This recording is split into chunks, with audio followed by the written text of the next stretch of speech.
me go back to the title of the room. Here's the reason why I'm not a Christian.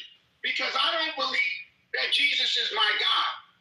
I believe in a supreme being. I don't believe that a man could be God. I don't believe that. Now, I do believe that Jesus is the God. But Jesus isn't my God. And so I believe that. But that's just my belief system. I know that Jesus didn't create all. This is a beautiful land. These mountains. You're going to hell for not accepting Jesus Christ as your Lord and Savior. Congratulations. Why you blasphemous son of a gun? Well, hey, I don't believe that. That's not what I believe. What is happening? You're wrong. Your beliefs are wrong. Because I don't believe that? No. Total Pole. I'm going to get a little bit back on subject. What did you make of the Bondi? That's what I wanted to talk about. And now you go after him. What did you say again? What was the question? Pam Bondi was fired this morning. What do you make of that? Resign. I didn't see the whole thing, but Pam Bondi was on her way out. Because, well, the reality of it is, and I'm just going to say it, I know y'all don't believe this, but Trump has been compromised. Trump, I don't know whether it was from the Epstein files. They tried to assassinate President Trump. Or was it from yes, because Trump came into this, and we know this, excuse me, please. Trump came into this, when he came in, he was $420 million in debt. And we know that. And Trump right now is up $2 billion. He's up $2 billion, right? So that means he had to make the $420 million back and then made $2 billion on top of that. Now, where did all this money come from? I think that Benjamin Netanyahu and the rest of the Israeli Jews bought Trump's ass. So that's why after that speech, the money of this issue is not supply for you. I think they own it. That's what happened, and that's just my belief. That's how I look at it. I think Trump was compromised, and I voted for him. And Congress, All right, thanks, Total. Appreciate it. Ready? Go ahead, King. King Now's in quick step. No, King Now's just going to go real quick, and then you can. By the way, when someone says Allah Akbar, you got to say Allah at the end. So just like you know that. Can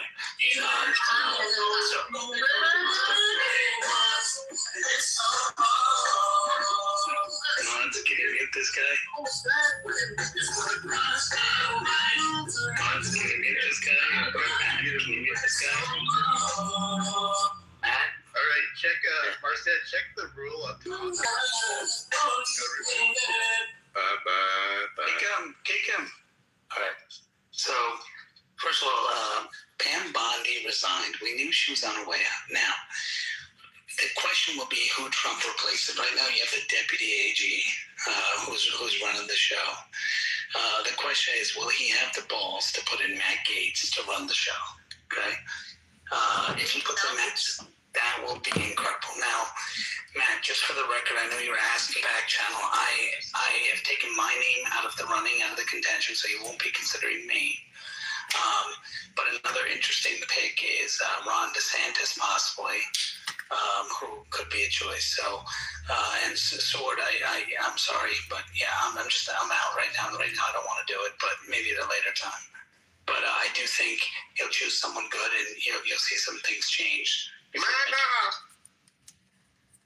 Oh, and by the way, he said under no circumstances will he consider Nick in any way. Bob, thank you. Shut up, Queen. That's unfortunate. You want to take this out, Nick? I thought I saw an article. Yeah, Todd Lynch. Yeah, I think he might be interim right now, and then I've seen Lee Zeldin. Of course, you're going to see all kinds of names. No Zeldin. You're going to have a zoo. And then, Hero was floated as a possibility. I mean, I don't know. Everything's on the table right now. Matt, you can't have a zoo for an AG. That's all I'm going to. Zoo means like animals in the zoo. That's what I meant. What did she resign for? She resigned for a corporate job because apparently she was trying to use knee pads and no one was interested, so she went to the corporate world. Serious. She's going where Kamala went in the goo. I'm serious. If you read Trump's post, she's going to a private sector job where she's needed. And probably she was like on her knees all the time. And everyone's like, no, I don't want that. And she was like, oh, all right. She's gonna be the new Monica. She's gonna be a Monica or something. No, Kamala Harris somewhere, yeah. Yeah, Blanche is the deputy. Able to do this job. Allah Akbar, Allah. You guys tired of waiting yet? It's a long. Never tired. Yeah, he's a piece of shit. Yeah, man. I lost all respect for Trump. Wake it up. So, Dude, I have that. So it's lunch. Gonna do the bag of covering the Epstein file. I think he's sold out, and it's unfortunate that he sold out. But I know he was under the gun. I mean, anytime you owe $400 million like that, that's a lot of money to have to pay back. And so I think he just did what he had to do, and they bought him. I think the Jews bought him. They bought him, Goddamn Jews. and they own his ass. Is that why he's considering Lee Zeldin? This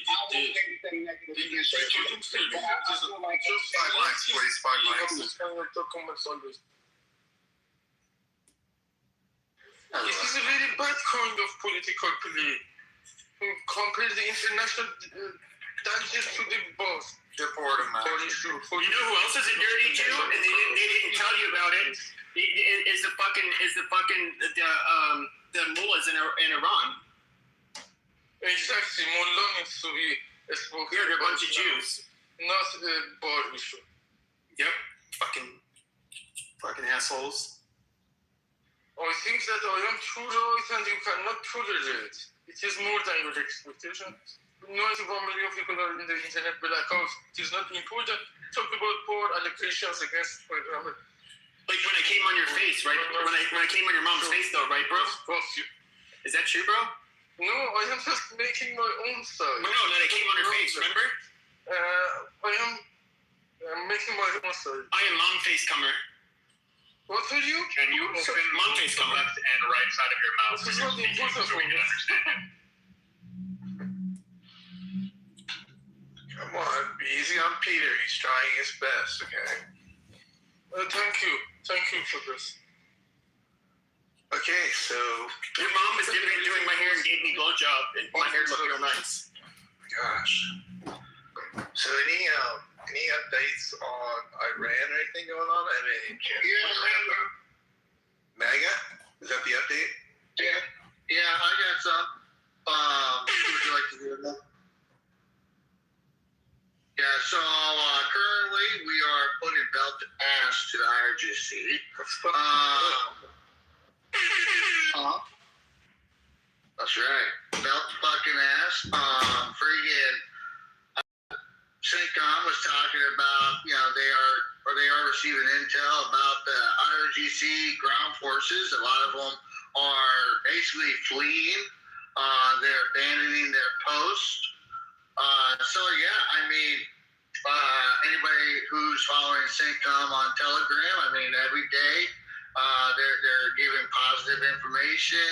Hell, they're fact checking the IRGC because that's the only thing capable the IRGC has the ability to really project out as bullshit.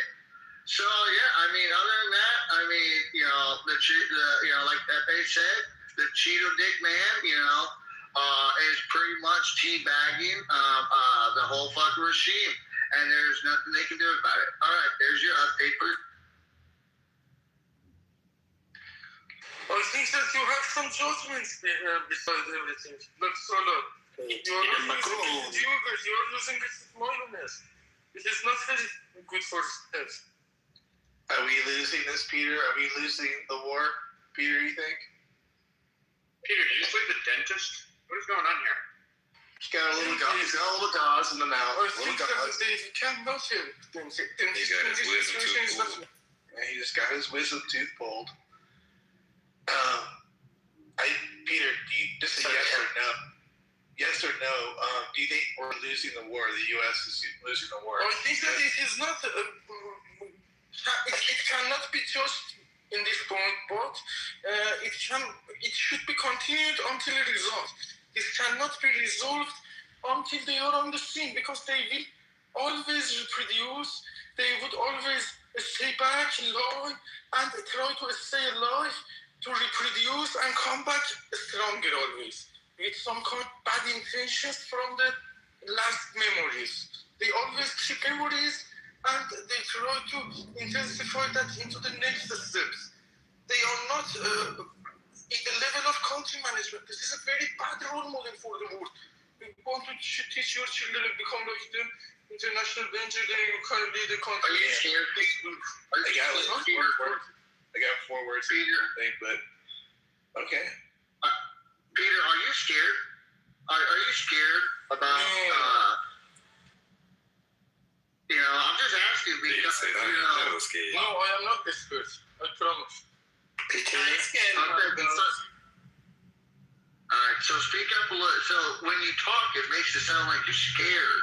So kind of open that up a little bit. On bicycles, in the gym, with heartbeat higher than normal, but when I'm thinking, I'm straight. If you listen to this, there's not a problem.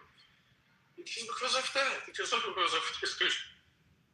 Peter, I didn't understand your point, to be honest. Can you just tell It is me? not important for you to understand. You are not from Iran. You are not from United States. So you prefer not to react to you. I prefer to take my own side, you take your own side. Then credibility from Why don't you take the side I don't of want these to nuts? come to How about that? this kind of biases, some What? kind of bullshit.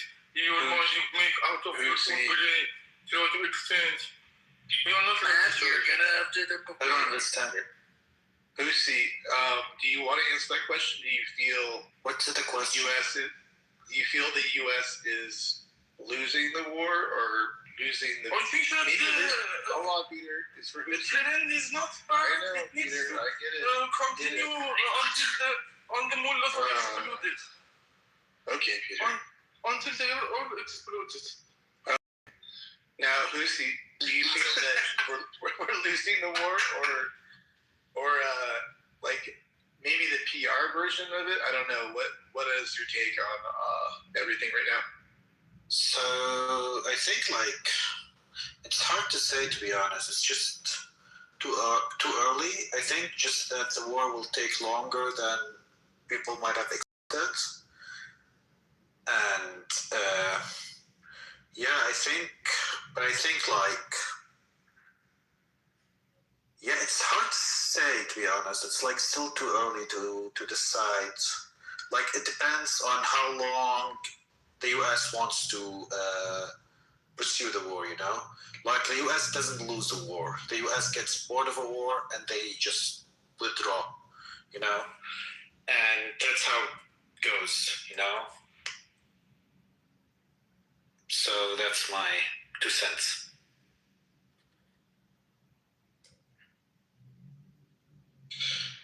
Welcome, Dr. Jasmine.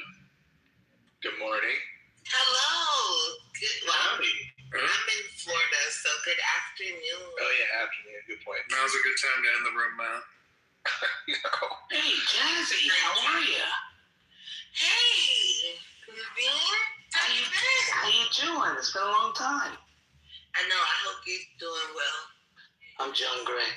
What are your feelings currently right now in real time about anything Bondi or the current situation in Iran? Has anything changed for you or no? No, I just agree with Pam Bondi. She said, "Why didn't you ask Merrick Garland these questions?" Pam Bondi is not the first person or the only person we should be blaming for the mishandling of the Epstein files. That's how I feel. And I also feel the same about Iran. That is a shit show. That's how you do it. Nice, short and sweet, folks. Sorry. No, I'm not taking blame on you. I'm sorry. It's No, you just did it, I didn't do.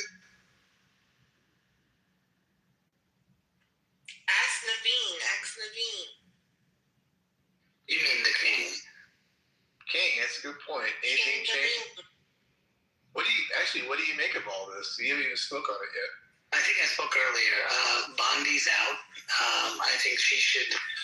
Hopefully, Matt Gaetz or someone takes over. I mean, this is going to be the key moment for Trump to see who he names as the man. Right now, he has the acting, which is the former deputy Blanche. But let's see who he puts in there. If he puts in Lee Zeldin, I gave you my point earlier. Where I never like going to the zoo. So that's all I'm going to say there about that, running it. But, let's see who, because we have the Bronx Zoo and things like that already. So anyway, maybe DeSantis. DeSantis would be an interesting choice because he's anyway going to be out later this year. His term is done this year. So he'd be a fascinating choice to step up and do it and resign early. Don't you have to be an attorney? No, DeSantis is an attorney. Yeah, he already is one. Yeah. Oh, shit. You didn't even know that about your own governor? Yeah, My goodness. Hell. All I know is I'll suck his. What the? I take it she knew that. You got Jazzy. You got Matt jealous now of Ron. Yeah, Matt muted me. No, I'm joking. I did be. I muted myself. Matt was all like, "Wait, what does DeSantis have that I?" No. I was to say that I'm a super fan of DeSantis. I like almost all of his policies, and if he just so happens to be a little corrupt along the way, I say fuck it, let it go. I love the guy. The only bad part about DeSantis is he's a midget. If you see, he's actually a midget. He had to wear heels during the presidential campaign because he was people were like, wow, he's a midget. Would people be looking down upon him?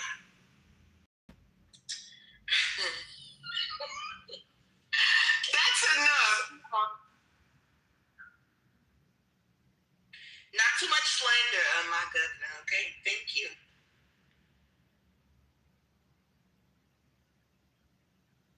Yes, İran seçmiş bir etik Amerikan company.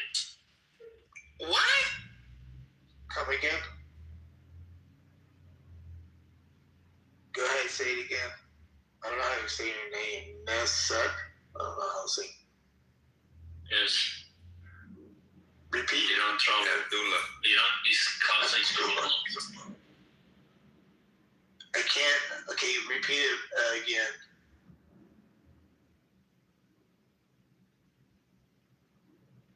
Hello?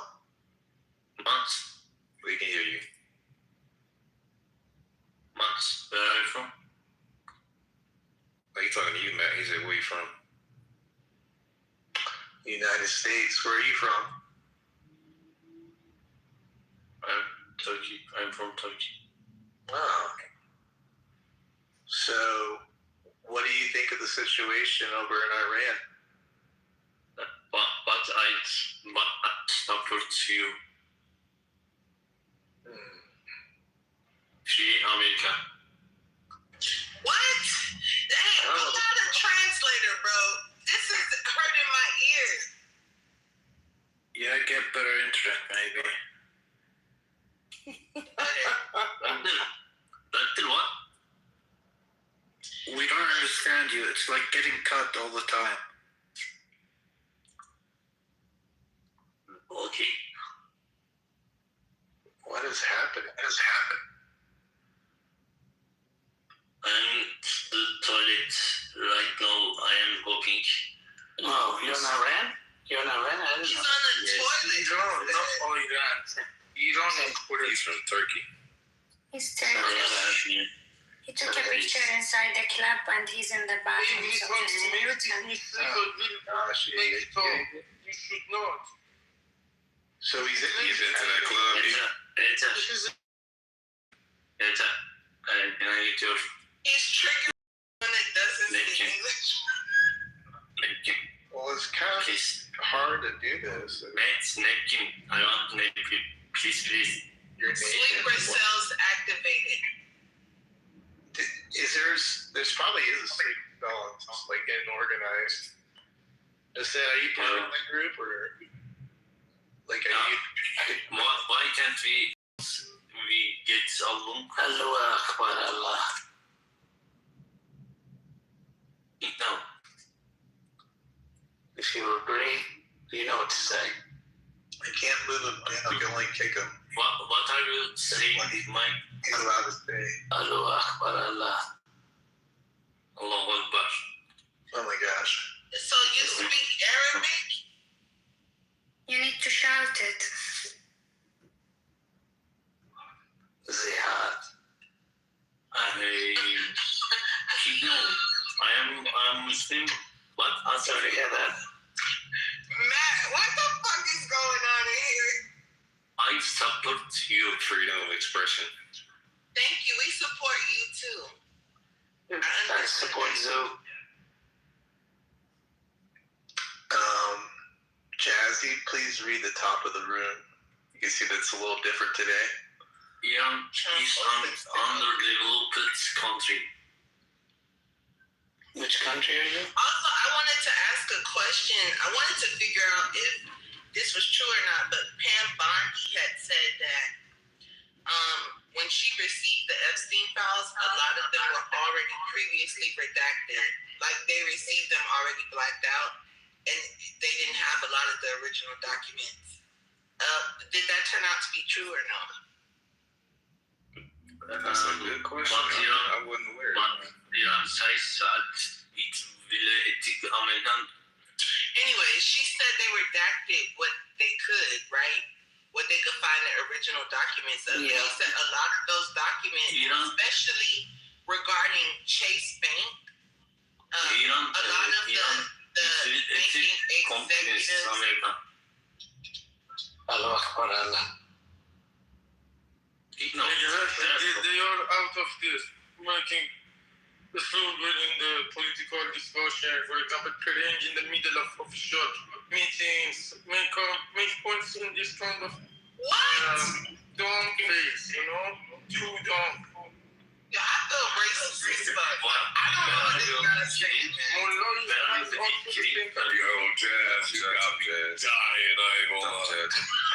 What the? No, well, doctor, this is Persian accent. This is Persian accent. Persian, I'm not English. Also, I'm not American. I'm trying to like. She said Persian. Wait, where are you from? Is he? He's from the Caribbean. I'm from the Caribbean. Yeah, that's easy. Peter sounds that way because he ate camel's pussy. Uh-oh. You mean Kamala? He said she's from Jamaica. Kamala. Did they just say me, Kamala? I'm from Thailand. Sorry to hear that. I Massage. promise you, whenever I will speak some kind of important massage? things, this person will come up some kind of logic behind in a couple of seconds after. I promise you. I It would understood be you, like Peter. this until we are on a session with it. Here, do you need a throat message? No, I heard They it are that like time. this, they are always curious and some kind of, they are brilliant. Say the last part again. We should just avoid them, to focus on our own shit, then we've I understood that part. By research and reports, not To kind avoid of negative as possible. But these people want to make. Is he French? Who these people? He said these people. Look, these Peter, I got a real question. How do you? whenever you want to bring up some important points, they will bring up some kind of logic afterwards. Let's try to figure out how to pop start a cut. Behind that logic. But when the time Some comes, question the is brutality of them are not comparable with the tone that we are using right now. the Prime Minister of France is named Macron or Macron? It is whole different thing on the same. You can see football satellites for yourself, how they live. Macron is the It's president. not, it is just, Nickname, man. Peter, it's not their phone. Peter, which settlers are you talking about? Now we don't need to prove ourselves. The whole world is being watched by satellites and different technologies that they are scared of. Now because of that, the whole country of Iran is in the internet blackout. because they are scared of the information that Iranian people have to expose these. So you would have not hesitated to fuck them all for history of humanity. To revive and replace. Can you back up a little bit? You know, they are two speeches. Guys, who are we fucking, Peter? Who are we fucking? What information? Information of the credibility of the cases that we already know that they genocided those people. Is in the internet platforms for this kind of cover-up. Can I say something? People and it is always Is it time for intelligence officers? Peter, why don't you shut the fuck up and let someone ask you? We don't understand you. It is not important for me. You shut the fuck up. Oh, he cussing you out in the squeaky voice. I know you ain't gonna take that. It just took Jackie to bring it out a little bit. Exactly. I am too professional for yourself. You call yourself. So all you gotta do, so if English is a second language, all you gotta do is piss them off, and the English clear up real quick. Shut the fuck up, okay? It's fucking Retaliated immediately. So is it time for a real American to speak? And I need my. They did not. Yes, if you want a real American to speak, it won't be you. Can we have someone else that's really from America talk? I got you, Miss Jazz. What do you want to know, Miss Jazz? Come on, what do you want to know, Miss? When I got you, lady. Well, I wanted to know which settlers Peter was talking about, and also he said that they have information of genocide. Your own words. Yo, could you shut the fuck up? Don't talk about me. Talk about yourself. Hey, dude, shut your bullshit looking ass up. Hey, Peter said y'all better keep his name out y'all mouth. This is how fucking wars are started. Niggas don't understand each other. It's a fucking language barrier. And then now I'm popping bombs on your ass. Peter's fucking head looks like a used dildo. But Peter, listen real quick. I wasn't trying to talk about you. Just hear me out. I wanted to know if you were saying Iranians are covering up Iranian genocide? No. Or is Israel covering up Israeli genocide? Mullah is covering up. It is disconnecting the internet of whole country with 91 million population to hide and try to cover up the crimes that they did and the genocides that they have been trying, but they were unsuccessful. They tried. 500,000 is not a low number. 500,000 casualties in informal channels is not something that is possible to be digested by somebody who lived there and grew up there. It is not possible. You don't understand. You don't understand us. I think that it is some kind of big difference in our opinions. When you make But I don't understand your opinion, Peter. I'm trying to understand your opinion. He said the mullah covering up the mullah. He means like Khamenei and people with religion. What is the mullah? Mullah is someone who's like the Pope.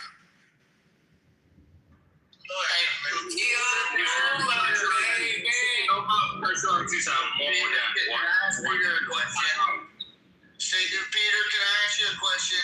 Literally, can you say something for me? Home is where you make it. Say it as best you can. Home is where you. Sorry, I couldn't get your point. I didn't understand. Say home is where you make it. I like that because all these people, they keep trying to get the governments to conform to them, when really you should be going to start your own country if you have these views that don't align with your government. I agree. You should find a new home. Home is where you begin. Why should you get other countries to come in, overthrow the regime that you don't like? Because it is not just only our problem. They have killed from everybody. For example, they sent severe bodies of deaf people to Germany. They did a lot of other things to other countries. They have attacked all the neighbors. Who is All they? the country of themselves on the sanctions for a long time. I think he's talking about The regime. International danger. They separated the land of Iran from others. Is he talking about Iran? Yes. Yeah, Iranian It's not regime. acceptable. They are Thank not you. in Now we're on the position same to fucking make page. this That's what I've been decision. asking They him are for too 20 fucking exposed, minutes. you know? Who the fuck is he talking about? Peter gonna turn around and say, "You don't speak English?" Right, like I've been asking for 20 minutes who Nah, he might say that to you. answering the question. I know what you're saying, but I'm saying instead of him answering the question, he goes on a long diatribe to start offering numbers of I want to know who the hell you was talking about in the first place. This is not a political language. Who the hell are you? I think in this level, Yeah, Peter from the hood. He don't talk like that. elections. Well, he does. He's trying to tell me to be proper, but I'm a fucking black American. Nigga, like, hello? I don't have to talk like I'm in Congress right Peter now. from the hood. He talking about. He don't talk politics. Tell him. I want to ask a question out of the context. Doctor, what is the picture? What kind of food is this? Is this potato?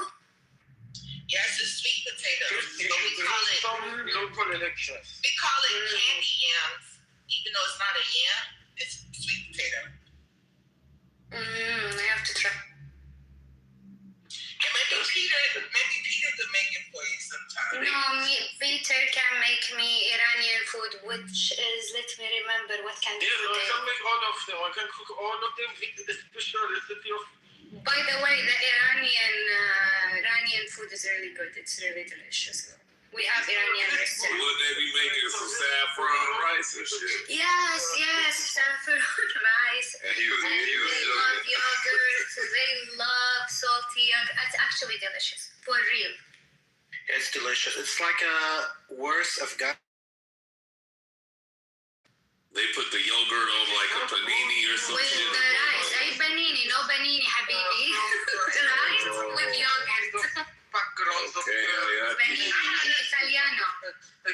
Yo, Peter just said the fat girls are something. desserts. They have different recipes. Peter cussing you the Peter's fuck out. continue talking. He done had it. I'm telling you. Fat girls of America. He said y'all be back up on him. Peter don't crip walk, he camel wobbles. He got the mask on. Look. All right now. But honestly, he have a point. He have a point. It's all about the regime. On the side note, I Can you made tell us what turkey he pasta was saying? one night. There is one food name. I don't know what he's saying. Your turkey pasta tastes like shit. The Turkish pasta was amazing, bro. Your turkey pasta tastes like shit. Different accent. I said Turkish pasta, not turkey pasta. You slow. Your Turkish pasta smell like shit. All right, I'll accept the insult now. Thank you. Is it the same language, just different accent? And you use ragu sauce with the. Iranian accent in English, it will be different than Arab accent in English, like Indian, like South Asian, like any other country, like Italiano. He's no English, that's good. Where is his accent from? Like, where? He's Iranian, 100%. The accent shows he's Iranian. And you're Iranian? I'm Arab. Oh, okay. Well, I'm not gonna lie, he sounds kind of French, and someone can correct me if I'm wrong. I think he sounds a little French. How does that sound French? No, he doesn't sound French. He doesn't. And you seem like Bulgarian to me, Ben. Hello, my dear Man, friend. come on. I think that y'all are retarded. I ain't gonna lie, Peter sound like he's from outer space. He don't have no fucking accent I've ever recognized in my life. You're another Judas. Doctor, I promise you, if somebody's Iranian and English is their second language, they have the first, they will talk like Peter. This is how they speak. Guys, I've been speaking to Iranian the whole day. It's Iranian. Sorry to hear that. Can someone else answer these questions that I'm asking? Does this nigga sound like he's from Iran? Well,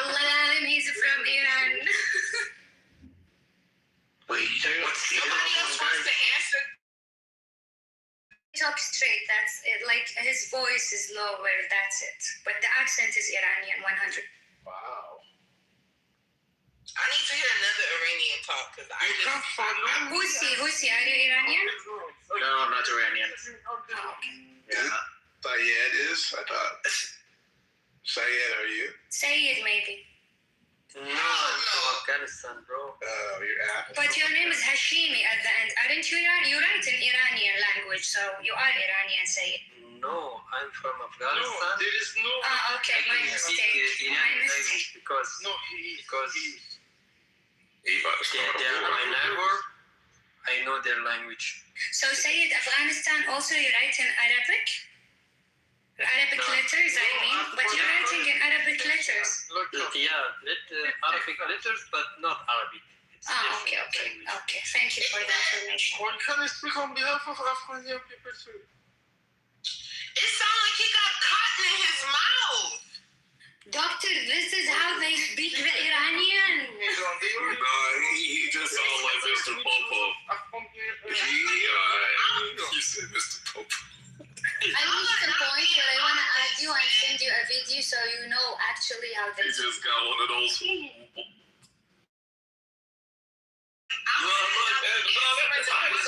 Bro. Y'all know he does not sound like he's a fucking Iranian. Iranian. I don't care, whatever. say Iran. This is how you say it. I thought it was Iranian Iran. are not available. No, say right now Iran. because in Iran, Isn't it internet is Persia? not working right now. Persian, English, from like Iran. Egypt. Egypt in Arabic we call it Masr. Only English people call it Egypt. So it's Yeah, different for the country. Whoa. Let's slow down a little bit. Okay. You're laughing. Whoa, let's slow down a tad bit. We're moving too fast right now.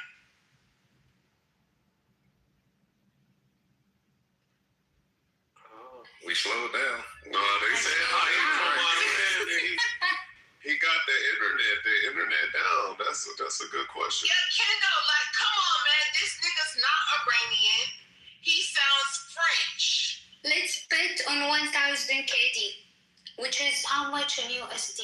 Wait. Says 1,000 $3,000. 3,000 something USD. That he's Iranian. and Call of Duty good. I'm not betting you more than What? 10 USD. No, it's 3,000 USD. Like, go, Did you hear me? I'm not betting you more than 10 USD. $10? Hey, why you? No, I'll give you $20 and believe me, he's Iranian.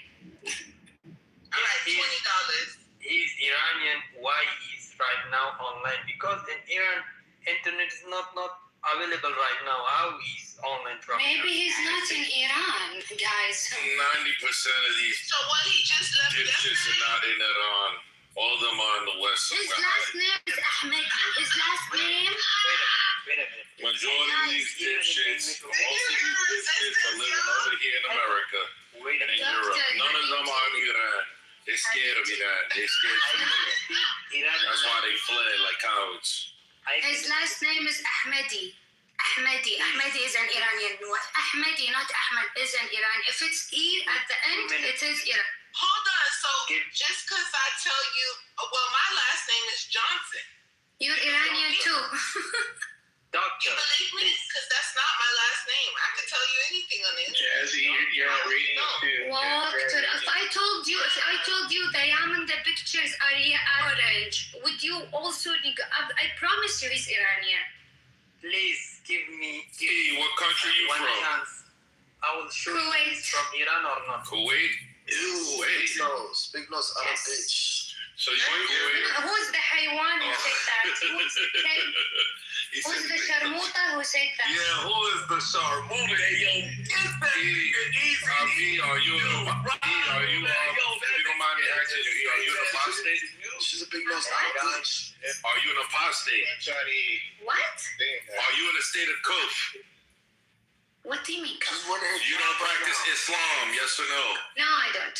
Okay, so you kufar. Thank you. That's all I was asking. Shut up. Right. Don't say my name. I only figured that because I don't see her with her jab. She's wearing it. That's why I like it. Blowjobs all the party over. See how they respect women? See how they Yeah, what's women? I didn't disrespect you. I Why just they told you doing you like that? All I asked was if you practice something. You said no. That's it. I didn't Do disrespect. you know Arabic? Do you know Arabic? I'll tell you one word. انطم. At a parking lot. One morning. انطم يا خرا انطم. Your mother in the parking lot يا حيا. See what I mean? She's going back and forth with me, man. But you're not giving E, have you ever had a chopped cheese? But she has tits. Have you ever eaten shit? Do you want me to make you eat shit? You never had a chopped You cheese? want me to slap you with my shoes on your head so I do reset for your Big brain? nose out of Yo, food like that. Big nose بعينك, big nose you يا حمار. Can we go into the fucking topic, guys? Can we? Yeah. Yo, man, we don't need no man with no baby. Shut the fuck up, Jasmine. I don't give a shit. Jasmine known as a hooker in Florida. Jasmine is known as a hooker in Florida. You're gonna get Are you doxing me? rolled up. Remove this dude who's like talking like an ass. Please remove. He's got one. Big nose out of bitch. Alright, he's gotta go now. I gave him a Bye. I didn't even see which country he is from, honestly. He's from America. He sniffs coke. No way, the accent is not American, is it? Yeah. I think he's He's not. like Habasha though. But he was born here. Right, here, that's right. He's what? Oh, my bad. He's not Habasha. He's what? From Eritrea. You know, Eritrea is this a country? Oh, I'm dying, bro. Nice king. Where is he from? I didn't get it. Please. Nah, he crazy, yo. What you finna do to him? I want to know which country is he I from? think you finna He's from do California. she's gonna make some falafel for him. No, ya حبيبتي. His parents are from Eritrea. You know where that is? Where is that? Is this Aslan a country? Yeah, It's here. in East I'm Africa. putting it in the chat. It's in the chat Oh, right okay. here. Thank you. You're welcome. I never heard of this country until 1 year they participated in the Olympics. And I was like, I ain't never heard of that shit in my life. But here you go, there it is. Hi, Beaver. You guys know Eritrea, for information? Let me tell you, this is absolutely disgusting. What is disgusting? This is absolutely disgusting. What they are doing to Donald Trump is disgusting. I think he's trying to sound like Trump. Sounded like Trump. Do you have an AI out? It's the most disgusting thing you've ever seen. Let me tell you, this is absolutely one of radicalized rooms in history. Damn, you sound good. You did a good job. Who just said that? That was The doctor. No, that was not me. That was Well, what is your name?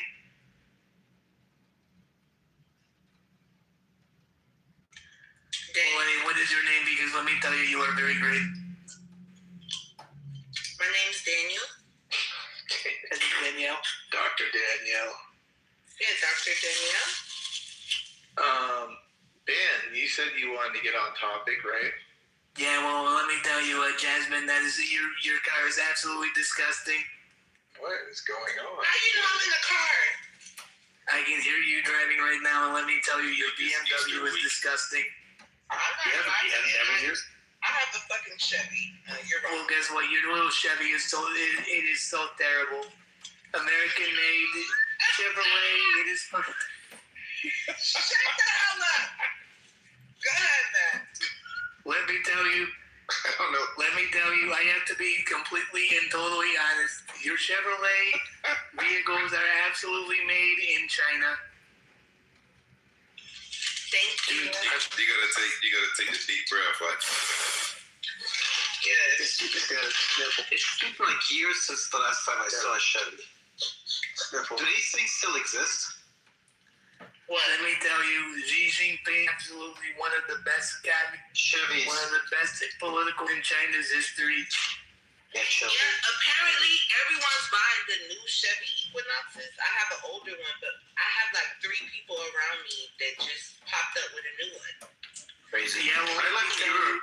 We don't have Those a new Chevy Equinoxes are absolutely disgusting, and they're made with Chinese parts. Yo, Daniel. Daniel, you're taking it over the top right now. Chill. Daniel. We got it. It's okay. I don't brag on having the best car. I also don't own a home right now, so I don't want to have a really nice car before I own a home. I think these things should be done in steps. And, I have a car. And that's all that matters. Thank you. Yeah, true. Yeah, cars are becoming more expensive right now. Anyway. And be honest, like, why do people get really nice cars? Is it because that's what you want, or you want other people to see your really nice car? Well, like, I had to commute every day for 30 minutes. All of the above. Sometimes we like the car. Some people are rich enough to have nice cars. Some cars because they want other people. Some people buy cars just because they like it and they can afford it. It's all different reasons. Right. I agree, but I was asking in here what was the reason. I don't think there's a right answer. My is a lot of times, Why buy a beater with a heater? Why buy a beater with a heater that's going nickel and dime you when you can buy a new car and it's covered under warranty? That's yeah, what but I a lot look of at. people can't afford it. Why buy? It's like saying why buy 20 of Coke when you could just buy 8 more. I bought mine because I like the features. Honestly, I like my car for the everything, like the external, the internal, everything. It's not about that have to be What kind of car you had? Oh shit, they let you drive. G55. You had a G55 Camel horseback. Resistance. I got How many gallons of Resistance, water you have to give? we need resistance. How many camel? How much water you have to give me a camel? Shamir, I will make you one of the camels to drive the. Hey, hold on, resistance. I got a Dodge 3500, but mine's a dually, so I use it for farm work. I like Jeeps. I think Jeeps are my favorite cars. I used to drive my Jeep. I totaled it, but I used to drive that shit out of town. I drove it up a mountain one time. It's my absolute favorite. Yeah, it's a practical. Dude, G55. G. Yeah, G55 AMG? Mercedes. Yeah, I know Mercedes, but is it AMG or is it Mercedes. No, the normal. Look at it. You know what I'm saying? I bought it for the practical. That's She sound like a rich bitch, didn't she? Yeah, you know what I'm saying? She talking about shit. It's her zone right here. Miss Doctor, Dude, I just looked up G55. Miss Doctor. You ball it over there.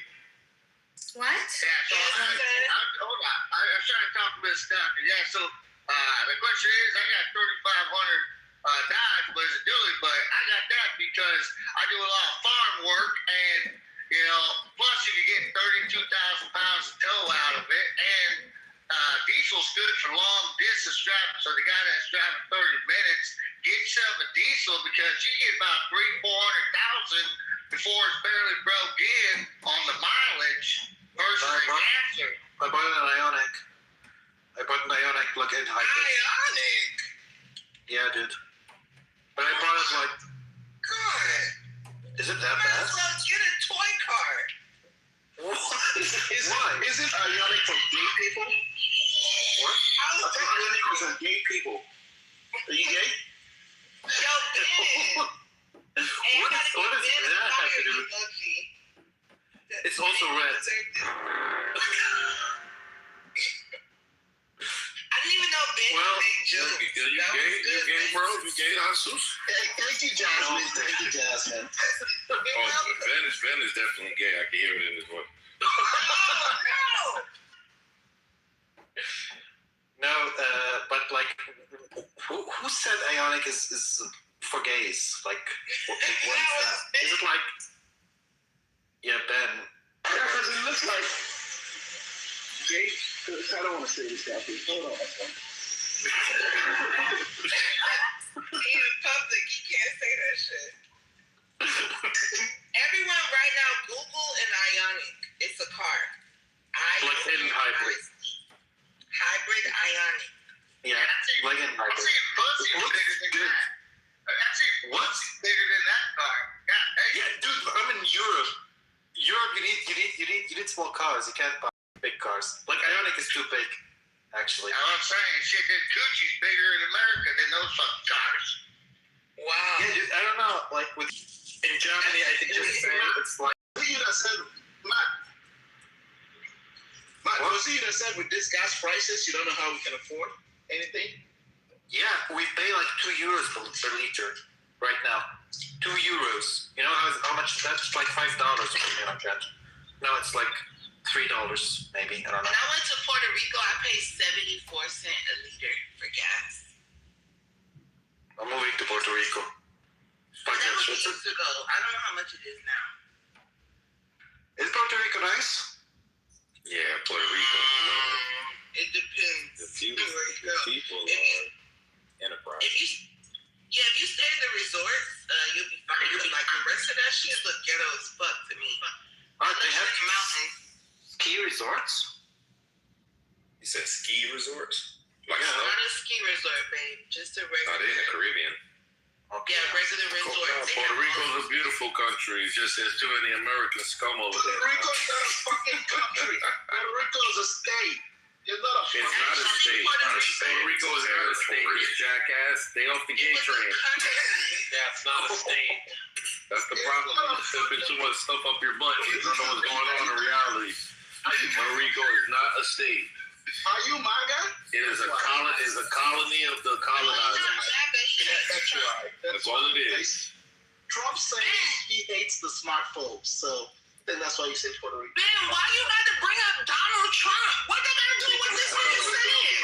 Fucking country, and that shit sounds like something a man would say. Donald Trump was in Puerto Rico sleeping with underage girls. Why do you listen to Tim for? Yes, it's because that's the only default response he got when he wrong. Yeah, because Puerto Rico was clearly a country. I don't care what Right. Country, it is a state. And I felt like that's some And shit. you're in a state of delusion. You're in a state of delusion. Doctor, when you went there, did you go? Do you have to have your passport, or did you go there with your ID? You need to realize that you're in the United States. You need no, you can still use the state ID. Oh my God, I'm going to mute. Thanks, Jeff. You need a real ID or passport to fly in the U.S. You need a state ID. Yeah, That's territory. I'm from Florida. We've always had stars on our ID. So yeah, I just needed my driver's license. You don't need if you're an American and you go to an American territory, you don't need A passport. Exactly. Ben, what you think? You agree or disagree? Actually, going to Puerto Rico, I think I only used my ID when I went. So you have like something like the European Union with Puerto Rico?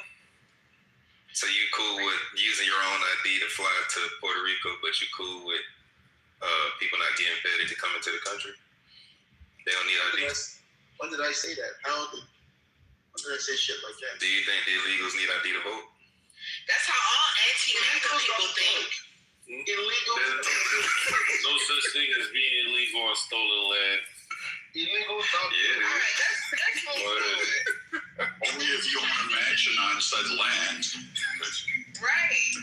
I don't get it, man. So what? This poltergeist, they're gonna come and kill you on that stolen land. Fuck it.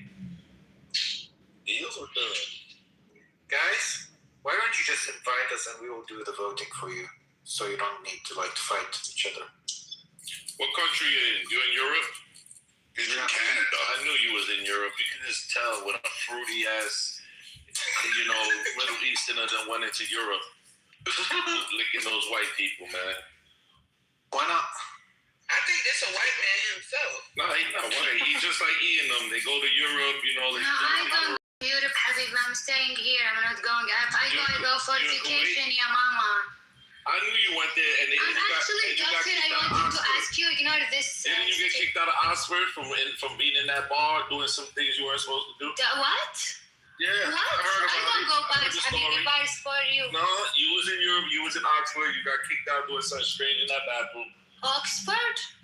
Yes, you know the college, prestige college in Europe, Oxford. No, I've never been to a college in this. Oh, you went to a community college. I never been to the state. I'm talking to doctor. I wanted to ask her about Florida. I want to come on vacation. Oh, you want to go to Florida and watch so you can put a G-string on the beach, huh? And I want to do that in Kuwait. This is what you wish to do. You want to wear resistance. Like, can you stop the Muslim talk? Like, we want to talk like regular people. So Muslims are not regular people? Yeah, the world bigger than Islam. The world is bigger than Islam. Doctor, are Muslims regular people or not? Apparently not, because you think that the bitch want to shake her ass in a thong because she's apostate. So go ahead. Hey, so because a Muslim doesn't want to shake hands with a thumb, they're not regular people. Resistant. Where do you live? Where do you live? I live in the U.S. where doctors tries to sell those poison food at. I don't sell food. Trying to sell food, poison trays.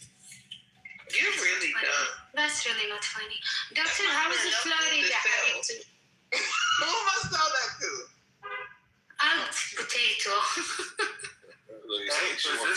Resistance. I would like to understand you. Like, why are you judging E? I didn't judge her.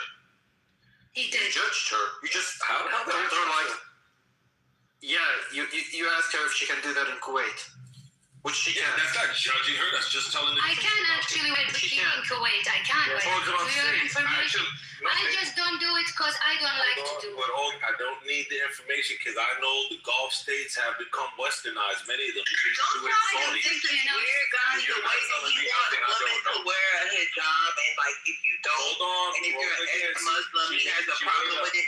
Like, we don't want to talk about this. We don't wear whatever I want. We don't live this lifestyle. Like, this Doctor is just stupid. made an inaccurate statement. No, I didn't. Everyone sees what you're doing. You just said that I don't want her. No, she said she wants to go to Florida. It's not and you said, why? The pump you pussy in the dog? Like, bro, leave her alone. According to and then he's the religion. She said she want to go on vacation. Hold on. According to the faith. She said she wants to go on vacation. Of the Arabs I don't care what the Quran says, bro. The Quran is telling you. I don't care. I don't care. I read the Bible. Oh, the Bible says to the women. Then she just go on vacation. The Bible says women shouldn't. The Bible says that women shouldn't talk to men and talk to them. If you're gonna let resistance take over, I do not like talking to this dude, bro. Everything talks about Islam. I don't. Matt, does the Bible not say when a man is talking, if a woman tries to talk to him, nobody wants to talk about Islam. Yeah, I'll get you the fact. Her Bible says women should be smart when men are talking. Absolutely. Nobody. Well, you brought up the Bible, so now I'm talking about the Bible. Who's talking about religious? We don't want to talk about religion. Doctor brought it up. I will meet the stage real quick. I got Trump news. Ballroom has been approved. What do you think about that?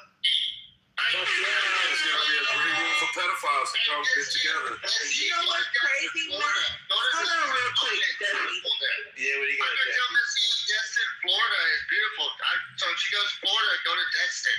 It's really beautiful there. Matt, you know what's crazy? I know that it's haram for Muslims to come in rooms and start cursing people out, right? Oh, you motherfucking bitch! You fucking cocksucker! It's my turn. I didn't curse I'm almost done. So you know what's funny? It's crazy that he's committing haram but trying to shame this woman for being apostate. Being apostate doesn't mean he's not following. Yo, why am I not allowed to talk?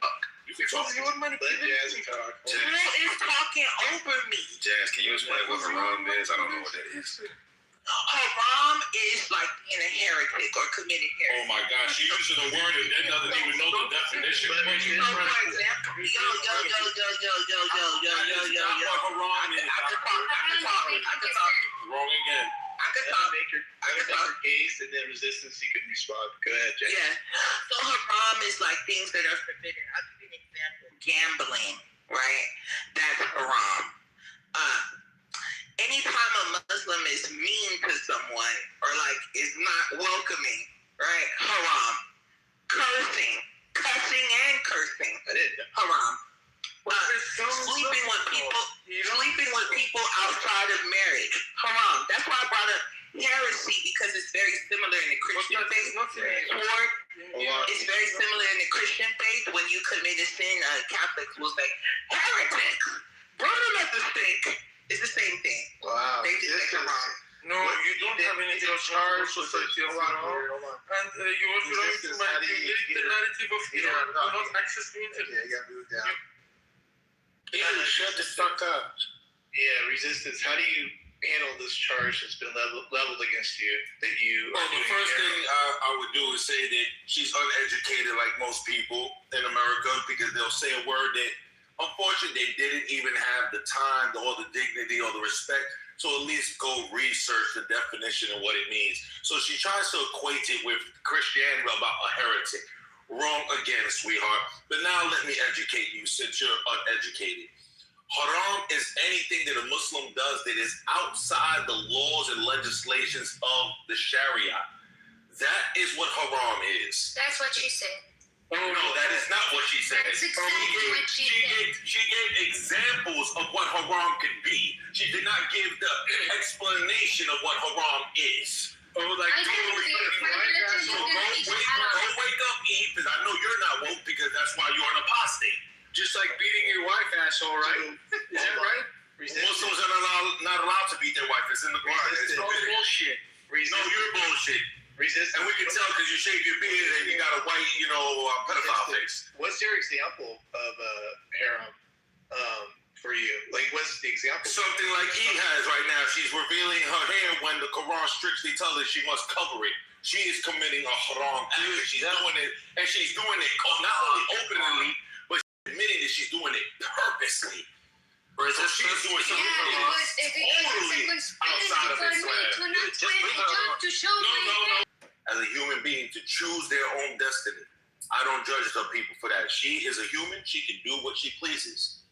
But when you come into places and you try to come this false narrative as if you are a representation of the Arab people from the Gulf, all the faith of the people, then I must speak up against you. When did I say I'm representing the Gulf? Please, somebody tell me, when did I mention that I represent even my... I didn't. I represent myself, Habibi. And that's it. Maybe she just represent the Gulf in the case of Hong Yeah. But that's the point. She does represent the Gulf. By the way, most girls in Gulf are like me. I'm trying to No, they're not. They're actually Yes, not. they are. You didn't visit Kuwait, They're not. obviously. But I don't have to visit Kuwait. I've been to Saudi before. I've been to Saudi Jordan is so before. different. They come to drive, they wear hijab, they wear Yes, they do drive there. They do drive. That law changed over 20 Just years now, a ago. few years back. No. Saudi is not similar to Kuwait. Never. The only similarities that they have is they a lot of monafics there now. That's the similarities that they have. Hold on, I'll let you guys here in a second. 1 second. Okay. So, you're in Kuwait, is that right? Yes, I am. And so, just by being in Kuwait, she has to follow certain, like, what I would call protocols. Is that what you're saying, resistance? In that way, like, somebody... I can tell you. I can explain. Yeah, let her... Here you can wear whatever you want, but you can't wear a bikini in a mall, of course. You have to wear little modest, like you can't wear booty shorts, no way. But no, you can, definitely you cannot wear hijab. We're not an Islamic country. Our rules are not Islamic. If you steal something, you're going to prison. They're not going to cut your hand.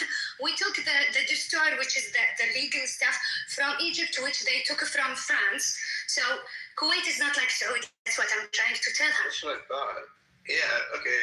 Jazzy, go ahead. Yeah. So I love how he moved the goalposts. And also, he said I was wrong, when really I was right. I put the definition of haram in the chat and the definition of heresy. So You explained it perfectly, by the way. Thank you. It says haram is an Arabic term meaning forbidden or sinful, referring to actions, behaviors, or items strictly prohibited by Islamic law. based on the Quran and Sunnah. And that's what I said. You didn't say that. Also, I said that. I did say that. You debunked your own self. No, I am the one who pointed out that doing something wrong is something that is forbidden in the religion by the law of Islam. I did not say that. So stop lying. I know that's normal because you're a Christian. Stop doing it. Hold on, resistance. Let her get it out, and then you can counter it. Go ahead, doctor. Thank you. So long story short, I gave examples like gambling, right? Cursing, using foul language. I pretty much said exactly what the definition says. Also, let's read the definition of heresy. Definition of heresy is a belief or an opinion that strongly contradicts established orthodox doctrines, particularly with a religious organization.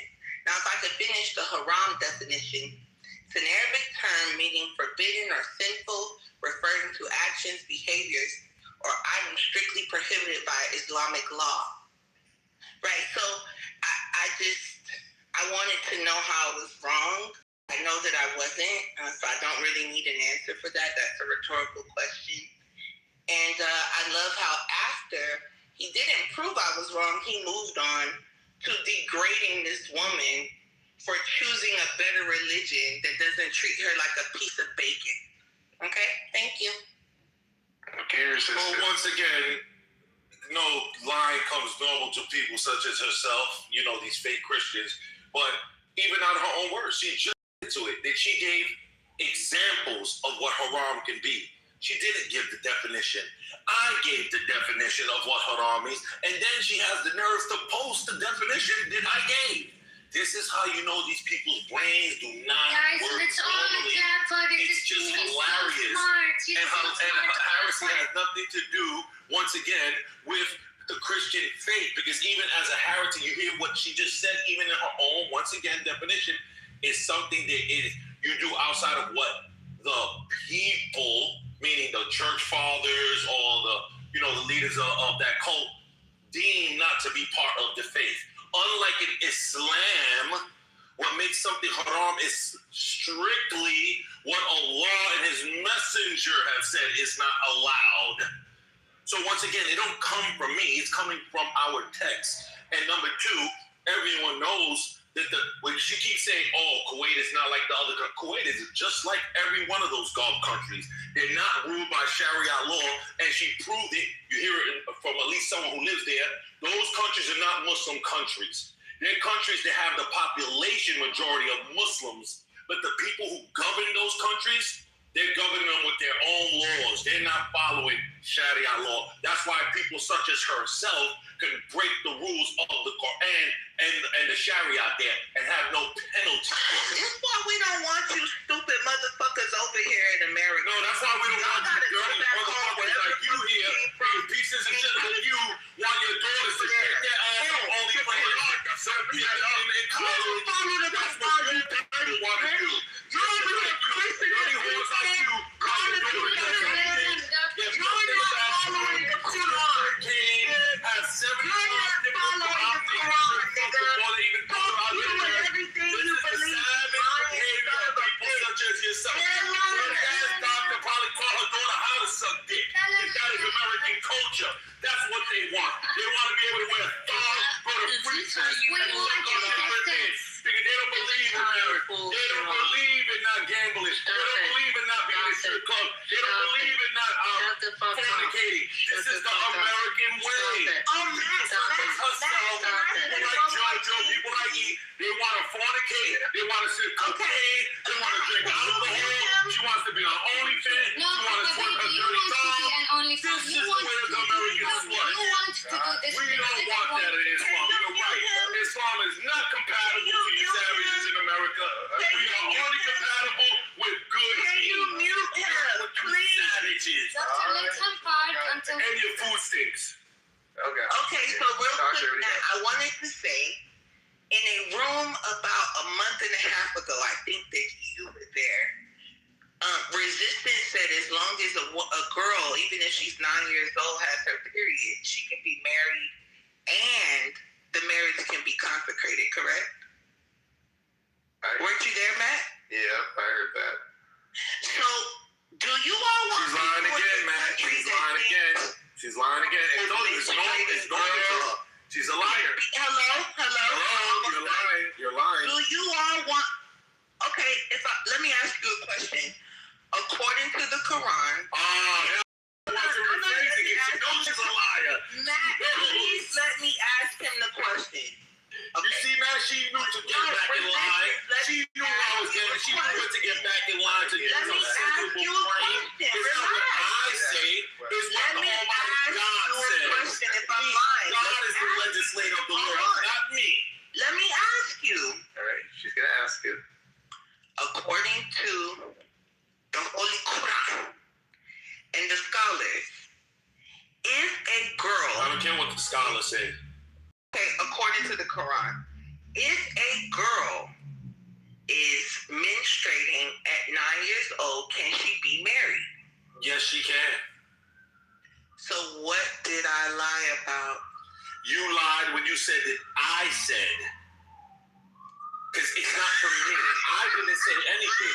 It's not I who's saying this. The Quran and God, the Almighty Creator of the heavens and the earth, has made the legislation of what a woman. That's what I'm saying. And according, you did I say? That's what you did. I heard it out your mouth, even though you were repeating it from a book. You said it. I don't make the law. Due to resistance, he might know him So once again, according to the Almighty God, the Creator of the heavens and the earth, what God has deemed what a woman is someone who has reached puberty and someone who has the mental capacity to know her obligations as a wife. That is what makes a woman according to God. But a 9-year-old doesn't have the mental capacity. You would agree with that, right? Depending what you're talking about. You're talking about here in America, I would agree with that. Habibi, what's that?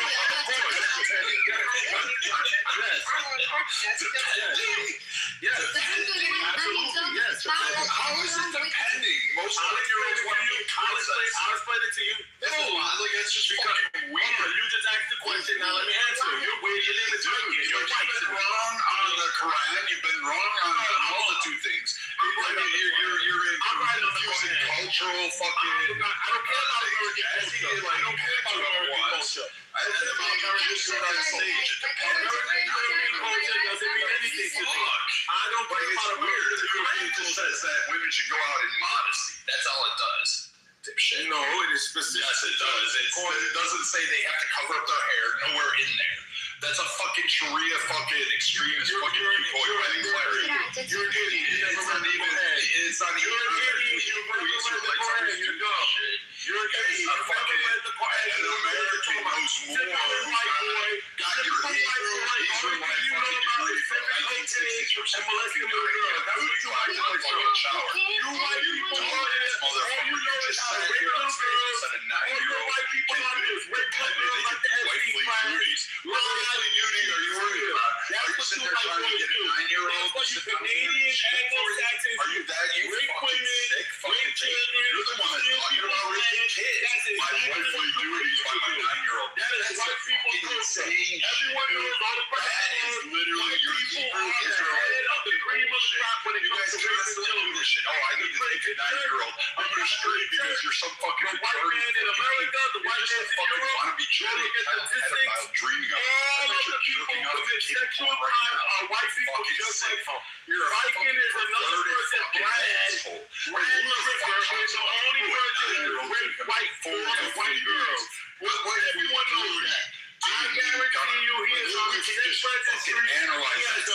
How many boys you got under your belt? How many you raped? Wifely duties. We know you raped before. They know you raped little boys before. You're right. Fucking everyone knows the white representation has this guy takes all the women and children. This is all right. Nobody's raping any boys. So man, he raped I guarantee you raped boys. I mean, this is what white people do. Look at the statistics. Look at the statistics in America. Who commits the most sexual? Dude, white people like Viking. These dumb It's shit. just a You know what? fact. And I'm kind of glad.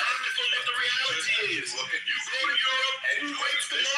White people. That's what they do.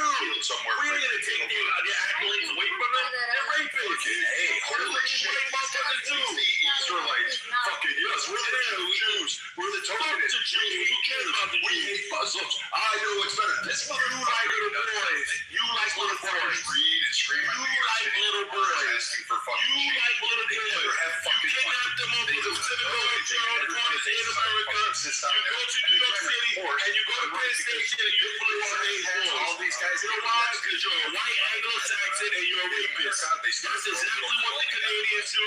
Who was the biggest serial killers? The white man. Out west somewhere. Drama. These guys This guy, all white boys. It's just like Vikings. White Anglo-Saxon, Brad and Repo. Little boy. We know that you rapist. We know you rapist. We can tell. We get it. He's a tree jumper, man. Look at him shaved his whole face. Look at no mustache. He's a rapist. He is the blue-eyed bandit. This He shit, goes, man. takes the little boy's butts. He goes to all the skate parks out for them with my neighborhood. Hey, man. You're like Turner. Stop touching on them little boys. Weird. Stop raping them little boys. We know you're supposed to be elected perform on white the people. fucking You sat there regular. an entire You love state. being in the confession That's with the state. Every time you go to a room, with the whole going on in I don't care. and Open you're your going mouth. crazy. Oh, I I think know it's you're working for the priest. perform Now we know where you got the white fucking, You fucking sick. Fuck you. How much candy you carry in your eye, you fucking dirty Viking? asshat. I bet you're How not much even candy you carry in your eyes? We know you're a racist. Drive past We know them you grab those little girls. We know you grab the little boys. I bet you had that I restraint. guarantee you he used to be a junior high school football. Alright, I'm muting. Fucking bad. He was pinching those boys' butts in high school. Yeah. He was a high school kid pinching them little boys' No wonder butts. why you're sick. Every time they hit a home run, he would grab their ball. Who wants to be with you? Fucking A. I'm moving down briefly. I'll bring it Oof, back up. finally. My lordy. Wow. I thought Are I you guys not would entertained? What's going on around here? Jeez. Actually, I wanted like to ask the distance one question, to be honest. But like, I think it's I don't care anymore. Wait, what's that, Lucy? I can't hear you. I wanted to ask Resistance one question. James, I am back up. Like, I wanted to ask him, how does he know that I do all? No, don't bring it back up, no matter what. Okay. No, we need to recover. Yeah. Father, what is your opinion about the whole thing? Well, I mean, anybody that defends pedophilia or anything like that should be fucking shot and fucking killed instantly. Right away. Well, I wanted to move to discussion. Wait, you said anybody who defends it? Wow, that was like, is the neighborhood safe now to come in? Wait, I might have misunderstood. Okay. Ladies, welcome back. Right. I just want to say for the record that you can wear bikinis in the UAE. They have great beaches, and I wore one in Saudi on the Red Sea at the resorts. So just for the record, Hey, Matt, not haram. did you move me down? Yeah, it moved you down. Was I too loud? Yeah, I was going to bring you back up. It's all good. Was he too loud? I have to give. And I want to add also an information. Just one notch spread, that's all. I want to astaghfirullah. I want to add as information. They're talking about Islam and the age for getting married is still the law here. I guess all GCC, but here you have to be 18 to get married. So we don't even believe in that. We don't do that. But you do have gambling, by the way. I heard a slur. No, hold on. I heard a slur on gambling, so I just need to represent it and say that the UA building, it'll be up to about a $5 billion project, and it'll be open within a year from now. And Egypt also have casinos. Yes, of Lebanon course Egypt have does. casinos. Of course. And by the way, Tehran had a magnificent one before the Islamic Republic came in, like one of the nicest ones in the Middle East. So clearly some of the best players, top gamblers coming into the top casinos in the world are from Saudi. and from the Gulf. Abby, I never told you. Just for the record, I just needed to correct the record. Abby, The record didn't need to be corrected because I was talking to resistance about Islamic countries allowing haram. Yeah. Right? That's all I was saying. And you were spot on, Jazzy. Yeah, gambling is haram. Right? So these countries are not operating under Islamic law. They're operating under secular law, and they pick and choose what they want to do. You know what, Jazzy? It goes a little bit further because in the military, where in a bunch of places I was stationed, they not only gambled. I watched my first time ever seeing $100,000 in cash dropped on a roulette table on black, and it didn't come up. Pun intended. But the other thing is, they all went into the strip clubs. Like they were like buying the girls and saying, "Oh, come back with me, and you can go ahead." They'll sit there and drop $200,000 on a girl, fly her out there for a fucking week, and say, "Here you go," because a lot of them were in fucking Puerto Rico at these high-scale strip clubs, and you'd see them, and you'd be like, "Holy shit, these girls are beautiful," and they're like, "Yeah, they're for the Middle Eastern men to buy and send back." And also to add on top, Jazzy, one more thing to give you. Hold on, let me just add something for Jazzy. Just wait a sec. Also, in Saudi, you can now have alcohol in the diplomatic region, in which it was banned. Alcohol was banned everywhere, but now you can. There's a liquor store, and you can serve alcohol in that region. And that's why I'm trying to tell people like resistance. Do you hear this nonsense? Do you hear the nonsense that this dude said? She's trying to say some shit that I made the point about more than 20 minutes ago. These are secular countries, not ruled by Islamic law. So she's lying again, trying to say that she made this point. Is it going to say that the KSA is not run by Islamic law? No, those countries are secular. They're a bunch of hypocrites. They're not ruled by. You went on this stage and said you could want a 9-year-old to perform her wifely duties for you. That's what we're talking about. You fucking sick. All right, now I'm talking about we're talking about your 9-year-old daughter probably sucking on your 5 years old. We're talking about your daughter probably sucking dick at 5 years old. We're fucking pray on We're talking about your daughter probably sucking dick at 5 years old. If you tell her. You taught her how to suck a dick. Shit like you, you're gonna be a whore. I'll stand in front of you. I'll get your fucking face over You fucking coward. You fucking shit. You'll get my house clip, resistance. Yeah, real quick. I just want to say this real quick. My whole point was trying to tell resistance that the world that people like him want to exist, Muslim people don't even want that world. They're banning child marriage, right? And he's over here like, he's not, it's fun. Like, no, it's not. Okay. These other people, she just said Kuwait, you have to be 18 to get married, right? So, Did you mean to rhyme on purpose? You said if she dies, she fine. Iraq had freaking problems, fucking gambling.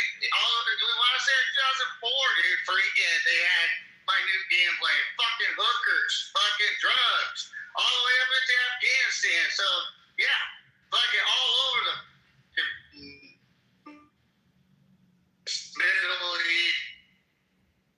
I think we should bring resistance back up and let him. Fuck no, we should keep him down and beat him down. We should bury him 6 feet under or leave him for a child. What? To talk about people's kids. Look what he's writing. He's a bad piece. I didn't read the chat. He starts out I apologize. goes downhill. I mean, Matt, I've been in Clubhouse as long as you have. Jazzy, you two, a bunch of you others.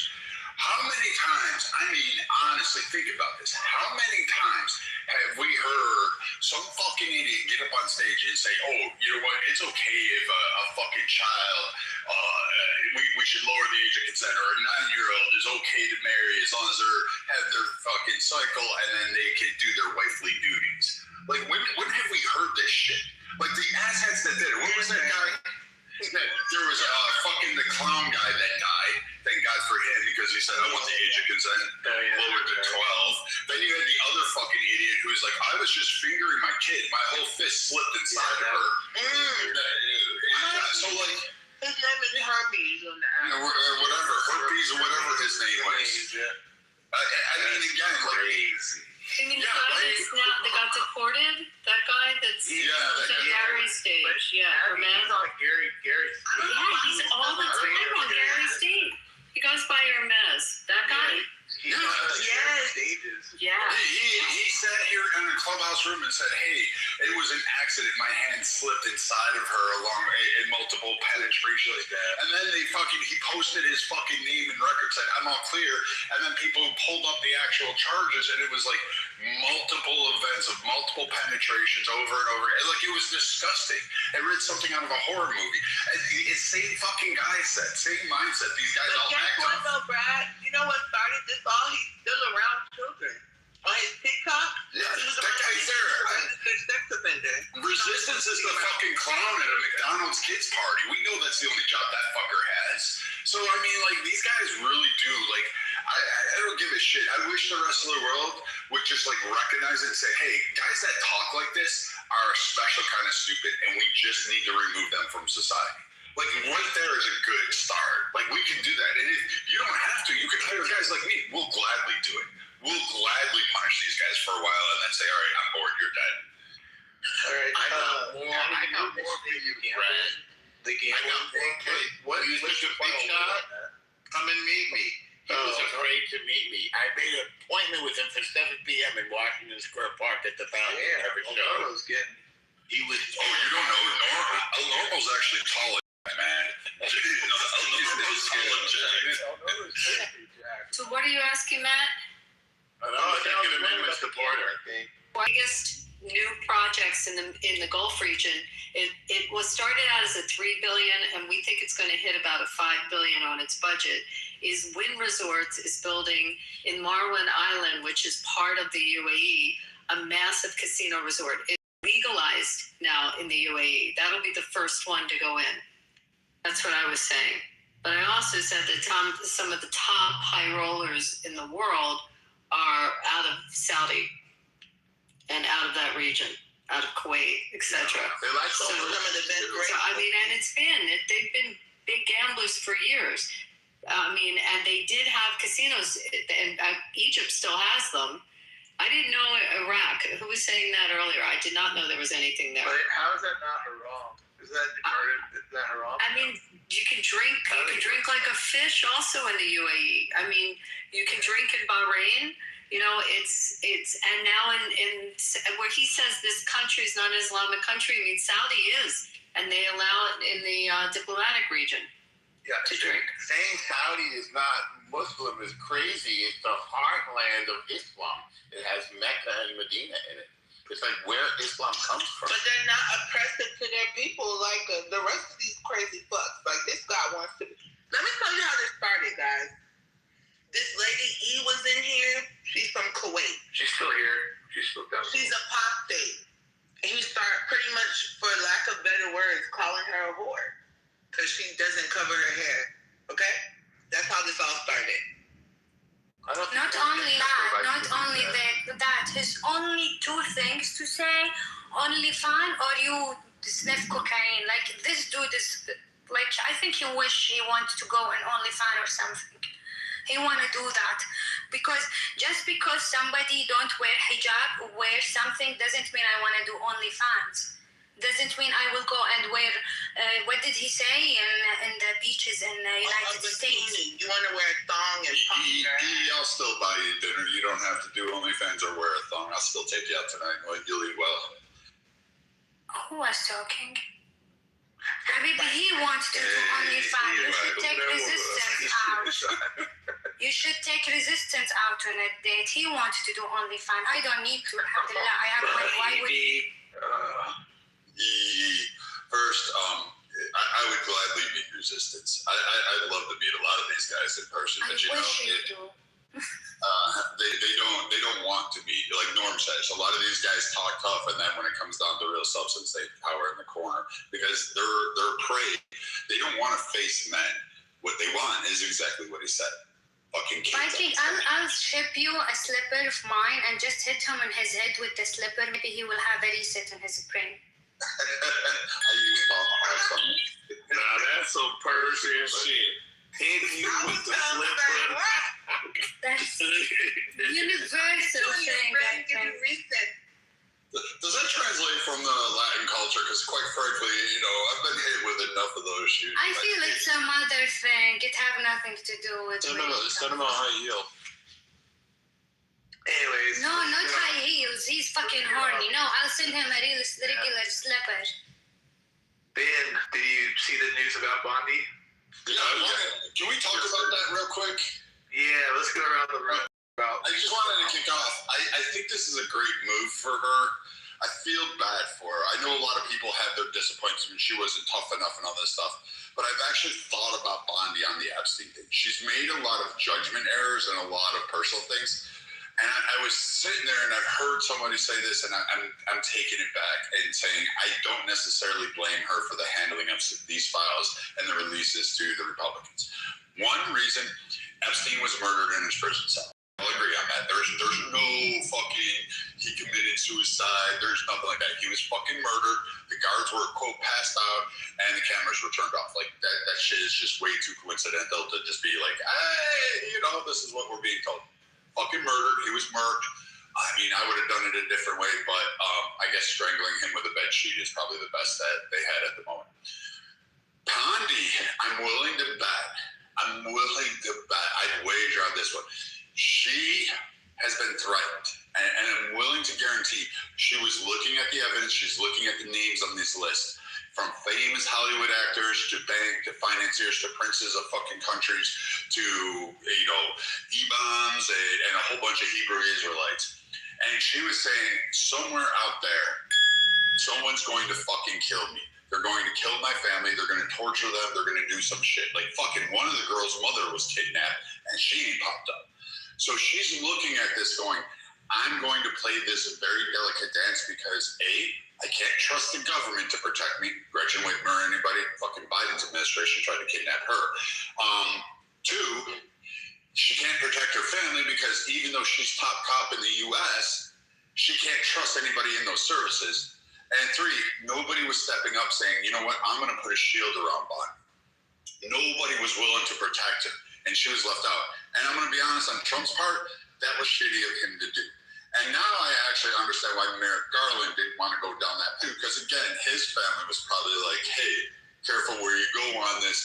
I'm willing to bet they are all, she was most terrified because if you terrify a mother, you terrify a woman with her family, she's going to do what she says because that's just her overwhelming burden, and she's going to take that in. I honestly think this is great. I don't think Matt Gaetz should do it. I like the guy who's actually acting right now. I think he's going to be the best pick. And I honestly think this will be the best thing for her is to walk away. And if anything fucking weird happens to her, you know exactly it's a direct result of this Epstein case. Agreed. There's no reason why people that work at banks, names are not being released. But they want to release their, Bill Clinton, Donald Trump, Bill Gates. Like, okay, who gives a fuck? I want to know about your everyday motherfucker that is smiling in people's faces, helping with the trafficking of children.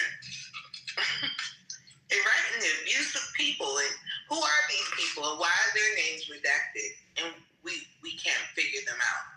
Why? May I just very quickly? This is Gigi, and I'll keep it short because I want to respond to what you just said. When we talk about children trafficking, I want to ask you a question. Who do you think is the biggest children trafficking organization in America right now that is known? Immigration. No, we break up a lot of trafficking rings in my city. It's pretty common, and we actually see a lot of it. Can I answer you? A lot of it coming out of the Asian community, not just China, but some of the in America, the groups that I'm in. Sweetie, I'm in Las Vegas. We have a lot of trafficking here. Okay, it's big business, and a lot of the rings that are busted. They bust around, and when I say China, it's around the Chinatown area, but they're Asian. So if you ask me who I think the biggest, I think statistically where I am, that's a very issue here, and that they seem to have a lot of organization around child trafficking. So that's my answer to. I appreciate that. Las Vegas definitely have a lot of runaways that run to the West Coast, to like these Las Vegas and areas, because they set up bodies so they can try to find like a livelihood on the streets. But when I'm talking about an organization that is sex trafficking and don't even think like they're doing it, I'm saying organizers running away from violence, or they hardly speak English. May I finish? Because I'm speaking English.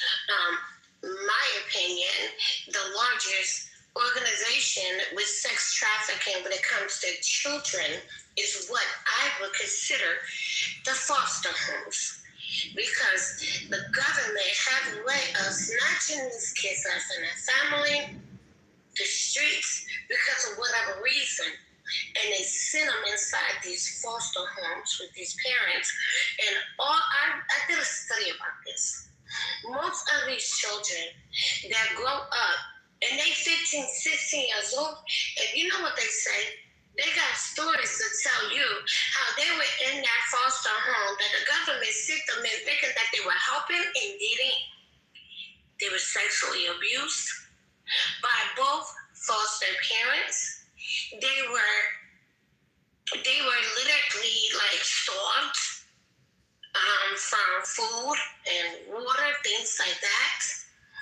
And yes, if you ever look at the statistics when it comes to a lot of children that came out the foster homes in the state of the United States, most of them have a story and tell you that all these foster homes that they was forced out their homes with and stuck in, they were sexually abused. That is the biggest sexual abuse organization that I can even imagine. And it was literally by the government. Because they say, we don't want you with your parent, but we'll put you with these pedophiles. And then wait to hear this sad-ass story that comes from y'all later. That doesn't make any sense. I have a question for you. I agree with you 100%. But my problem is the corruption. So these are regular people that work at these foster homes. I know people that work at foster homes or that are foster parents. I think there's a problem where people decide to molest these children because it's not like written in the handbook, like, oh, make sure you do this to these kids. Why are these regular, everyday people molesting foster children? The reason for these, and it's not all, we cannot say that it's not all. There are some good foster parents, but some of them, if they qualify to be able to be a foster parent, they usually do it because of the check, the income. They will take as many as they can. That doesn't mean they're actually going to care for their well-being or not harm them in these things. And that's been happening. Excuse me, Ms. Gigi. Can I also touch base on this answer for you, Ms. Jasmine? Yes. I have a friend of mine. He's in basically special victims unit. He's a police officer, all right, in South Carolina. And he was telling me individuals that were foster parents that got criminal charges for children molestation, raping, etc., that the state basically prosecuted.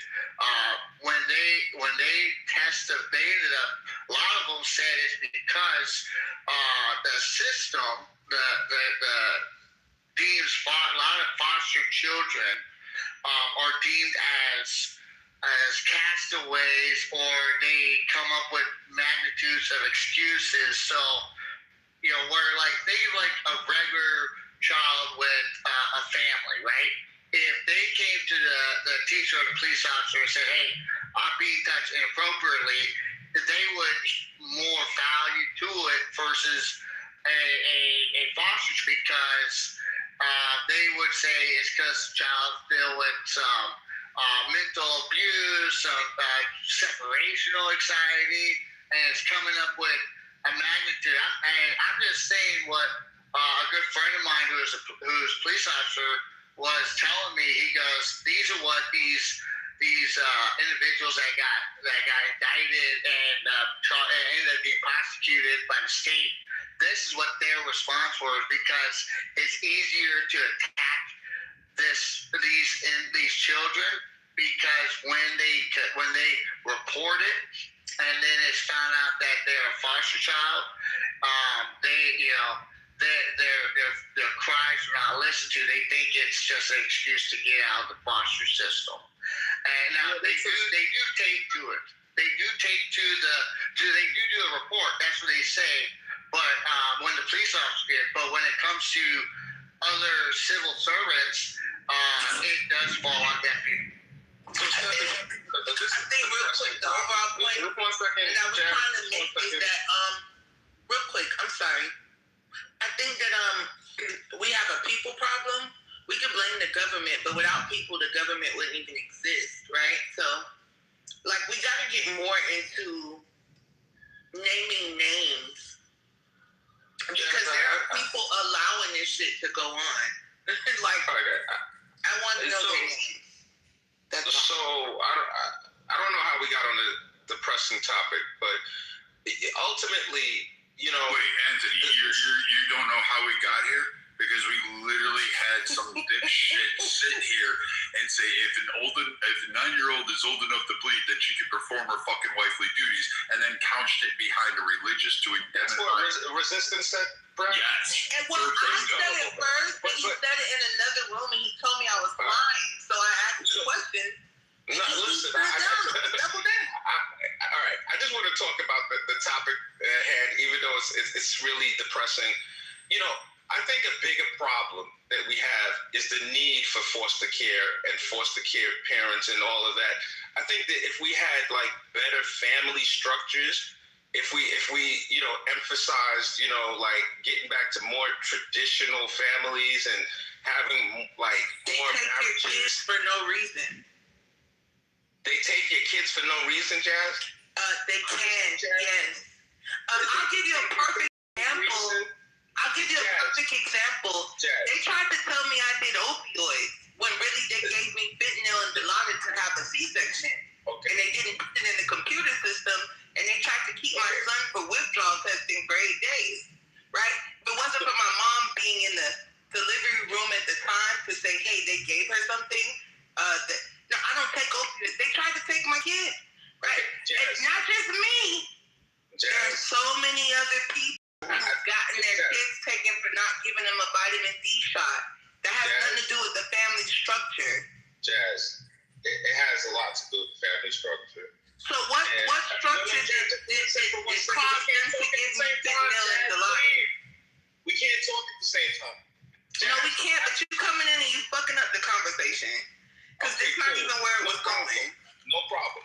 So, Jazz, it's ridiculous, bro. This idea, right, that you were given. The idea of what? I'm going to land, Jazz. The idea that you were given Dilaudid and fentanyl, and it wasn't charted, is a lie. It's actually not a lie. It's literally impossible. It's not. The computer system was down. I was at Memorial Regional Hospital in Hollywood, Florida. The computer system was down. So they wrote it down in the backlog. So you know where it was, Mr. Anthony?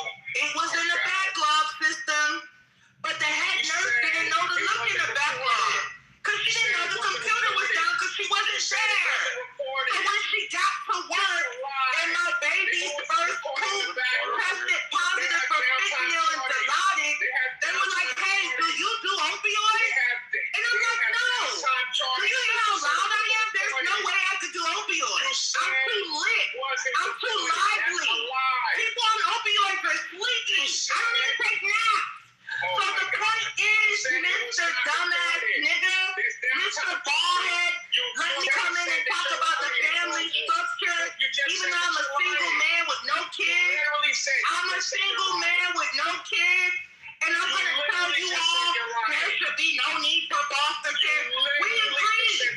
Tell them to leave people's kids alone. We definitely agree. There's a woman in Florida that got her kid taken because she said, no, he doesn't need a vitamin D shot. And they said, you know what, sis? You don't want to give your kid a vitamin D shot? We'll take them, right? Really big case in Florida. You can look it up, baby. Okay, one at a time. We can't have everybody just yelling and screaming. Didn't tell me I'm a fucking liar, right? When it was in a backlog system that the head nurses dumbass didn't even take the time to find, right? You stupid bitch. You don't even have a wife or kids, Anthony. Is that a capital B? You sound fucking retarded. Aren't you like divorced or something? You're right. We need a better family structure where black niggas stop being ain't shit, want to hop in the conversation and ruin it as fuck niggas. You're absolutely right, Anthony. Better family structure. Jesus. Dumbass bitch. You get your dumbass in the Congo and tell me I'm lying. And this is the reason why I sued the hospital and won a motherfucking settlement, Anthony. Because of dumbass doctors like you. Oh, that is a lie. It was not in the backlog system, and it was. It was right there. So run me my money like the hospital had to, niggas. For trying to say a lit bitch like me is on opioids. Yo, Matt, seriously. You're screwing at the state. You know people on opioids, man? Yeah, they go to sleep. She's talking They go to sleep. We were talking about I hear the end of that. Go ahead. Yeah. No, it's all good. I want to clarify for the rule. I've been married for over 20 years. I'm currently married. I have multiple children with my wife. Okay? I'm a registered nurse. My wife's a labor and delivery nurse. All right? She admitted she was lying. She initially said it was not charted, and thank God her mother was in the room. Then she said the computer systems were down, and it was back charted. We have, when the computer system's down, downtime charting. So she lied. She made that shit up. She said, I'm not married, I'm divorced, I'm married. All right? These are all lies. Over 20 years. Lying. This chick, it hits close to home. She's the unmarried person who they attempted to take their kids, and she says they take kids for no reason. We need a safety net system for children that are being abused. This idea that these professional social workers takes kids for no reason, that dog won't hunt. She's a liar yet again. I don't know what's wrong with certain people. They come and they make shit the fuck up. Thank you. I just want to say really quickly to let me get the point. So what you're saying, because you're a liar, you don't deserve to raise your children? Not what I'm saying, Gigi. I never said that. Exactly. Right there. That's not She's a liar. No. Too. If you think I'm gonna tell you my truth, I don't even know you. I would never give you my truth. So does that mean I don't have a right to raise my children because I'm Where are you getting these people from today, bro? Where are these people coming from? I thought we were talking about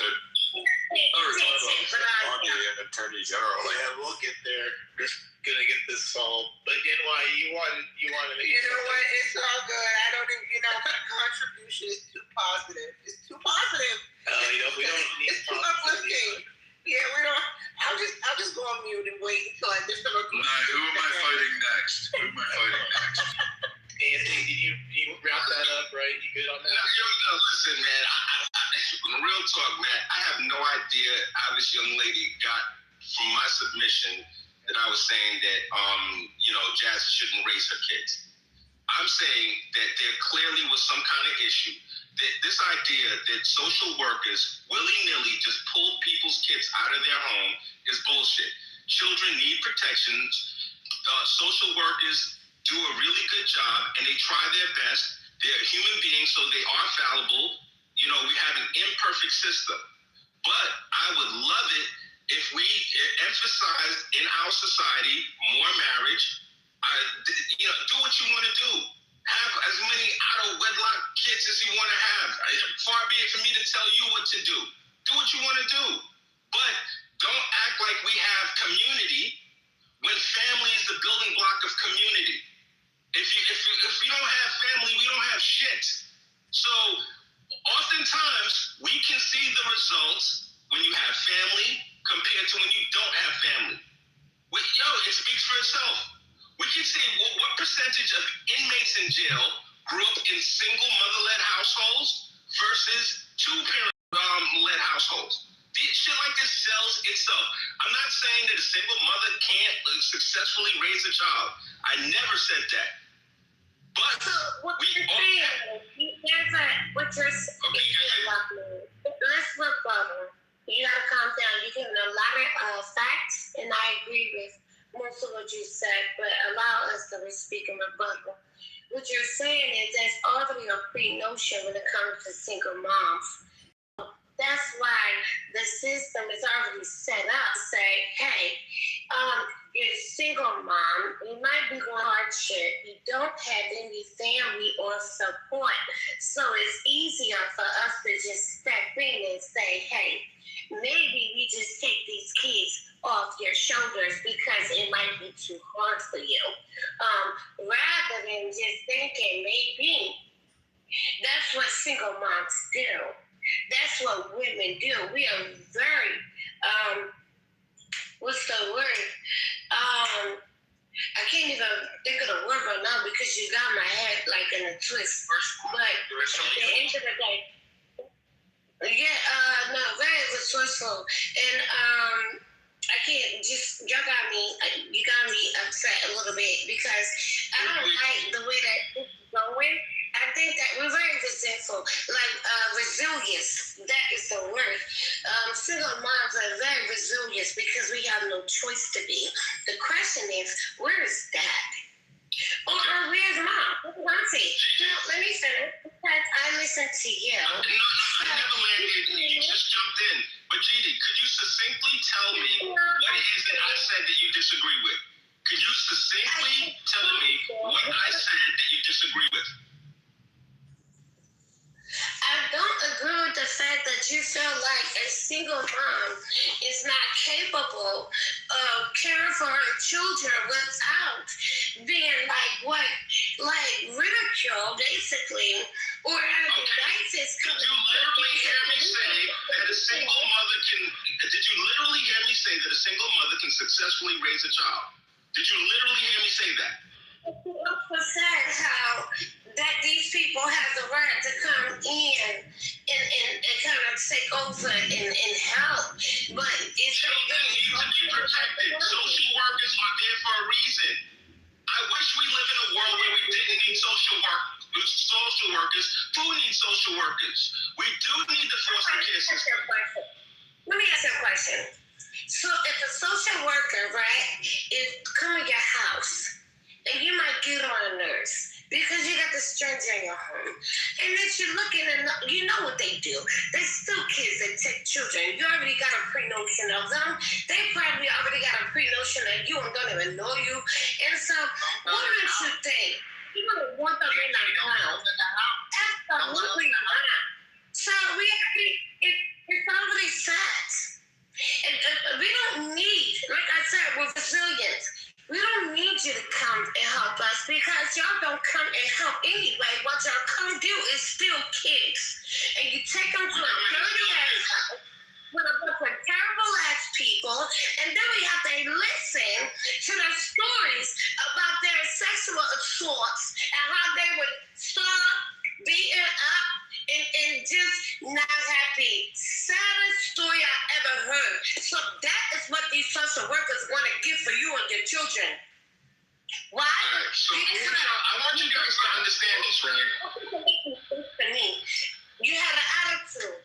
Now I can see if it's like a terrible indication where these people are like can't take care of their kids, they on drugs, the kids are dirty, they starving, they go through like real hardship and things like that. I understand those kind of situations. Mom or something like that, or yes, it might be necessary. But sometimes they just come to help it's just because. And then they want to just get involved. Why? Because you might be mean. I'm very stern. Very strict. My children are straight on. I wish they would try to come up in here and think they're doing anything up in here. And why? No, people, they work as a government for what? They need a job. They get paid to find a reason to take everybody's people. like already done with this topic. Yeah, so we like two after I agree. You're a kid. I agree. Gigi, we're good. Thank you so much. Yeah, she's not gonna stop.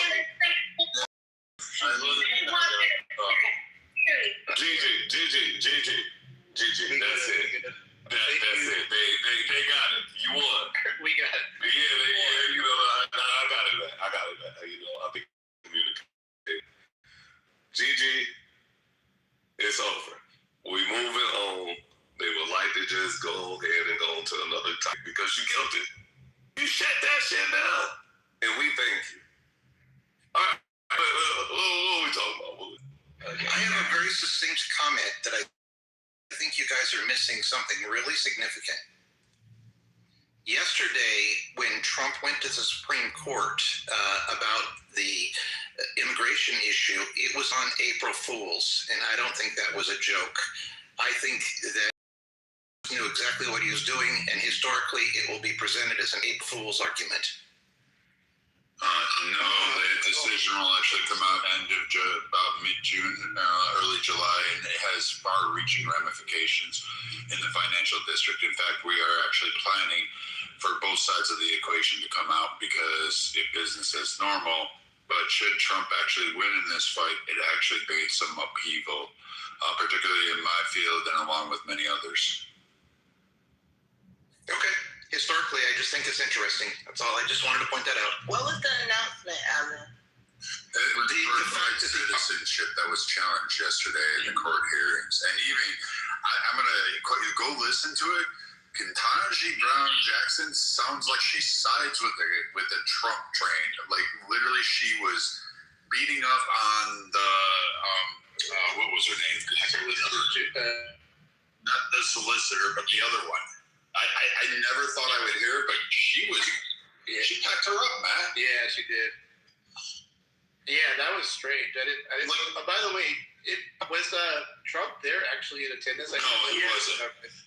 Okay, he's outside. He was. No, he was for the first 45 minutes, and when he saw that he was creamed, he left. It wasn't being creamed because that didn't go the way it is. Actually, Tony Barrett kind of pushed back on what you would say with the Trump's team, and basically started pushing back on him, which I thought was typical. The other ones, Alito, we kind of know where they're going to rest, so there's no need to bring them up.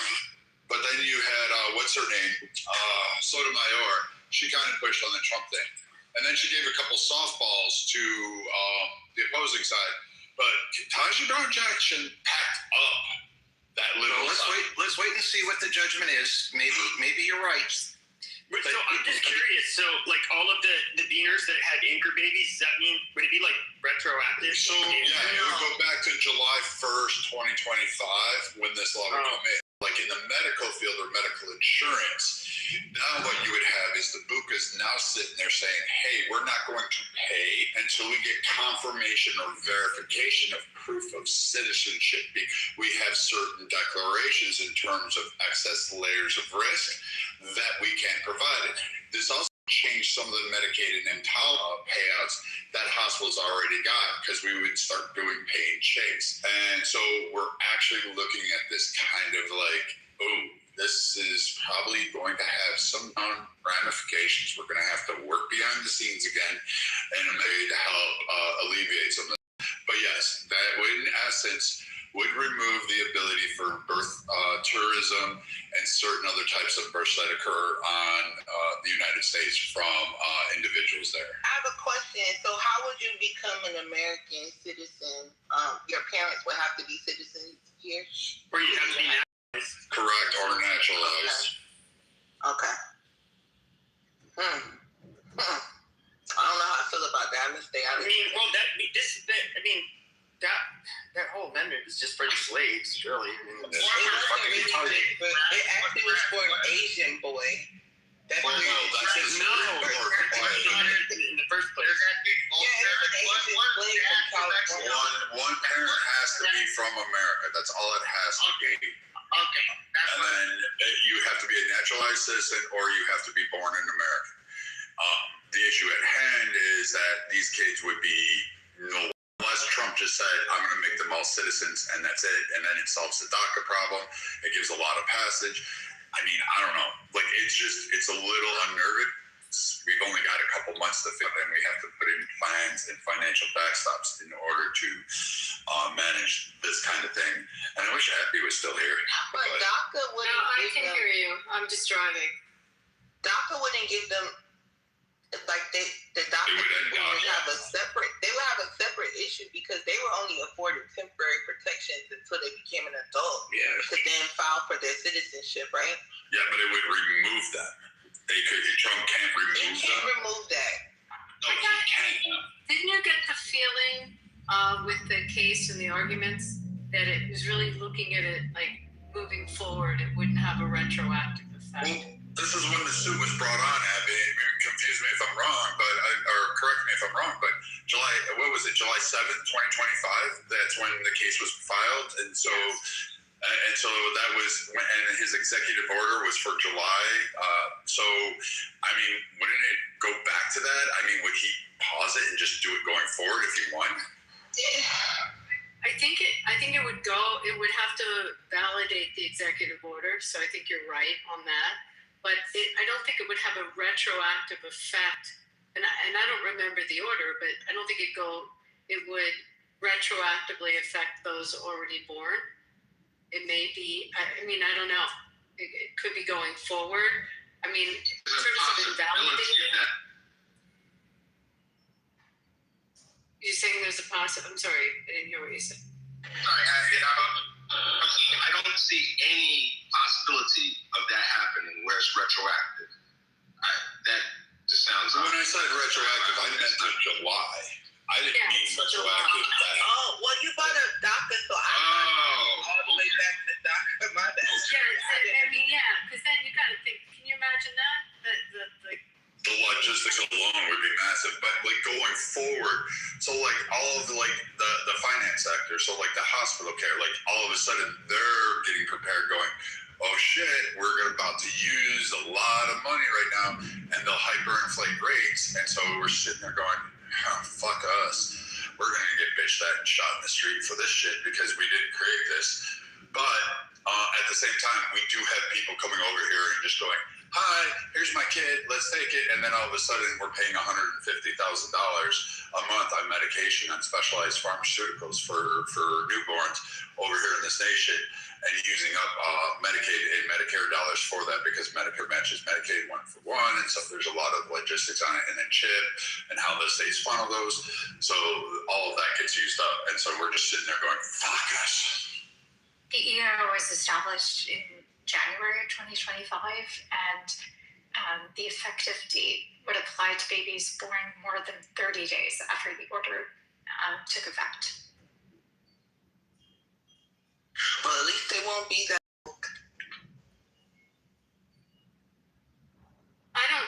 My gut, listening to the arguments, by the way, I mean, I don't know if we talked about this. I mean, I don't see Roberts overturning anything. It's not been his way. And I think that won't stand place. Well, I don't know what the poly markets and everything are saying on this. Like, I don't do the poly markets, but what I'm saying is just based on the question, because we were listening with it, like a whole bunch of executives from around the country and people in the industry were listening to this. We had like a massive meeting about it, and we're all sitting there going, we're counting, okay, we're counting 5. There's 5. Because even Amy Coney Barrett, yeah, she might dissent, but I mean,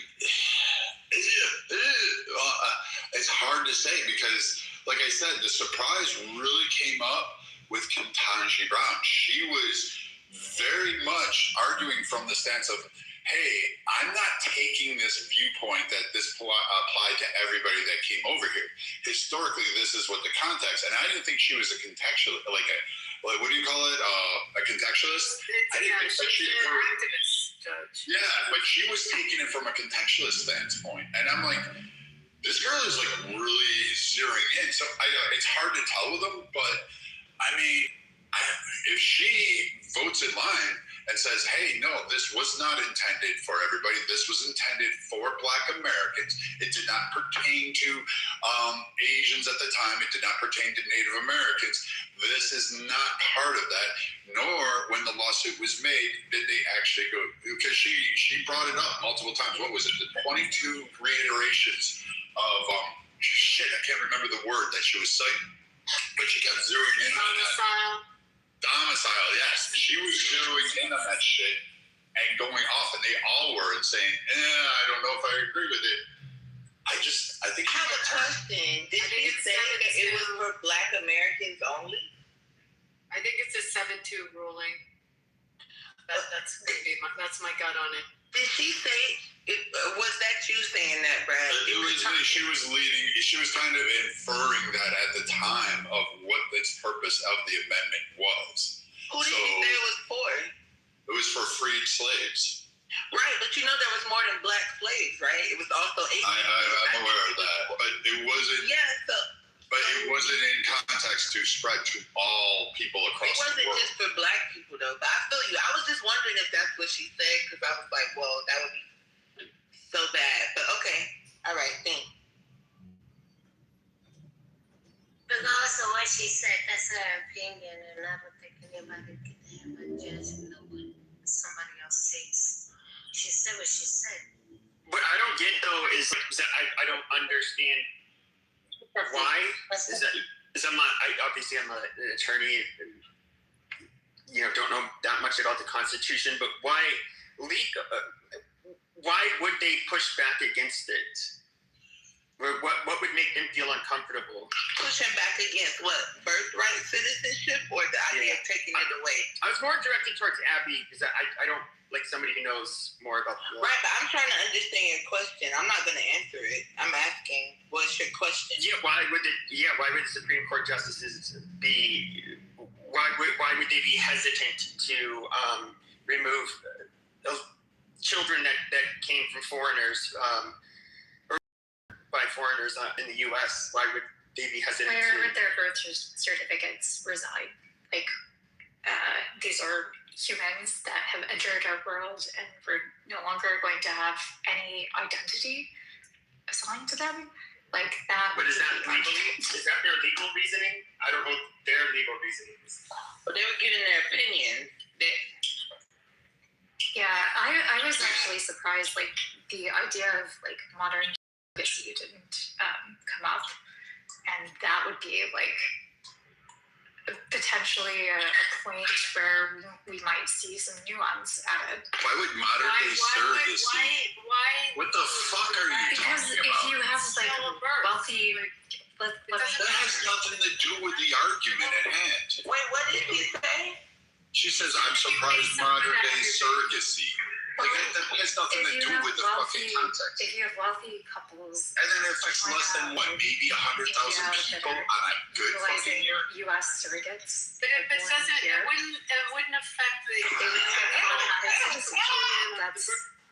That is. What? Maybe the 10 out of the year? Like what the fuck are you talking about?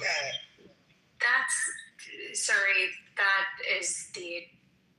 I'm just saying, like, if you wanted to add nuance. Wait. There were 3 last year. I just Googled it. There's 3 of them last year. 3 surrogates in the U.S. that have been known to be paid for by overseas. So you want us to worry? You thought that was a major point? I don't think it is a major point. Were you asking if the surrogate baby or the baby that the surrogate had will be a citizen of the United States? The answer, Patsy, a lot had to do with. Oh, we should just mute E and just move on because again. No, I wanted to know what she had to say, guys. That's not nice. But okay, move on. Yeah, let's move on. Thanks.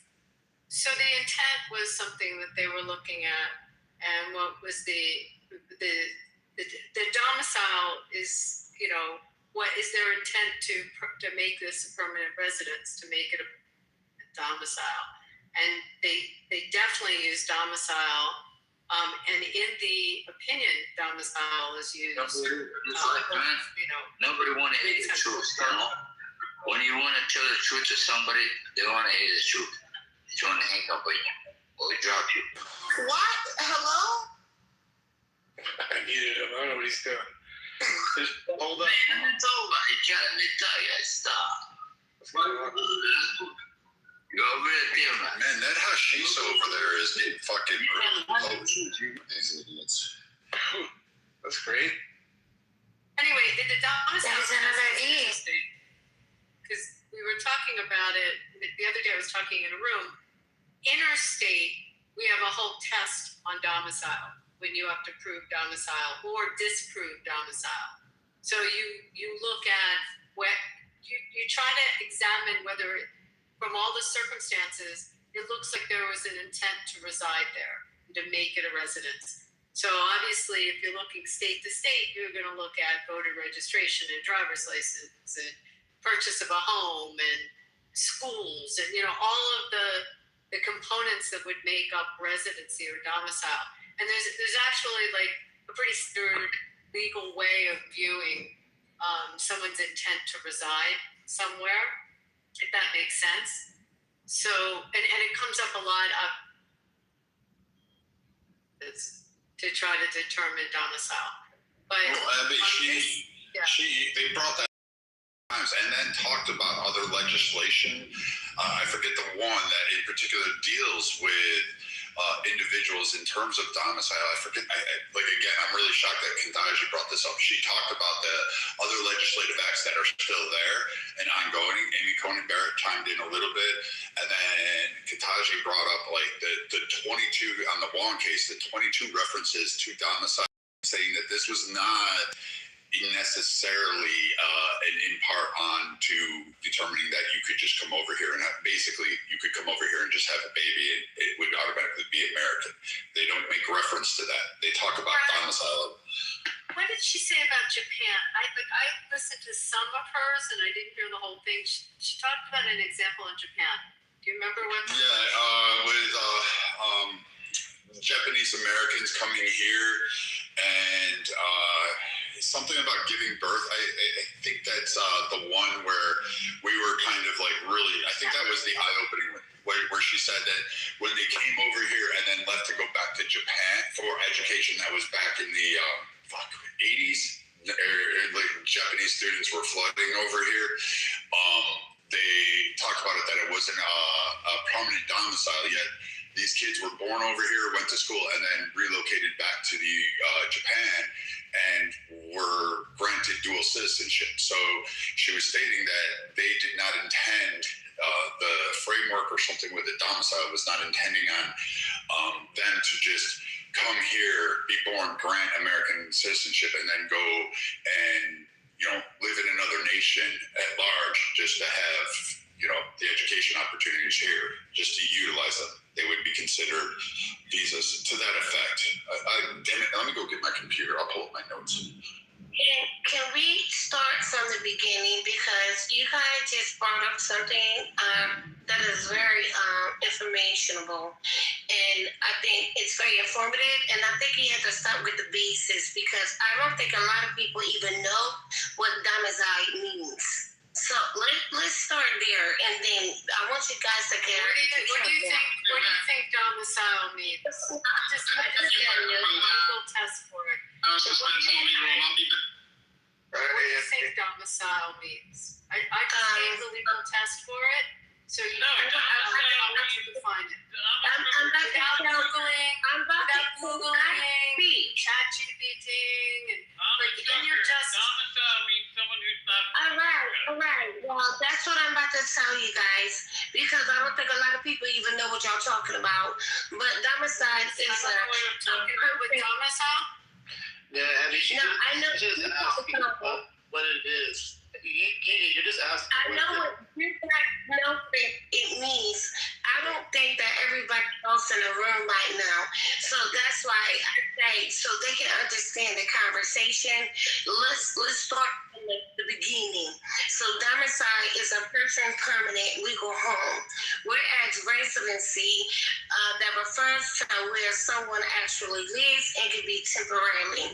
You can have multi-residence, but only one domicile. Establishing in a new domicile require physical presence and the intent to remain, often shows by voting, vehicle registration, and tax filing. And that's all I wanted to say. Okay. So people can understand. That's what I think I just said. There's a legal test, and I went through, and you can go through this when you look at, especially in family court, wherever you have conflict of law cases, and you're trying to determine which state law to apply, you look at, it's the intent, but it's also the activities of the plaintiff or of the defendant in that action, and where they're voting, where they're paying tax, where their cars are registered, where their driver's license is, where their kids are in school, how many days a year out of the tax year do they spend in that jurisdiction versus another jurisdiction. I mean, there's a list of questions, and there's some people that have second homes in vacation homes in other states, but there's a good chance if their second home is in a state that is a non-income tax state that they'll claim that as their domicile. So you also have run into this question when you have state taxing authorities looking for those people. If you're in New York State and you've got a resident and you want to tax them on New York State income tax, and they say their domicile is in Florida, which is a state that has no income tax, New York State taxing authorities are going to go through this test to try to prove or try to determine where in fact the domicile is. So let's say they've got that second home in Florida, but their kids are in school in New York. And they're going to look at how much nexus, and that's a legal term, someone has to a particular jurisdiction to go through that domicile test. Does that help in what you're asking? Hopefully that answers your question. But Abby, I've got a couple of my notes right here. So Roberts being the institutionalist that he is, I may agree with you. He could flip either way. He's really kind of one of those that, you just never know what he might do, because again, he is an institutionalist, but he might actually side with the fact that this application has been very broad and has used to cover more than its original intent. Barrett, I think, will side with Trump on this one, only because based on her questioning, even though she was there, her past is usually like in the original meeting, and she usually bases that as her precursor. But when she was she actually was like going really hard. One of my legal individuals here, one of our lawyers, they were an ERISA attorney. She was sitting there saying, it sounds like she's trying to help them build a case, is the way she felt. She was really putting the pressure on them to make sure that they could, this guy could actually, who sounded like RFK, to make sure he was able to explain everything. Kavanaugh, he's probably going to align with Trump on this one. And then you've got Gorsuch. His big concern on the questions that we had here was the meaning of jurisdiction was what popped up for him over and over again. That seems to be where does jurisdiction for the U.S.? Does it pertain to those that are abroad? And there was some confusion on the answers, because I thought for a minute maybe he was going to decide against that. But then he was like, we don't have jurisdiction over Japanese people, where our jurisdiction relies solely on our citizens. And if they commit a crime over in a foreign country, they can be deported back to us, can impose sentences on them and penalties and take them, even though the crime was not committed necessarily. In personam versus... Yes. And then we had I'm going to have to explain. That's too complicated to explain to everybody. correct. But I understand what you're saying. Go ahead. Yeah, and then you had Alito, who was like, he really was going down the path of practice because that case did not or make anything thereof to illegal immigration. In fact, he states, we technically do not have jurisdiction over these people because they are not U.S. citizens. We have no knowledge of them being in the country, and they are technically citizens from another country or nation, and they would be subject to those laws. This is why we deport them, because they are not citizens of the U.S. So I think he's going to go down on the historical meaning. And Thomas, of course, is just going to go, he's a very strong originalist, and he wants the narrow birthright citizenship. My notes on Jackson, she was talking about jurisdiction. Children born on U.S. soils are citizens was her overall claim. However, when she started to go, she started to look at the practical problems of how this change would actually be enforced. But moreover, she talked about how it's enforced universally because, again, what are you going to do about the parents? Does this child automatically grant citizenship to the parents? And that was one of her concerns, bringing it up by saying that this could stand. So they didn't have a clear answer. They did that legal jargon and manipulated. Again, according to another attorney we had, they put Kitaji in the same category as Bear. They were helping Assad, or they were really genuinely coming after him. The poll is that Barrett and Jackson may flip sides, but who knows? I thought Gorsuch was a bit antagonistic, especially also the guy really should have been prepared on the tribal issue. Correct. That's Gorsuch's thing. And I was surprised that he didn't really have a good answer back to Gorsuch on that. Correct. But Sotomayor and Kagan would be. I see Gorsuch going against Trump on this one. I don't know. Like I don't get the sense. I mean, even if Roberts were the side with Sotomayor, they still win. Like Trump still wins. Like unless you get Gorsuch and Roberts to poll, like you'd have, or Comey Barrett. Like you have to get two. So I don't see it. I mean, my take is it's going to be a 7-2, and that's just a bit. But I don't know. I didn't get the feeling that they were siding with it. But we'll see.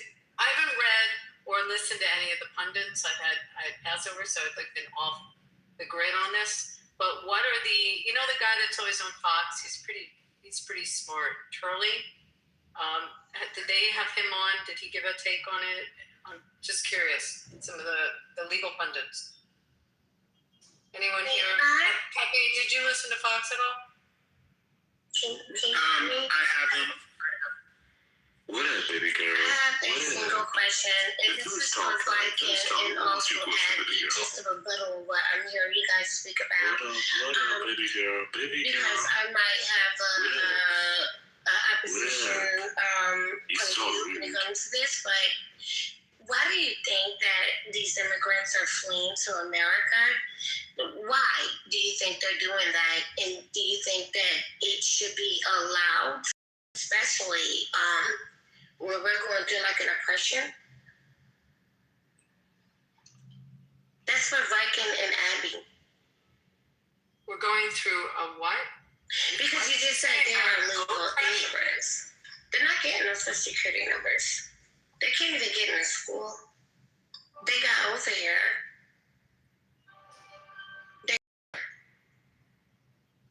The crime rate definitely went up. A lot of people are. Wait, what are you asking? I'm asking you this. Why do you think that these illegal immigrants are migrating and fleeing into our country? And are you opposed to it or not? And do you think that it's going to affect the Americans? Well, it affects the Americans, but I mean, I'm not against immigration. I just want them to go ahead and go through the ports of entry, be verified, and then follow the process and not skip the line. I don't think there should be grand state sanctuary laws that grant them driver's licenses or, housing preferences and handouts ahead of those that literally I have been waiting years to go and get their citizenship. I think also that we should look at how we get citizenship out to immigrants so that we can either A, move it faster, or B, reduce it to where it's more affordable. I understand the cost is there to actually make sure people want to commit, but again, I'm not on the fence of where, hey, this doesn't need to happen that way. But you could actually say the illegal ones, yes, I have a problem with it because again, we have to spend enormous amounts of resources. And if you're asking why they're coming here, well, there's a wide variety. It's not universally one reason. I mean, money, opportunity, jobs, fucking crime. Like they're wanted in their nations. I mean, there's a host of reasons why people come. So I don't. Because you answered my question, and I'm happy that you actually got to the point. So with that being said, do you think it's acceptable, or are you against the fact that when Donald tried to put up that wall to prevent these things years ago, and everybody had a whole tantrum about it, and he shut it down from letting people come in, and now he opened the doors back out. Do you think that's going to be a difference, or do you think that doesn't open up the doors? First off, the wall was a stupid idea. I never agreed with the wall, so you're not going to. You have to ask somebody else who's pro wall. Well, what I believe Mexico was a great policy. What it did is it forced Mexico to put people and keep them at their southern border, and they were blocking it. Mexico is currently removing immigrants from their country. They're shoring up their southern region to prevent mass migration from coming in. So if Mexico is doing that now, and Trump was able to successfully achieve that, that is a win in my book. We have another nation there. I really don't have a problem with Mexicans. We used to be able to cross the border without a license, just go back and forth. You could work for a day and go back. There weren't a lot of fucking problems. The same thing happened in Canada. The problem is that those other nations, Canada and Mexico, decided to allow thousands and millions of people pour through since the 80s and just basically funnel them right down into the U.S. and allowed that. We're trying to stop that and say, no, you can keep them in your country. So now guess what? Mexico's saying, oh, fuck no, we don't have the money for all these people. Let's move them down and you can wait your turn and we'll process you as you come through. And guess what? Migration stats are down. Because they have issues with them over there. Because of the crime rate, we cannot deny the fact that, guess what, a lot of murder and also rape comes, and that's the statistics. Don't get mad at me because I'm going to speak it just like Donald Trump. But now you want them to what? Just come and flee over here? You think that's okay? I never said they needed to flee over here. In fact, I said the opposite. They're doing because they're running from out their country because of the crimes that they created. And then I think you listened to half of what he said. Maybe your phone is. No, I heard everything he said. He said there's a. No, well, tell me what part you think I didn't hear. Whoa, lady. He said there's a legal path, and he believes that immigrants, just like everybody else believes, if you come here legally and you show you're not a financial burden on the economy of the United States, which is what the legal test is, then welcome to America. No, I heard that. Yeah, I heard that. I definitely heard that. The problem What's your issue with that? What's the problem is, all right, can you allow me to speak? The problem is the legal ones are okay. We're talking about the illegal ones. We were talking about illegal. We all agree about the illegal ones. We all agree. So what's the issue? What's the issue? Everyone's agreeing with you. What's the issue? We just talked about the issue. You wasn't listening? No. What are you talking about? Again, I've already advised on the illegal ones. I've already said they shouldn't be doing that. They should be blocked. They should be. I don't even want to really have to worry about deporting them. I don't want catch and release, which is why people bring up on the left. Hey, listen, you got to stop. I mean, either you really are.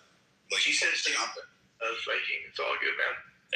But like, listen, you like, we don't have a lot of catch and release. That's one of the practices Trump has done, which is why when you hear leftards sit there and say, "Oh, he's not deporting as many people," yeah, he's going in cities and rounding up people. He's got warrants out there. He's following through on the warrants and stuff like that, and the processes. So ICE is actually doing what Trump has said, but he's not allowing like Biden or Obama, where I'm going to let fucking 100,000 through in a month, and then I'm going to go chase him up and make my deportation numbers up there. Like he's locked the border down. He's basically, in essence, that you have to go through a port of entry. He's not doing catch and release. That's why the numbers on deportations are down. That's really my main question. Are you in agreement with that? Because I'm gonna be honest, I am. I agree. Honestly, I think we need to just get everyone and remove them. Get everybody to remove them? Why would you want to just get everybody and remove them? That doesn't make any sense. I'm losing brain cells here, guys. I'm excited. Hold on. Like this, I don't know who you are, but you're not. Like, we don't need to go after everybody. If they came here legally or have a process, then they should be allowed to stay. If they're following through and they're complying with our laws and they're not a financial person, why the fuck am I wasting $1 trillion to go after everybody? You just met Gigi for the first time. Hi, Gigi. This is Big Bang. The reason why I feel Gigi. Hey, how are you? Hi, Gigi. Hey, is that Pepe? That's no point. Yes, Pepe. Yeah, Pepe, you know why I feel the way I feel. Because first of all, you got to be mindful. If you walk up these streets, there is an establishment, a restaurant, a business, and it's literally owned by someone that is not even American, and they only hire their own kind. And then you have unemployment, you have welfare, disability, you have, let me finish, please. You have all these different social services that are being put out to the Americans. They can't find a job. Yeah, you live in Philadelphia. That place is a real every street and only hire their kind. Do you really don't know you're preaching because why Americans can not find a job and need to argue because they're there. Can you tell Gigi where she is? Shut up! No, Pepe, I am not the only one getting frustrated. Gigi is about to get disrespected and I don't agree with that. You're only making it worse. Gigi, let's tone this down a little bit. Gigi, so like people are against chain migration. Like we're against that. What you're saying is talking about chain migration. We're against that. Like, do you understand that? We're totally against that. We don't want that. Do not do that. Do not include everybody else with your own personal feelings. A lot of Americans are feeling the same way. Oh, okay, I just said that. Like, literally, we're against chain migration, meaning where you could go and say, Grandma needs to come over, my step-uncle from fucking another mother needs to come over here, and bringing people over as relatives. We're against that. There's a lot of those policies that we're cracking down on and saying, no, you can't do this, and we're denying those visas. We're denying that ability to come through because Biden allowed that, and many others did. We want to crack down on a lot of the ways. We want to control immigration in here. We don't want to import people that are a detriment to the system, create crimes, or be a financial burden on society at large, wherever they're at. We want to promote people to come in here, be able to manifest their own destiny. We want to be able to recognize them. We want them to be part of the greater fabric. We don't want them hiding in the dark or shadows. And no, I don't think we need to like round up immigrants and go after them. You know what it would cost? About $32.5 trillion to just round up literally all the immigrants, depending on what period of time you'd want to, process them, try to negotiate with another country and ship them over there. It would be a huge, massive expenditure, one that I'm not willing to pay for. What I want are the policies to be put in place, reinforced, and actually controlled. So I'm not sure where your logic is going because you keep jumping from point to point and then giving another argument on stuff we already agree on. I think so you don't understand what I'm saying is what you're you're saying. You don't understand my point. Peppy is very familiar with me. Peppy, can you explain to him so maybe he can understand and it can make sense to him what I just said? I didn't quite. I'm sorry. I was looking. We understand what you said. something He's back on. agreeing with you. Yeah, don't worry about it, DZ. We agree with you. We got you.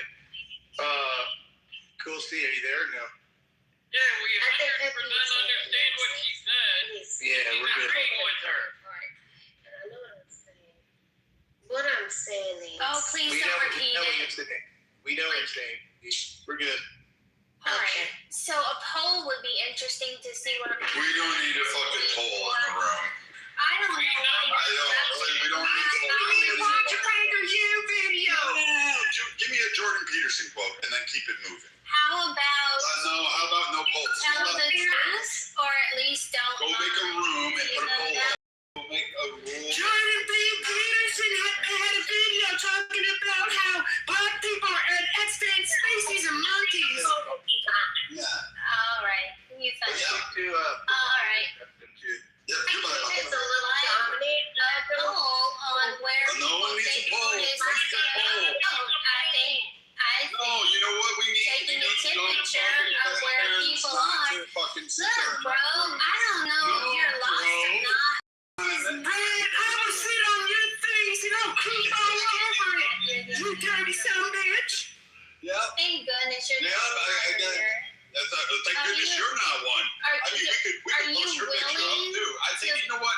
How many people, let's do a poll. How many people believe that Monica really does contribute to the politics discussion at all? Has anybody ever heard her discuss Why don't you put a anything poll other than up, black Matt? people? It would be interesting And to how see. about Why don't how you much do she that? hates Does anybody with a Monica different color? contribute to How many Clubhouse people actually discussion? believe Let's in that go. one?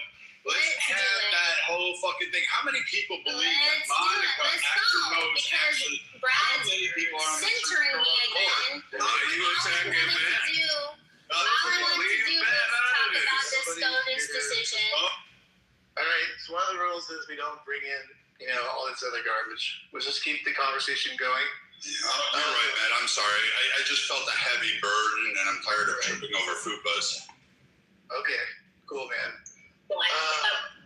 It's Your bottom lip that you're tripping over, you should Dude, those vagina lips you should try to suffocate with. You should just All right, get rid of the guys, bowl. people look down if you don't stop it. Come on, let's keep going. That's disgusting.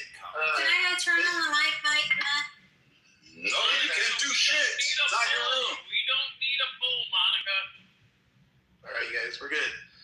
I just want to say that is amazing. Can I have a turn on the mic, Matt? Then I'm done. You've already said on your mic it exists under the. Gentlemen, the fact that I live 24/7 in your heads is not my fault. I apologize.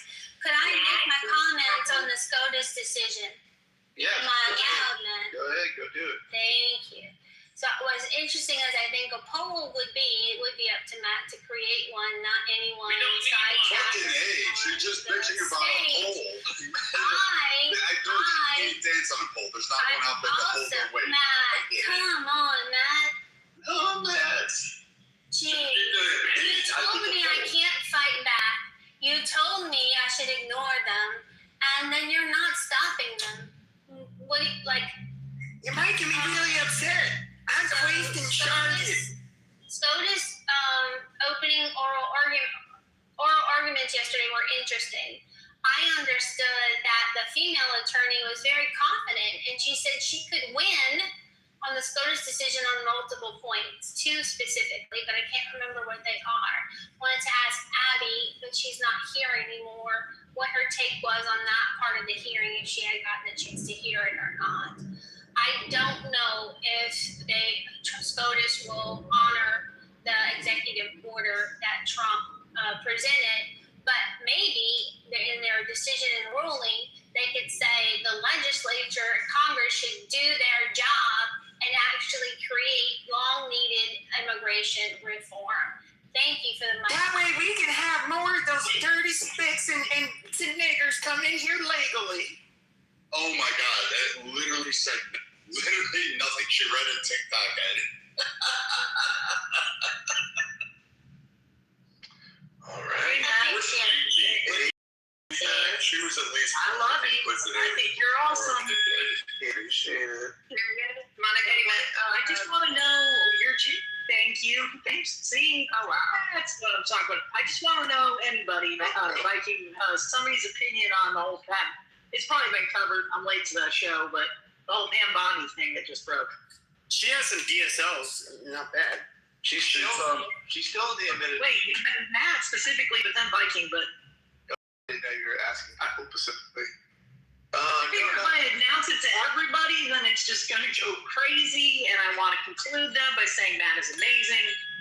No, I think she's still in the administration. I put in the queue, actually, her statement on it. She obviously, I don't know if she really means what she's saying, but she's still saying, I will fight for Trump and the usual stuff that they probably kind of do. Behind the scenes, she's probably throwing things at the wall right now or something. I don't know. But yeah, she's still in the administration. She'll still be, part of it. We'll see how that goes. But yeah, Viking, go ahead. Yeah, I honestly, I said this earlier. I think honestly she was trying to play a two-step. We're aware of Epstein being killed. We're aware of multiple people. Reporters' bombs still missing. So, if we're at this, I'm willing to bet, and it's not a far stretch of conspiracy. I can't say who or what. I don't know. But she was facing a list of powerful people, princes, governing bodies, entire banking, financial institutes, entire Wall Street, foreign nations at large. Like, we're aware that there's a certain prince in Saudi Arabia that has a preference for Nigerian little boys. And Epstein helped facilitate that. There's African warlords that Epstein helped facilitate getting access to their funds. There's certain groups in Afghanistan, the Taliban, in case you guys forgot. Oh, by the way, they just brought back slavery. Hats off to all that hard work that a lot of the U.S. soldiers had to die and bleed for just to see a return of slavery in Afghanistan. But again, the Taliban itself was like basically, yeah, okay, go ahead, dude. Go Durga somewhere else. So then if you look at what actually happened in terms of Pam Bondi, I think really, in all fairness, I think she was scared. I think Garland was scared, to his credit too, because looking at all that evidence was probably something in the back of their head saying, I don't want my family at risk. And I can't fault either of them. That being said, I also think she made some other crucial missteps about not going after certain individuals we were aware that violated laws, did not prosecute certain individuals that she could have, and did not challenge the Biden pardons that we should have done more vehemently. But I think the guy in office, who's a much deeper and astute legal mind, I forget his name off the top of my head right now, but I think he's going to be really good. I don't like Zeldin, and I think on the backup list is a Trey Gowdy. I don't know if he's been nominated or picked, but I know that Trey would probably be somebody that would not be afraid. Maybe. I don't know. I think Trey would be a great pick to put in that play. Yeah, I'll just piggyback that. I kind of agree with what you're saying, Brad. I would supplement that by saying two things can be true at the same time. She was put in an impossible position, and also she did a horrible job.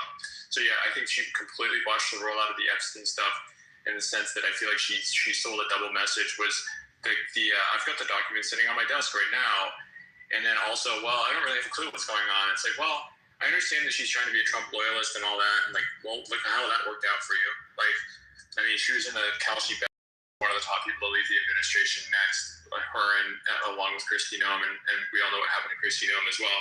It sounds like she's got her hands full as well. I thought his pick was awful, so I was kind of glad that Trump went in a different direction. But then when he went with Bondi, and I've seen her record and the fact that her ties to Qatar and all this other, or Qatar or whatever we call it. Like, there's a bunch of stuff that I have issues with her and Cash Patel for that matter. But I just think, particularly in the last few months, that he was obviously being turned up on her a lot, and she didn't help herself at all. Like, not at all. And I think she tried to play it both ways, which again, I think that she's in a difficult position. But the way that she played it, it's like, look, you want to go full Pete Hegseth and just kiss the ass of the crown. Maybe that's the route you need to go. But like, going the route that she did, where she tried to play it both ways, it ended up burning her. So I think Matt. Well, I don't know why I said Matt. Shit, I should have danged the bell. I think what Viking said, though, I mean, I hear what you're saying, but when Viking added in the point that it was getting very dangerous within all of the whole, we're going to release them all, we're not going to release them all, I think that it probably posed a threat, major threat for her and her outlook, like overall look for the face that she held, for the position she held. But and then if I could have just one final follow-up question, it'd be Monica, because I like her input too. I wanted to hear what she would say as far as it did break, or what I heard is that I think Pam Bondi is actually going to the private sector, and why you would think that that would be a good move instead of something more laterally that kept her closer to like the chain of command. But if you don't want to answer this, I think she can. I don't think she's the complete screw up that many people think she is, and I think she could be more effective in the private sector. Look at what Elon Musk has done when he doesn't have an official role in government aside from his brief a year at Doge. Let's see. I think it's like, Brad, I kind of like where you're going, but it's like it also presupposes how much information there is in the Epstein files. And like, yes and no. Like, I kind of stand by the whole, if the Democrats had the goods on Trump prior to this election, like in the last administration, I think they would have dumped that stuff earlier. So, I understand what you're saying in regards to very, very famous people and Pam Bondi feeling like she was in danger for her life. I get that up to the point where it's like, I don't really know how much, like, obviously we've had these huge sort of cash dumps of the Epstein files. I don't really know how much is there that's been redacted that's actually damaging to, like, I'm still kind of the mindset, and call me a conspiracy theorist, that the people that would actually be damaged by this stuff, that those files are never going to see the light of day. Like, I think everybody knew that Bill Clinton was a perv. But I think the people that would actually acknowledge the fact that that's the part where I kind of back and forth on. I don't know why you're talking to me right now. Like, I'm not finished. I'm wrapping it up. I know I'm long-winded, but I'm wrapping it up. But that's where it's like I don't know. I'm kind of sitting on both sides of the fence. Where again, I agree with you, Brad. So like, this isn't a complete rebuke of what you're saying, but I also feel like if you're a high level, I don't know, like if you're high enough level, you're a millionaire or whatever, and you're really worried about this stuff damaging you, I just don't think it's going to see the light of day just because of the inbred immunity, if you will. May I respond now? I think we should all just make Matt the Attorney General, and I think everybody should agree with that for obvious reasons. And I really hope that you believe that, but you got to be honest and sympathy for the victim and what they've been through. It's like, I don't see any sympathy for them. It's like, okay, well, it happened, just going over your head, things like that. And you're just looking at the numbers and probably just want to get the paperwork out your head.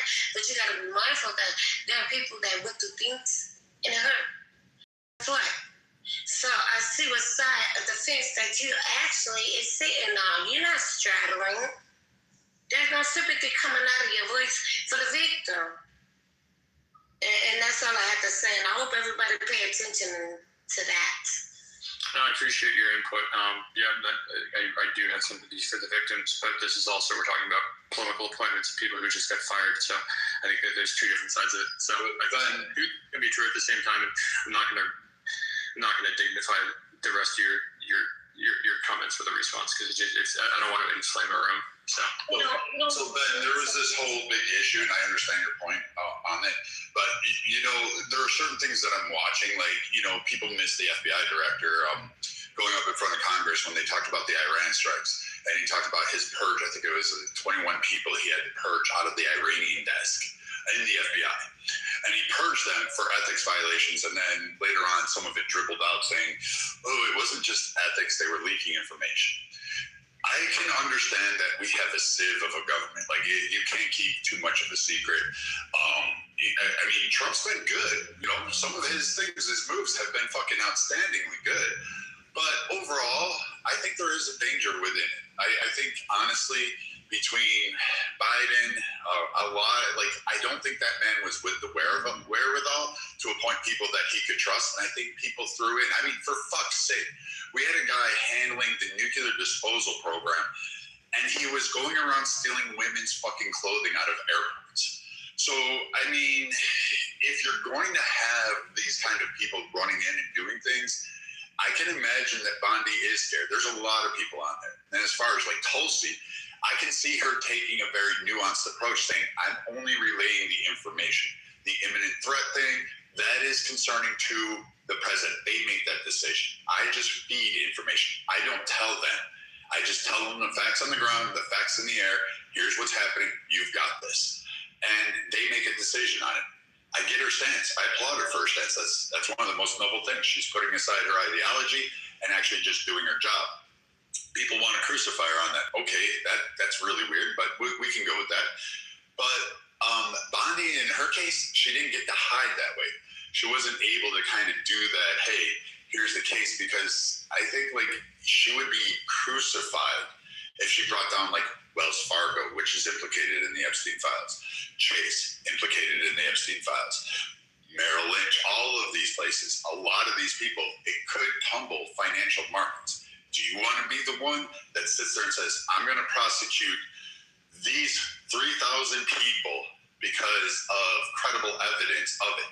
Can you imagine her going after Ellen DeGeneres, where we have pretty good evidence that we could probably get a grand jury indictment, but nobody's calling for their head? She doesn't have any protection from either side of the aisle. And I would say on the Republican side, she doesn't have that. Like, there's just nobody there. And I would say, you know, for her, I mean, you needed Trump to do it. That's what she really needed. And I could understand her, like, saying, you know what, fire me. I'm good with it. I'm sure there was a big discussion about it. I'm sure Trump was disappointed. But I'm pretty sure to say that she was like, you know what, her first thing is probably headed to a bar right now to drink a bottle of booze and say, thank fucking God I'm out of that role. So we really are going to attack Ellen DeGeneres. Her last name is DeGeneres. She's a talk show host. And honestly, I enjoyed her shows. I think it's disrespectful. Why would you speak after that? Like, Viking had something like this has been quoted. Yeah, it was disrespectful. You're what? I want to ask you, Gigi, did you also like when she would put because you lost a new party. Yeah, later. Did you also like when Ellen DeGeneres would put cameras inside of changing rooms of minor stars? Did you enjoy that part of her talk show as well? I don't believe she did that. So you don't like cameras? It's aired on her. I only want to listen to the parts that are pretty. I only want to listen to the pretty parts. And business. No, you always have cameras everywhere. I don't think that she. Criticizing another man on this stage. Weren't you just criticizing another man on this stage for not having empathy for the victims? Oh, all right. Can you repeat that question? Because you're a hypocrite. Just go back on mute. Okay, that's not right. Do not call me names. I didn't call you once. Anyone. Don't do that. I'm not a hypocrite. I mean what I say. I say what I mean. I am not against Ellen DeGeneres. I think that she's very generous, and I think she had a great show. What about the victims, though? You're doing it right now. Why would you do that? I'm a victim, no. You tell them, Gigi. Don't let these white women bully you around. I'll put them in check for you, too. Who are you talking Thank you. Yeah, you white Karen bitches, you leave Gigi alone. Enough, Pepe, you closet fag. That's the that she had a great show, and I feel like the people are attacking her, and y'all don't even know her. Every establishment have cameras around, so they want to use that to come after her and attack her shows, always because of money and the insurance company, most likely. Y'all do not get to discredit her, and she did a lot of well. Because there's video and audio evidence of her talking about what it's like to dine on children part. I can also say that there's evidence and confirmation that she helped exploit children on Epstein Island, but you don't want to hear that because she gave you a good fucking show? What the fuck is wrong with you? No, she did not. What about the video? A good story that hurt other people. I'm not like, I would never do that. Like, I'm reading the documents. So Brad, I actually agree with I don't believe it. We just had a conversation, but apparently it has to be the Gigi show, apparently. No, go ahead then.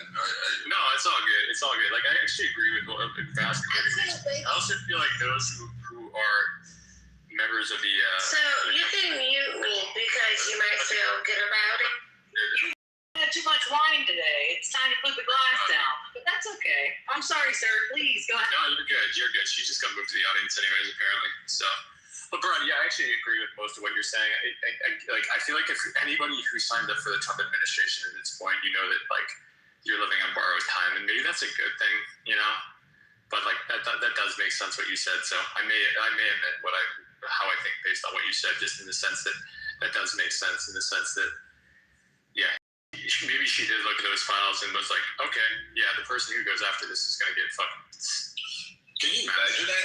I mean, like, Saudi Arabia murdered Khashoggi in a fucking embassy where he was supposed to be protected and fucking hacked him up and then carried him out in luggage.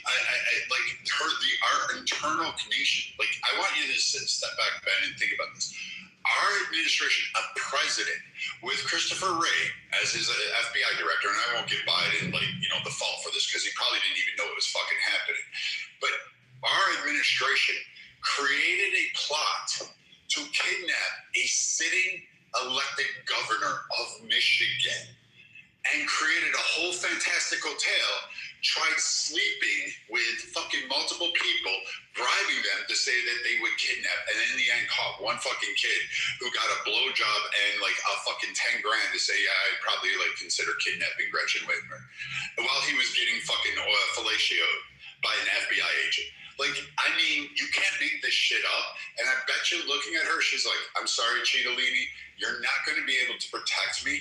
The Secret Service we know is a fucking joke at the best of times because Trump's been fucking shot at already. He's like, he's got like 8 attempts on his life. So, I mean, like, who's going to protect her?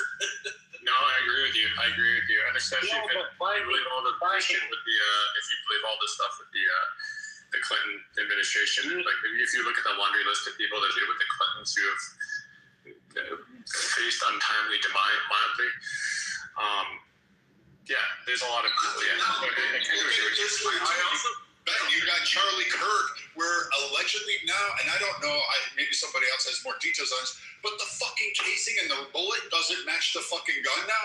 So now we're looking for where's the second gun now? Oh no, I read that. So they said this is actually relatively common. So basically, the round was like deformed, which a lot of rounds are, and they also fragment.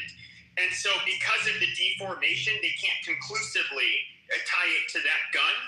But it in no way means that it was not fired from that gun. It just means it was too deformed to be able to tell if it was fired from that exact gun. I also think that, like, what is it, Occam's razor? I can't remember which one it is. The obvious solution is oftentimes the correct one. It's like Anthony Bourdain kill himself. It's like, no, I'm pretty sure he killed himself. Like, I look at this with the Charlie Kirk thing. I think having somebody who's trans adjacent, like Tyler Robinson was, I know that he wasn't trans, but his like partner, whatever it was like, I don't know, like, that seems like a realistic thing to me that would happen because of the trans ideology and how insane a lot of those people are. Not all of them. Some of them are lovely people, but a lot of them are fucking nuts.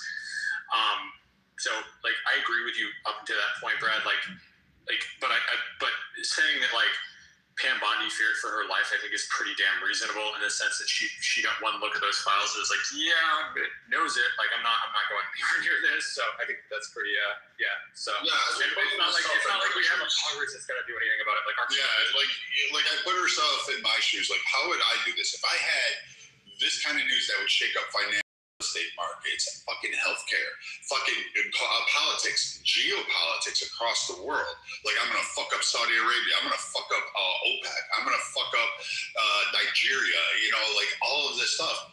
I'm sitting there looking at it going, I will either be the most hated person, but I probably won't make it through the month. I'll probably be killed. My kids will be killed. And fucking Samantha Guthrie, what her mom is kidnapped, I can't figure out. But Brad, the point I'd bring up was like, even have to go that far and even look at a conspiracy theory to look at is Luigi Mangione, right? Like that's like how easy it is it to walk down the street, put a bullet in the back of somebody's head, like the United Healthcare CEO. Like I'm not saying that Luigi Mangione was bought and paid for, but it's like you also reach that level where it's like you have so many people that are after you. So I mean, it doesn't take a conspiracy theory to say like, yeah, like if you release a bunch of this shit, it's your life is in freaking danger. So yeah, when Pam Bondi probably opened the files, and whoever was above her hand on her desk, the first page was like somebody she know, like her husband getting fucking pegged by fucking Saudi Arabian prince or some shit. But I also, and this goes to my theory with the whole Epstein thing, though, which is I think the whole Epstein thing is I think he cast a really wide net, and it wasn't so much that he wanted to drag everybody into having sex with kids or anything like that. Like I think there was a lot of that going around, but like I also think that there was a lot of like he seems to me as somebody who was just like a socialite in the sense that he wanted pictures with everybody in the case that like I just want to be. He wants to be to elevate his brand and put him in those circles. That way, when shit hits the fan, he can do it with all of these people, right? But like, it isn't like that he trafficked children to every single one of the people that he was friendly with.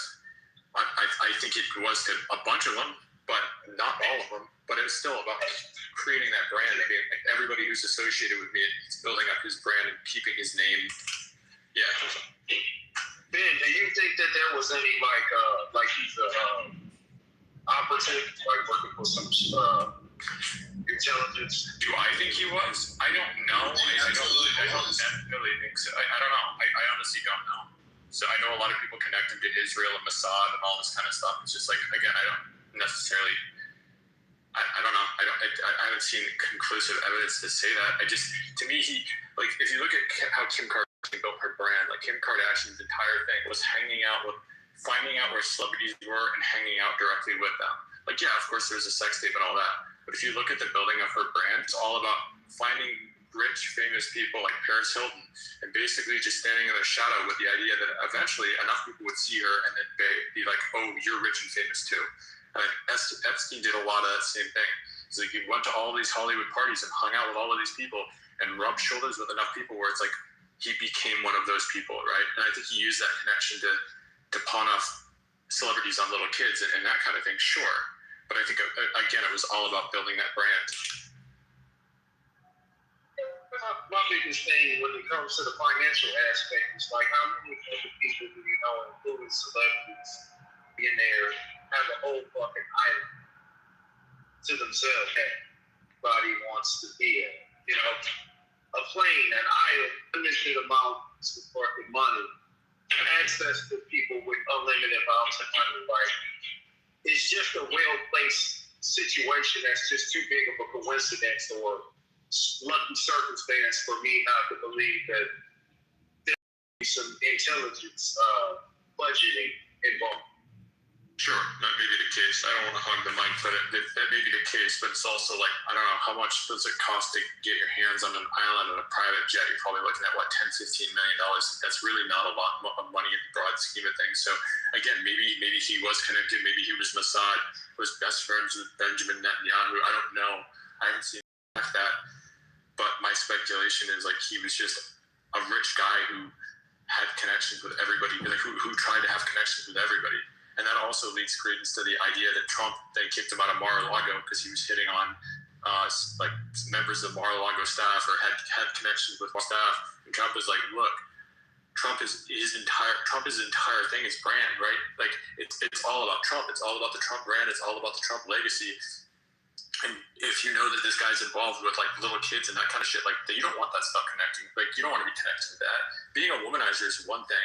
Being a pedophile is a completely different thing. Especially this is in the 90s and the early 2000s, right? Like words like racist and pedophile still meant something back then. Anyways, I'll land. Trump was considered more of a playboy up until 2016 because, you know, that was the cool thing. Like, I mean, fuck, Hugh Hefner was married to like 3 Playmates of the Year. So, I mean, you know, he was still considering that age-old thing of I'm a playboy, and women still flocked at him. He was right. Women do come up to you and fucking throw themselves at you. But at the end of it, I think even Trump is scared of the Epstein files, not because he's in it. I think because he sees the ramifications on the wall, and I think he's hoping that somebody else takes it on. I think he really wanted to kick this can down the road. I know he campaigned on some of it, but I think he didn't really necessarily campaign the way people are alliterating to. He basically was making references to it because the Democrats were really quiet about it until Trump got into office. Now all of a sudden they want to, but you notice who's quiet. It's the Nancy Pelosi's. You don't see Swalwell because he knows that there's ties there. There's a whole bunch of people. I'm on page 5,632 of that one. I have it written down here. I'm trying to go through all those pages. I want to read them. I don't have an AI filter. I'm actually reading them as I go, and I'm scanning. And I'm telling you, some of this shit is fucking egregious. Like Whoopi Goldberg is still on fucking TV, but no one's screaming her for her to be off air. You're still like buying shit from these people. Coca-Cola, you're still buying Coke, but you're not talking about the CEO of Coca-Cola going Epstein Island, are you? Nobody gives a shit. Like that's where I get really mad at Republicans for playing this Democrat game of like we should just go after everybody. And Democrats aren't going after their own. And one of the more prominent names, Richard fucking Branson. Like he's in there and he's still funding campaigns, and a whole lot of Democrats are accepting his fucking money. Well, it wasn't Eric Swalwell. Like this wasn't even like speculation. Like wasn't he sleeping with a Chinese spy? Like, this is like a major news story. It was just like, oh yeah, it's just a thing that's happening, and I'm like, he's still a sitting freaking congressperson. Didn't he consider a run for president? Like it's crazy. Yeah, he was banging Fang Fang. And then he was over the oversight committee on intelligence. Like what the fuck? Really? Like you're not gonna pull his clearance? Oh, okay. So, I mean, like, I get Pam Bondi. I honestly felt bad for her. I thought she could be president. I was saying that. She had the strength of character. She did a great job in Florida. She did a fantastic job as a DA. I thought, you know what, she would come in there. And I'm willing to bet when she started looking at, like, you know, the assassination chance, the Russia investigation, she's looking at all this saying, literally, I could sink 3 of all politics in America and globally. But did she also have ties with Qatar as well, right? Like, so that like maybe one of her handlers over in Qatar was like, look. I mean, maybe.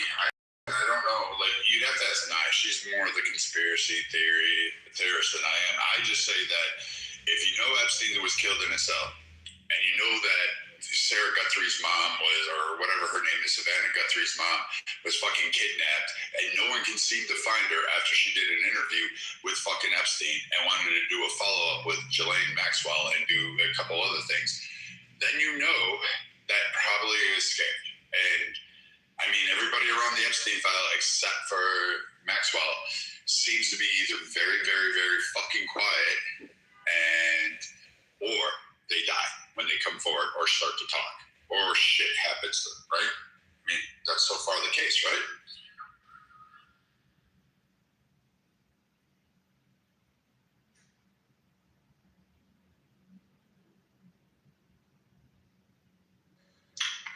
Yeah, so Pam Bondi, this is according to Newsweek, so make of it what you will. President Donald Trump, so this is back in 2024. President-elect Donald Trump's new pick for Attorney General once earned $115,000 a month as a registered foreign lobbyist for the Qatari government. So, anyways, make of that what you will. Yeah, but she was registered under FAIR. She did it legally. Sure, but that doesn't change the fact that she had, you know what I mean? Like, I don't know. Yeah, I'm not saying that there's fire there, but there's smoke. So, again, I kind of go with you. I actually like your theory of that she ran out of the administration scared for her life. Where she's like, I'm not touching that with a fucking 10-foot pole. And I can't blame her. And again, if we actually had a Congress that actually decided to do something, and yes, I'm talking Republicans and fucking Democrats, that a Congress that actually wanted to do something, I think a lot of this stuff could actually get investigated and uncovered, but most of them are implicated in this shit anyways. That's why Nancy Pelosi's never going to go up. Like, there's literally stock trading apps that you can trade behind Pelosi. Like, these people are corrupt as the day is long. Remember Dan Crenshaw? Remember when he was considered like the uprising star of the Republican Party? Like, what happened to him? Like, he's been off to the side as well. You know what? I will say this though, but there were people that I would hand the file to saying, hey, go ahead and report on this. Like, you know, for instance, a Bima or Monica, I'd hand it to them and be like, here you guys go, have fun with that. Release all that and have fun with that. Because, you know, I wouldn't have any concerns about it. I got some concern. Is there anybody that like would be a pick for Attorney General that would actually have the balls to release all that shit? Trey Browning, I would have my money in He's crazy enough. I would say the only person, and it would have to depend on his presidential ambitions, would be DeSantis. But, I mean, I would expect some shit to hit DeSantis because, again, it happened in his backyard. It happened in Florida. I mean, you've got that shit going on. He's just... I don't know. Chief, I would concur. Disregard with that. I mean, that's a great opinion, and I respect your choice. But I think Browning would because, dude, Trey Browning just fucking peeling back Hillary. I think classes for fucking asking the questions. Everybody behind TV was fucking watching to be heard. So I think Browning would be perfect. Maybe Vivek. I don't know. No, I don't think Vivek would. I don't think Ron DeSantis would, just because I think he's naive enough to think that he's going to be president one day. And like, I think he's done a terrific job as Florida governor, but he's not charismatic at all. Well, think about this. Ms. Fifi brought up a great point. I don't know if she's wanting to come on stage, but you got to remember Marjorie Taylor Greene, when she was like advocating for the victims and went really hard on it, all of a sudden she disappeared and she's no longer on the news, right? She got quiet real fast. I'm sorry, I have my issues with Marjorie Taylor Greene and the way that she went out. Like, the way that she went out, like, literally days after she got a huge pension, tells me that she wanted to fight, but she didn't actually want to do anything. She was a paper tiger. I don't have high opinions of Marjorie Taylor Greene.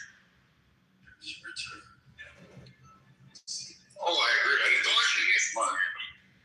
The only thing I say about Ms. Green is I do miss those TikTok workout videos. You know, that's about as worthy as she is, in my opinion. I think Vivek has too many political ambitions for him to actually do anything about that.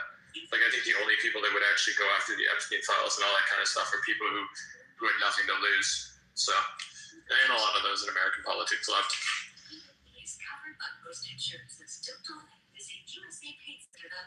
Elon Musk would be the person he could release, and if he ever got all of them, he is an interesting one. I think he might be the odds-on favorite for being like, yeah, I'll release this shit. Like, yeah, let my team go in there and poke around, because I think he's the only one that really can be bought off, and he also has the money for the security team as well. But Chief, what I thought I heard someone mention not elsewhere. I guess Elon Musk, and I could be wrong, was thinking about shutting down X to Europe. Yeah, I thought I saw that on X or something. I don't know. It might be bullshit. Want to hear if anybody had any intel on that? I haven't heard anything that he was shutting it down. I know he's turned off satellite imagery over Ukraine from his Skynet satellites there. But I know it's Skylink. I'm just saying Skynet because, you know, Terminators. But the overall is that I know he's turned that off over Ukraine, and he's preventing nations from using them for military applications. But that's not the only thing.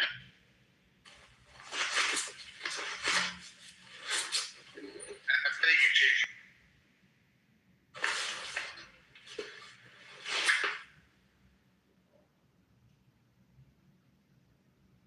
Paul, it's Thursday. Get out of bed, man. The day's not over.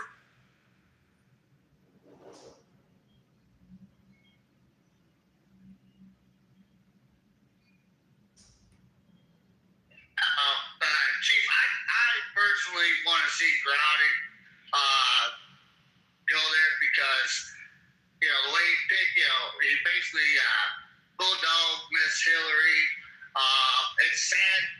Truly, in my opinion, it's sad that he ended up working at Fox News where he's at now. But, I think he has swagger and moxie to really not really give a fuck and just put it out there. But the only thing is whoever gets there, the hinklage is how far is, the commander-in-chief willing to go with it? Because I don't think he's involved by no means. I'm not insinuating about that.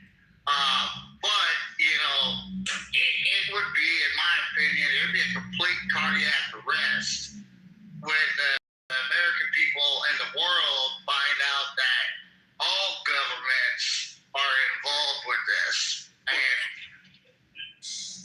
that's just, maybe I'm too humble, or maybe I'm just looking at it differently, but I don't think Trump's a part of it, in my opinion, because, we had the Russian dossier that was made up by Hillary and the FBI director under Obama in 16, and friggin', why would they go through that dog and pony show just to make that when they had credible evidence that they're beating the drums today on? And then it goes to Trump, and then it goes to Joe Biden and Kamala Harris. So, it's been transitioned so much, now all of a sudden, Trump is a child toucher and all this, So, like I said, I think it'd be a cardiac arrest, which I think the information needs to be put out there. I do believe that the world needs to show what rich folks and their money can do. And when it comes to this dialogue about Epstein, and this is just my opinion, in my opinion, he's that individual that basically got involved so that way it can go his direction. When, we all know this. I mean, why do you have a friend who's a plumber? Because you're going to keep him close, same with an electrician, because when that day you need to get something fixed around your house, you're going to call your friend up. And, that friend's going to have a favor on you. So I think Epstein basically put himself in a situation that no matter what happens, whatever type of backflash or lashing he might get, he's going to have someone in that black book that he can call up like, hey, fix this. And that's just my opinion. That was kind of the point I was trying to make really quickly. The current Kalshi betting markets have Lee Zeldin as a 53% chance. So this is not necessarily what's going to happen, but where people are putting their money anyways. It's Lee Zeldin 53, Todd Blanche 25%, Harvey Dillon at 8%, Ken Paxton at 5%, Ron DeSantis 6%, Mike Lee at 4%, and a smattering of others as well. So Matt, did you see the breaking news that Pete Hegseth asked the Army Chief of Staff to resign? Yeah, I'm posting it in there. I'm posting it right now. The link in the chat. You can put it on the top if you want. But he basically asked the Army Chief of Staff to step down, and no one knows. There's no exact example why, but rumors are online that chief of staff. He was talking to him about sending troops to Iraq, and this guy was against it. Blah blah blah. Who knows if that's true or not? But that's what X is saying. That would be wild if that's true. Going against possible orders. That's crazy. Yeah, we'll see. We'll see. Is Milton in here? By the way, did you know? Just a side note on birthright citizenship. I just want to let you know, in 1993, there was legislation introduced in the Senate to end birthright citizenship for children of undocumented immigrants. You want to guess who introduced that? The Democrats? His name is Senator Harry Reid. From Nevada. In 1993, his exact words, no sane country would do that. No sane country would give illegal citizenship. He said, if you, on the floor, if you break our laws by entering this country without permission and give birth to a child, we will reward that child with U.S. citizenship and a guarantee to have full access to all public and social services that society provides. That is ridiculous and stupid. We need to change this. Well, Republicans for decades have only cared about free markets and whatever gay shit. People and money being able to flow easily. To be an illegal alien. Can I play what he said? Is that okay, Matt? Go ahead. It's enough. How about hold on. if making it easy to be an illegal alien isn't enough? How about offering a reward for being an illegal immigrant? No sane country would do that, right? Yes, again. If you break our laws by entering this country without permission and give birth to a child, we reward that child with U.S. citizenship and guarantee a full access to all public and social services this society provides. And that's a lot of services.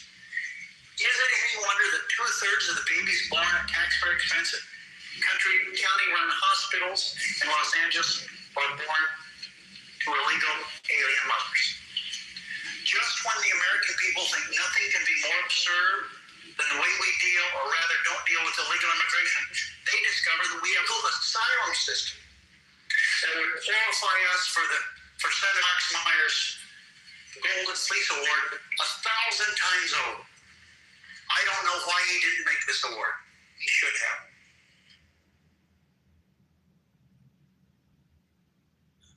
So, Naveen, I'm just going to push back on your thing about Hexet's firing I can't remember anybody's name today. George. Yeah, firing George. George is seen in the military community as a more balanced leader. He's not for a lot of change. I know that they have butted heads, and I know that Hexet has fired a lot of people under him, like told them, you're resigning, you're done. And has removed a lot of people in our military things because he wants a more aggressive approach with the military rather than a laid back, simplified defensive posture. He wants a more assertive group. He wants a streamline. He wants actual measurements, and he wants goals to be attacked. And I know that he was working his way up, and I know that George was doing incremental changes in the Army, not moving fast enough. Like when you do comparison to like what was going on with the Marines, the Navy, and other, the Air Force, I think is probably going to be next on that list. The Space Force, the Coast Guard has changed a lot of their forward things. So what Hexet is asking, I think, is probably in line with his strategy. But I also think too, doing in case there is a deployment, like he wants a leader in there that's aware of the ground. He's aware of how to motivate the men and get those resources there, because George was just that stoic guy, I want to say Bush type guy, like it'll be okay, we can kind of go back and forth, or Obama guy, like we got ran thing. Of course I was just a rumor going around X, Brad, so I didn't know for sure, so that's why. And another thing also that's going around X, again, this may not be true, Matt, but I'll catch you by that, is that Pam Bondi was fired in part because President Trump believes she tipped off Eric Swallow's well according to Daily Mail, so you could take it for what it's worth. But Trump believes Bondi tipped off Swallow's Well about FBI's effort to share investigative documents about his relationship with an alleged Chinese spy. The FBI was preparing a cache of documents on Swallowwell's relationship with Christine Fang. She's intervening in those matters. The White House wasn't pleased she was intervening due to her personal friendship with Swallow's Well.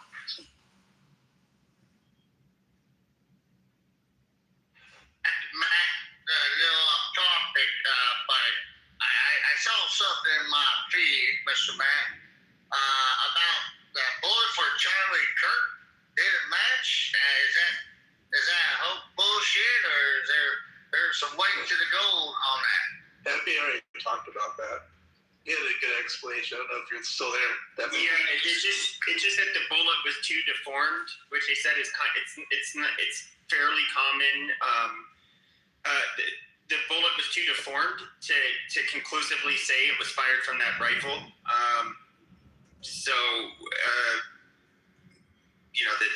That's all. It doesn't rule. It did not show that it didn't come from that rifle. Wait, did anyone hear what I said about? Anyone hear what I said about Bondi? I don't think it's that so much. I think there's conflicts, and maybe that was part of the tipping point. But honestly, I think it's the way she handled the Epstein, Naveen. Probably. And we were talking about it for like an hour, and before you got in here, so that's probably why nobody's really jumping on it. But if she, I'm more concerned about. Forget if that's the reason or not. I'm more concerned because I'm just looking up. She did have a personal relationship with Swallow's Well, and what I don't get is these people have personal friendships with the other side and never say to them, "Hey, use your relationship to say back the F down, stop going after it." Like, you had a personal relationship with this guy. He was leading the impeachment thing against whatever. Hey. I mean, yeah, that bullet Bondi could be considered deep state in a way. I've always been side-eyeing her for a while now. So, I mean, just the way she, handles her business is just very deep state. Because she was the one that was really promoting the Epstein files way more than Trump. Trump never really did any of it. I know she was. That's why when she backed down, Matt, I was like, all right, what would make her back down? And the only thing I could think of is, holy shit, I'm dead. We're dead. We're all dead. Anybody touches this, we're dead. Hey, look, I don't disagree with none of that, man. I don't disagree with none of that, but we gotta stop coping on ourselves.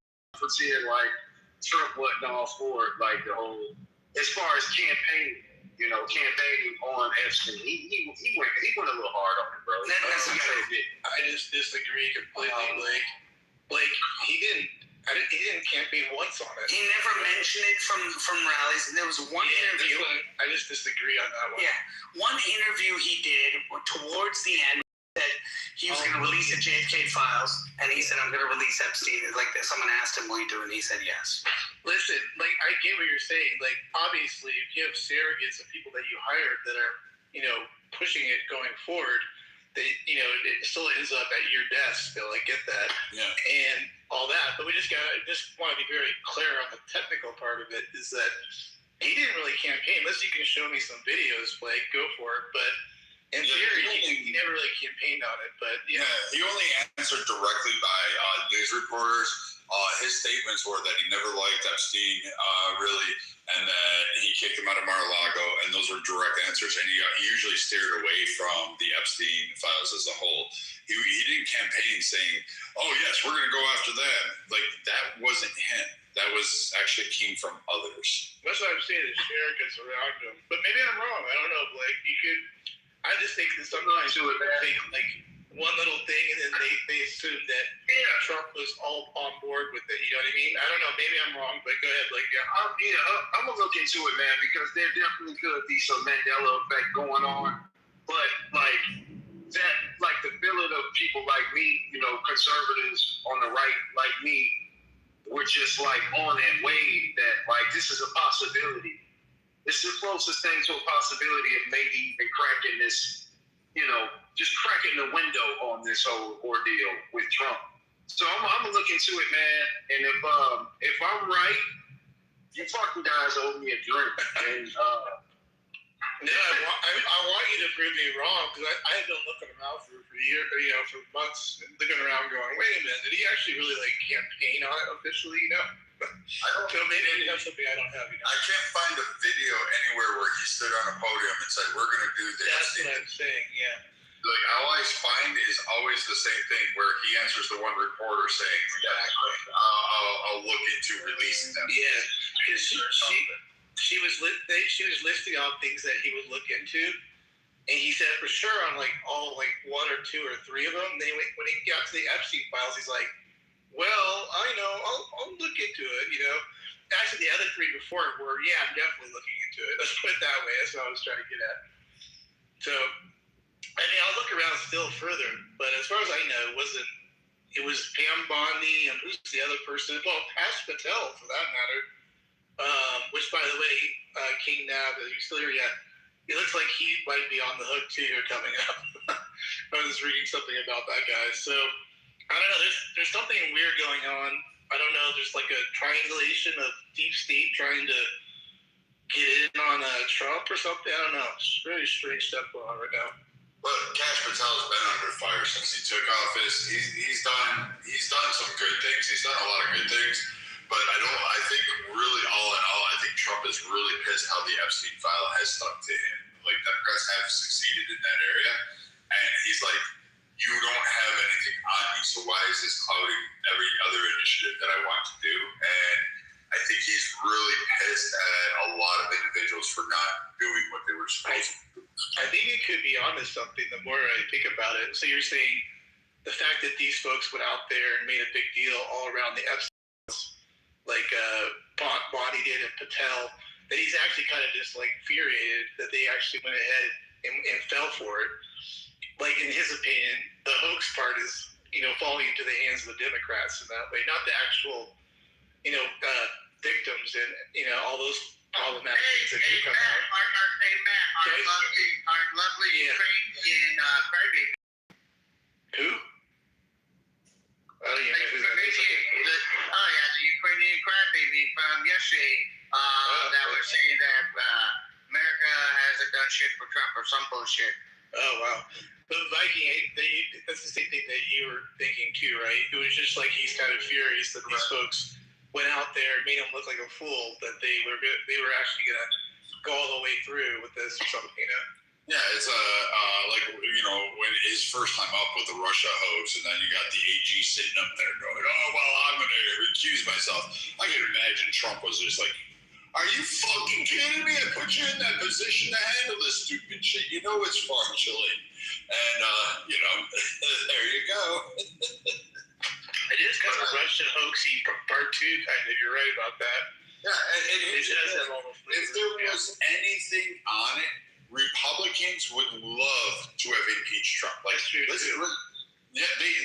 a large contingent of them, and the other ones would have remained silent. They just shut up, they just disappeared and said, I was always just going along playing for fun.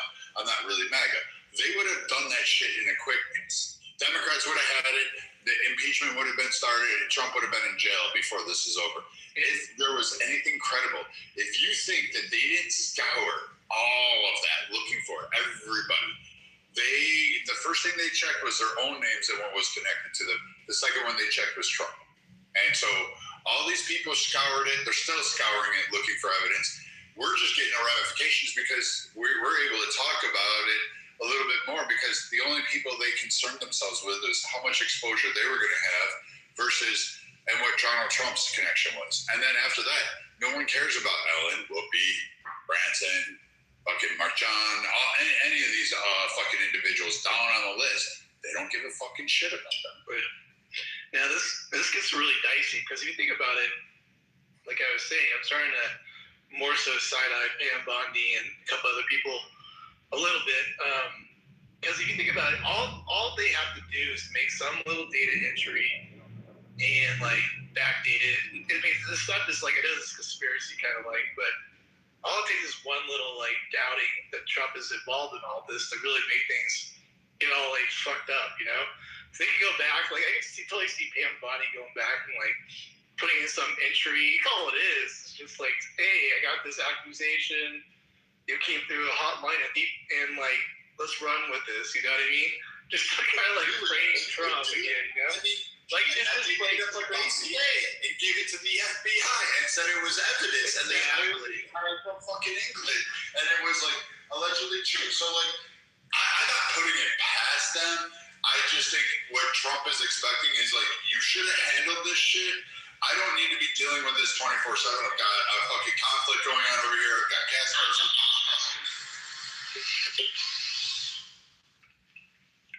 Yeah, at this point, anything's on the table. I mean, for all this shit that we've seen in the past with all these other, you know, seems like conspiracy setups of some sort against him. I mean, I think anything's possible. Oh, and one more thing. I want to thank you, Christians, for giving me Good Friday off. I appreciate all of you. Oh, hell yeah.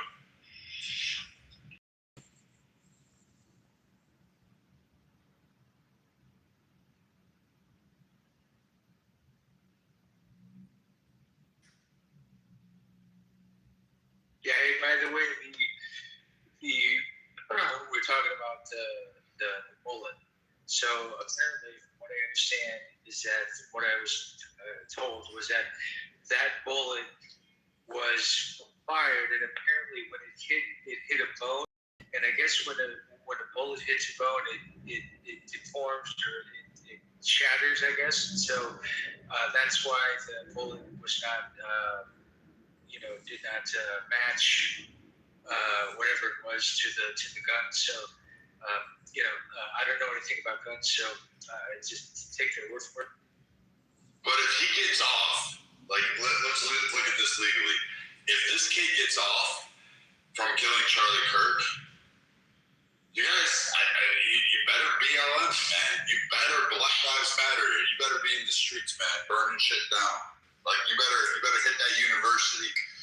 And knock it out of the park. Okay, so what if he does get off? Because if he gets off, like, what will the conspiracy theorists who come on here and are on social media all the time, all of the fucking Candace Owenses of the world, like, what will they if he gets off? Erica Kirk did it. She hired somebody, and there was a second gunman that wasn't identified. Well, okay, comes the story. But so if he gets convicted, it's obvious. Did it. Lynn Young did it. But I'm saying, well, if he gets convicted, then they're gonna say, like, their narrative is already made up. They're gonna say, well, he was the fall guy and he didn't actually do it. I'm just saying, if he gets let off the hook, like, it's just gonna be crazy. Well, the thing is he already confessed to it. He confessed it, and I'm sure when they interrogated him, I'm sure he confessed to that too. So I think this guy's fucked. No matter what, whether they find her, whether they don't find her, whatever, like, I think the guy's. I thought he didn't confess, like, fully. Am I wrong? I think he did it. No, he fully confessed to his dad.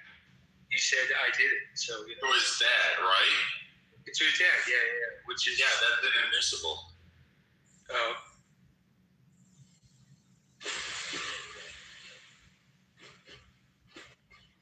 They're going to say Benjamin Yahoo had someone do it. Like I said, I think he did it. I don't think it's so, like, especially with the verbiage surrounding the transgender issue, I don't think it's crazy to think that he did it. We all know he probably did it. If he gets off, I'm just curious to see what people will do, because I'll think it's shitty, but I mean, like, he's dead. As soon as he's released, he's dead. Someone's gonna go kill him. But I mean,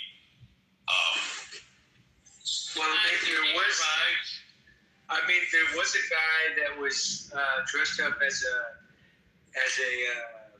like a brush, or some kind of a bush or something like that.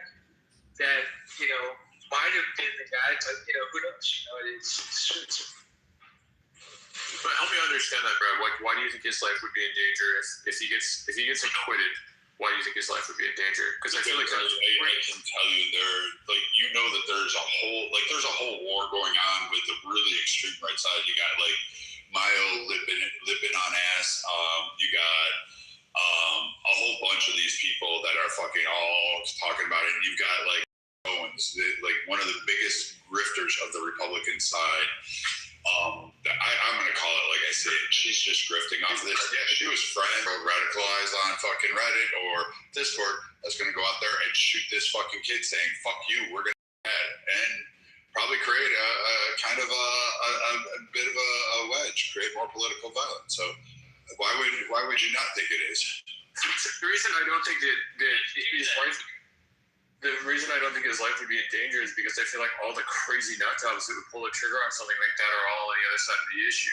Meaning that, like, if he gets acquitted for it, then everybody's going to be like, well, it was the Jews that did it anyway, so, like, Tyler Robinson is innocent. Like, I feel like all the Candace Owens of the world and all the crazies on that section of, I don't even want to say it's a conservative movement. They're about as conservative as Zoran Mamdani is a Democrat, right? So, like, the far-right crazies, the grifters, as you call them, which I 100,000% agree with, the Nick Fuenteses of the world and the people that, like, the trolls and all that kind of shit, like I just, like, I see them going the other way on that. Like, I don't see that many well-meaning conservatives that would actually be like, yeah, Tyler Robinson did it, so therefore we need to put a bullet in them. Maybe I'm sure there's a few. You know how many like wannabe KKK latte light groups are out there thinking they're all badass right now, and they go by groypers and they go by we're gonna resurrect the neo-socialist workers party and shit like that, and they talk about this in real life. They're all about this shit. Sure. If some guy that like wants to like play tummy sticks with a trans person gets away with killing Charlie Kirk, who they revere as somebody who was speaking the truth and he was speaking against Jews, you're going to see anti-Semitism. This kid's going to be dead, and then you're going to see a lot more violence go on. It's just going to. That's my point. It's a cycle. I feel like they're all in lockstep behind the fact that they don't think that Tyler Robinson did it. So again, we'll see what happens if he gets acquitted, but I just think they're in lockstep saying that Tyler Robinson is the fall guy and that he doesn't actually have anything to do with it. So I feel like if he gets acquitted, I wouldn't say he becomes a hero to them, but they don't look at him. They just look at him as somebody that like got caught up in it. All I do know is Charlie Kirk's wife is a little too sensitive against Drewski. I mean, targeting a comedian or making a comedian skit. I mean, come on. Dave Chappelle has made worse skits, than what Drewski did. Well, I'm not going to go after a woman who fucking just had her husband popped off in the neck for all the world to fucking see, and she's sitting there, but she's with a couple of kids. I'm not saying that she's not blameless in any of it. Okay, I mean, I get She's not a fucking perfect being. I get the climax, but, don't get me so fucking sensitive. I mean, he's a comedy, Mitford, Democrats make fun of Republicans, just like Republicans have made comedy skits about cracking Obama, bringing Joe Biden. I mean, sure, but you're just saying. No, I get you, and I saw the Democrats' treatment of fucking. What was the governor? Why am I blanking on her name? Somebody help me up here. The governor of Alaska. Shit, now you got me wondering too. Sarah Palin. Sarah Palin, thank you. And like they raked her ass over the coals, and I'm like, yeah, she's a little crazy, and says she can see Alaska from her house or whatever. But like, come on, like the amount of shit that she got. Like, I think Erica Kirk is not blameless, and yeah, I agree with you. She should just shut her mouth, and like if she shut her reacting to it is going to make it so much worse, right? But like, it's also like one of those things where it's like this woman just had her fucking prominent right-wing husband killed in broad daylight, and now people are going after her and her family on both the left and the right. Like, I think she's entitled to be like, hey, this is fucking bullshit. And again, I think if she just sat at home and let it all fly over, then they wouldn't be a reaction to it. I feel like the stuff with the Drewski stuff is most of the news, or not news, but most of the shit I'm seeing on social about it is her reacting to it. It's not the actual skit. I think she's all right. I mean, it's been, 9 months now at this point since Charlie Kirk was assassinated. I think she's okay. So I also think she's kind of acting like a fucking snowflake about it with her reactions. I mean, he's a comedian. Like, this is what comedians do. And it's kind of like, and I enjoy this, actually, this side of comedy a lot. The counterculture comedians, that's kind of what that is. So it's like, you know, relax, take a chill pill. Who's a comedian? You're trying to be one? Go ahead. I'm trying to what? Excuse me? What'd you say, Joe? I thought you were trying to be one. I was surprised. No, I didn't say any jokes. I don't know what you're talking about. Yeah, and I agree with you. I agree with you. And besides that, it's been 9 months. See, there's a lot of bitches out there that move on to a new boo after 6 months, 3 months. So I'm just saying, I mean, but, you know, she's just bringing the attention back to herself. Yeah, I think it's both. I think she's bringing the attention back to herself, and also, again, her husband was shot in broad daylight 9 months ago by a fucking gunman. Like she wasn't. Erica Kirk was not really. Like, she was a model or whatever, but like she wasn't like. The entire thing was like her entire thing was Charlie Kirk, right? Like that's, you know, he was the well-known one. So like I feel like people are way too hard on her for the way that she's acting and that kind of shit. Again, I'm not saying that she's a perfect fucking human being. But the way that she's getting dragged by both the left and the right, I think it's just kind of crazy for, again, who's like, people are going after her. She shouldn't grieve this way. She should grieve this way. She should do this. She shouldn't do this. It's just like, how many of us know what that's like to be in the situation that she finds herself in? Like, nobody has any clue what that poor woman is going through. Like, she's a fucking grieving widow. Like, yeah, it's gonna take longer than 9 months. Like, she's got a couple of kids, like young kids at home.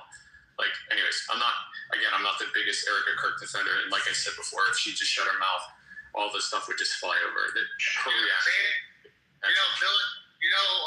Widows from fallen military service personnel, you know, they get a month or two of a grievance council, and then they start packing their shit up and telling them, then pretty much say, hey, tell us where you're going, you know?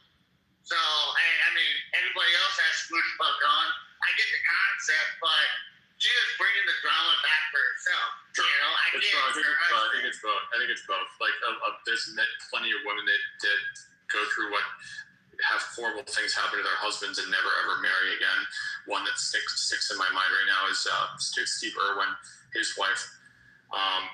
Like, said, no, I had my happily ever after. Like, that's all I need. Like, she's never going to marry again. Like, and I think that's totally understandable, right? Like, I don't think that there's a rule book or a rubric when it comes to dealing with the death of a spouse, especially, again, if there's kids involved and all of that kind of stuff. And the legacy, the massive legacy of Charlie Kirk. I just think I think it's sickening to watch people like fucking. I think it's sickening to see people like fucking Ken Owens is doing and like fucking dragging this shit through the ringer. I think it's gross, and to Brad's point, she's a fucking grifter. It's disgusting. I'm not saying she shouldn't have the right to do it. I'm saying she's a fucking piece of shit for doing it. Yeah, I used to like Candace Owens, but the whole Charlie Kirk thing, that was very off-putting for me. Actually, I went through a couple different emotions with her. I didn't like her at first, and then I started to like her, and now I don't like her again. So, yeah, I definitely think she's grifting off of the Charlie Kirk thing, and I wasn't even a Charlie Kirk fan. It's just it's too much. You're doing too much. I feel exactly the same way. I thought she was really stupid in the beginning and didn't have anything really informative to say. She went on Joe Rogan and just got shellacked and like really didn't have a clue what she was talking about. She just was somebody who didn't get invited to the party and was complaining about it. And then the Republicans were like, you're black and you're interesting, so let's have you join our cause. And then she actually realized the fact that she wasn't that educated on a lot of the topics she was talking about. And to her credit, she did a lot of reading, did a lot of research, and actually became really interesting and became a really fascinating, thought-provoking person. And then, like you say, like it just completely went off the fucking deep end.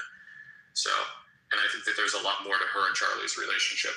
If there's speculation, like that's my speculation. That is speculation, to be clear. But like, I think that it sounds to me like she got denied. Like that's just her messaging and the way that she's going about this whole thing screams that a couple of years before she left Turning Point, when she left Turning Point was a couple of years, like it was right around the time that that Charlie and Erica got together, and it just seems to me like, I don't know, it seems like they were on tour together doing a lot of TPUSA events, Jordan Peterson and a bunch of other people, and then she got denied. Like that's exciting. Then she went and married a white dude after a month of knowing him. They have a couple kids together, more power to her.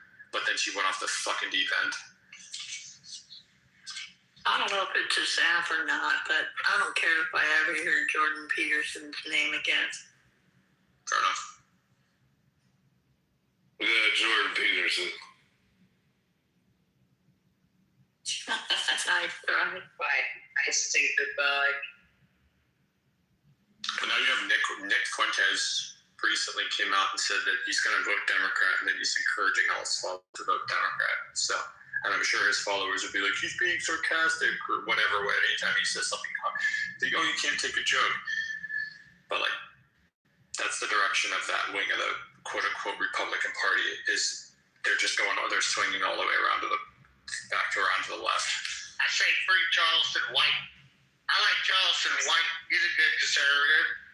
Put some fucking realism, out there. Can you imagine Charleston White at a college campus with these kids? I'm sorry, Charleston White. I think he'll be a good person.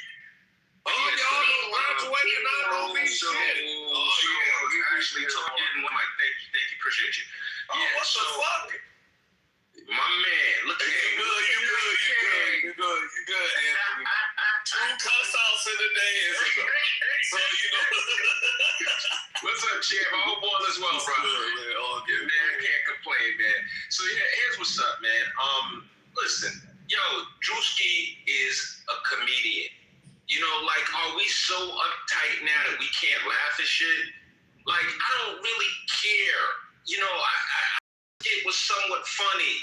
I think Eric has been acting kind of kooky. I'm sorry if you disagree. God knows she's probably been through a lot. She's a young wife, mother, and her husband got murdered. I can only imagine what she's going through, but she's had a very unique reaction to the situation. All right, and if he feels like making fun as a comedian of that shit, the world is too sensitive. Fuck all this political correctness and all that bullshit. That speech can cut real deep. All right, it is what it is. This part is that you did, not you, Edward, but what is it, Stimpy? I probably know you. To say, going on college campuses and talking to voters, half of those fucking kids have never voted in their life. They don't even know how to go up to the polls and vote. That's why I say Charleston won't be perfect. That's why I say Charleston won't be perfect. When they start spouting that dumb shit, he'll call them up, But, I agree with Anthony. That's why I brought it up. When people started bashing Drewski, Erica, okay, she's a widow. Okay, we understand what she went through. But you know what? We're going to target comedians for being comedians. Let's go to Dave Chappelle. Let's go to Chris Rock. Let's go to Ralphie Bay. Let's start targeting them all. Let's go to Saturday fucking Night Live. I'm just saying. You can't bitch about something and then turn around and be okay with your side do the same thing. That's all I'm fucking. So just to play devil's advocate, when have right-wing comics ever gone after left-wingers and really gotten away with it on any real scale? You're talking about SNL. Aaron, when was the last time a joke was done at the Democrats' expense on SNL? Because I can think of plenty at the conservatives. And again, it's comedy. I like Dave Chappelle. I think Dave Chappelle, particularly his older stuff, and the Dave Chappelle show, and that shit was some of the funniest TV I've ever watched in my life. That's the songs of my youth is the Dave Chappelle show. And what was the guy's name? The black the black guy who was blind, member of the KKK. Somebody's gonna remember his name. Bixby. Exactly. Some of the funniest stuff I've ever watched in my life. But let's not be fucking naive here. And again, SNL has been the biggest suppository, whatever you want to call it, depository, whatever, of left-wing propaganda. Like, that's been crazy, and it's been that way for years and years and years and years and years. There's not a fucking right-winger alive that, like on SNL. It's just not. That's their entire fucking right. I want to go next step. Just 1 second, bro. 1 second. So I want to respond to what Ben is saying. So Ben, these days it's damn near an oxymoron to find, a right-wing comedian. That shit is a funny concept in of itself. The thing is, the right wing can actually take a joke. You know what I'm saying? Like, the right wing is cool with turning the other cheek. The right wing is cool with, continuing conversation. I want you to go into some of these left wing spaces in here, and I want you to see how they try to shut down conversation and shout you down and not allow you to finish your thought or your idea. I want you to see how, like, the green bean is abused, left-wing spaces. I want you to see how certain elements of the left wing are, they're the party that's really willing to have the difficult conversations. We can agree to disagree. We can have different ideas. But the left, they want to chop your head off. They want to come with you. They want to come for you. They want to come for your family. This is what goes on. So I agree with you most of what you're saying.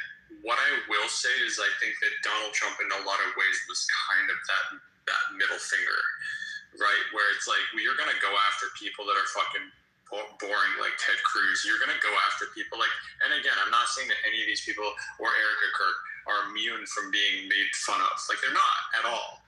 But again, like you say, right-wingers can take a joke. Yeah, I think right-wingers can take a joke.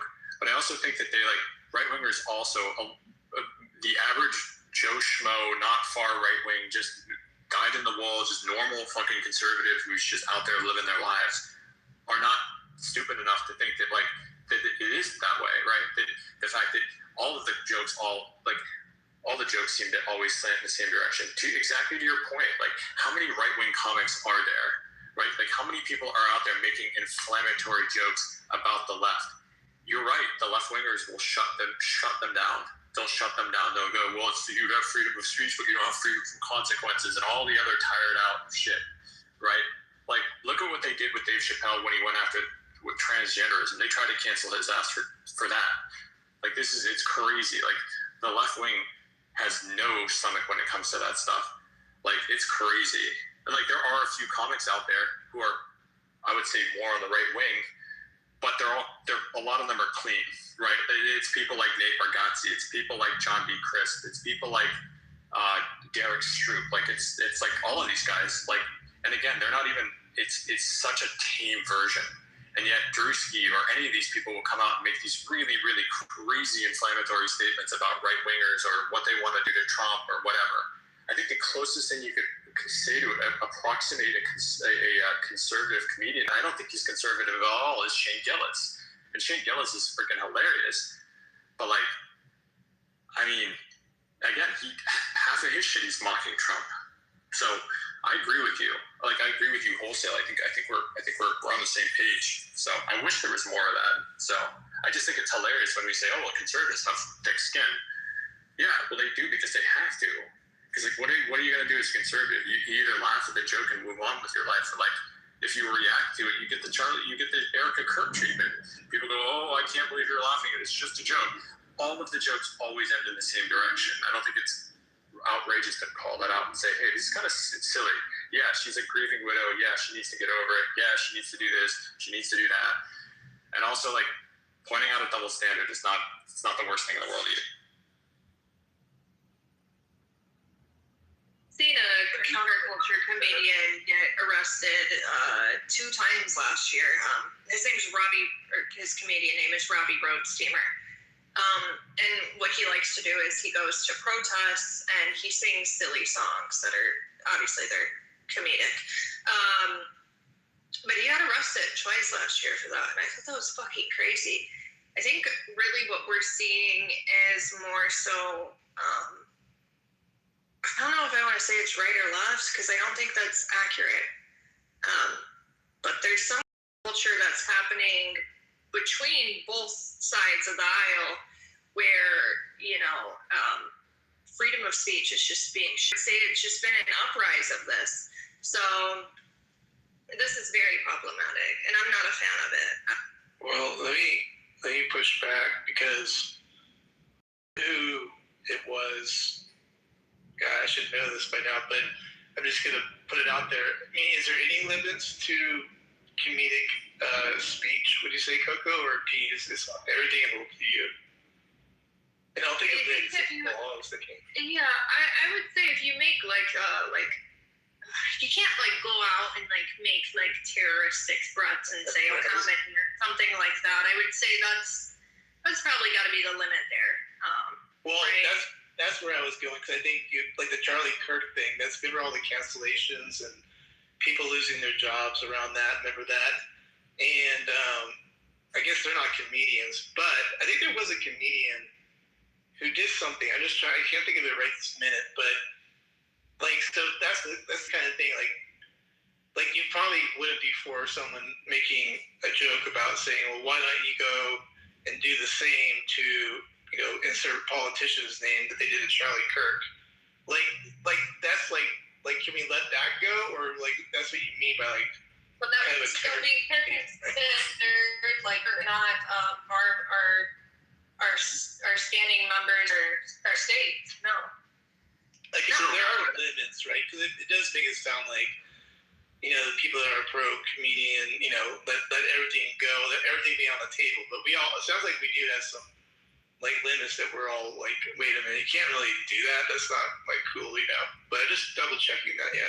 I think there's also a difference between, I think, Coco, what you're talking about is suffocation of free speech, where I guess we have to some degree seen the government, if you want to get into specifics of it, you saw this with Elon Musk and when he bought Twitter, and a lot of the Twitter files, I feel like the Twitter files went to some degree unreported. There was a lot of talk of them on here, but there wasn't a ton of talk in the mainstream media. There wasn't a ton of talk. There was so much that's suffocating in the mainstream media when it came to a lot of the way speech was censored on Twitter. We know with the lead up to the Biden laptop stuff and all that kind of stuff. I also just want to say really quick, after Donald Trump got shot in the ear, it was Kyle Gass, who is the cohort to Jack Black in Tenacious D. I think it was, and somebody can quote it, I think this story's more or less accurate. He said on stage next time, in regards to the shooter, he said, next time, don't miss. Oh, yeah, I remember that one. That was one of them, too. So, a whole bunch of them. I don't think that he necessarily, I don't think anybody approached him about it legally. I don't know, maybe they did, but it was it suddenly became taboo in the media where it's hey, don't do shit like that. That's not okay. And then there was another one involving Jimmy Kimmel, but I can't remember exactly. Right, it's all coming back to me too. There was a whole bunch of these things. But again, legally speaking, I think it's important to make that differentiation in this conversation. Is there's a difference here between what the government is doing and versus again, I would call it more suffocation of free speech. Yeah. And it's not to say that it's one is worse than the other. Obviously, it's bad, but it's important to make that differentiate. Well, I think it's fair that everybody. I'm sorry, man. Oh, go ahead, Anthony. Yeah. I'm curious to hear what you think about what we're saying, because you kind of.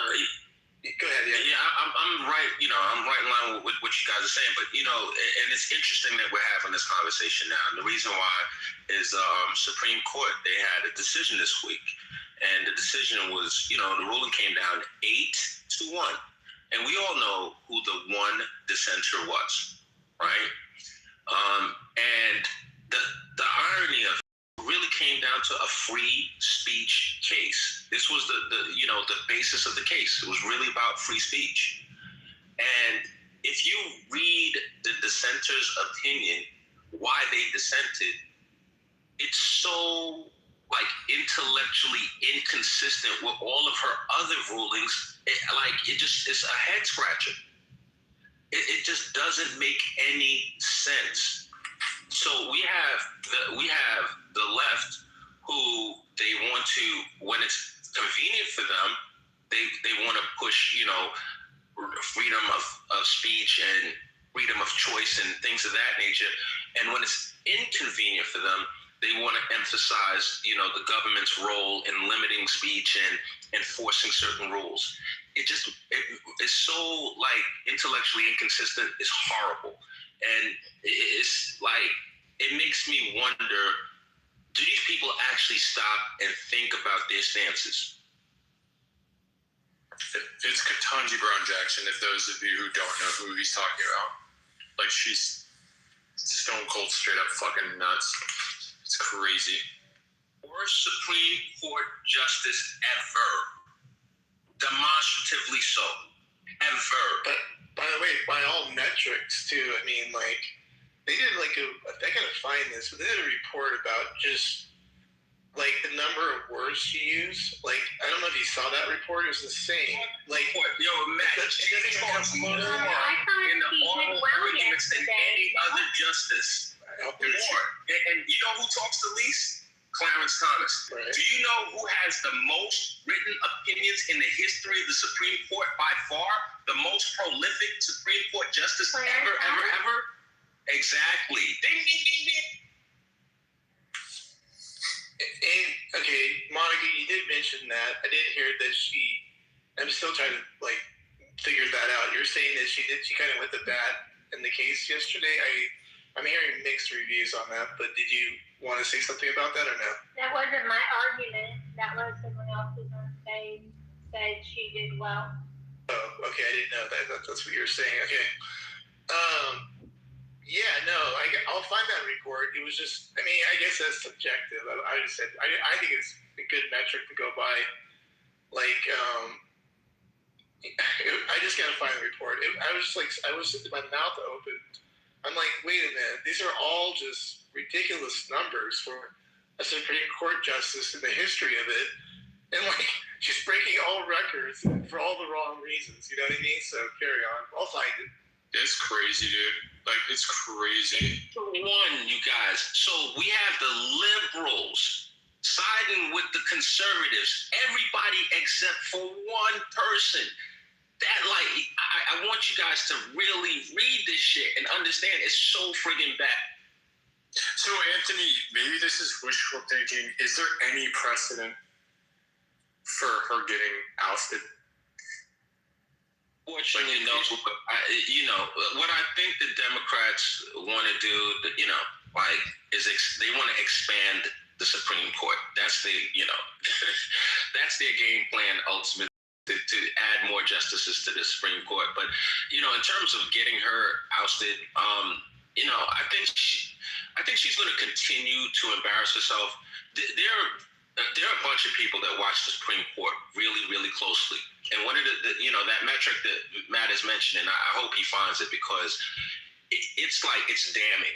It's damning. There are multiple people on, that really don't agree with much, that are talking about how much of a travesty she is as a justice. And I know there's certain groups that are protected and you can't criticize them. So I didn't even mention her name. Initially, somebody else did. I think it was you, Ben. Thank you. And there's just certain people you can't really criticize.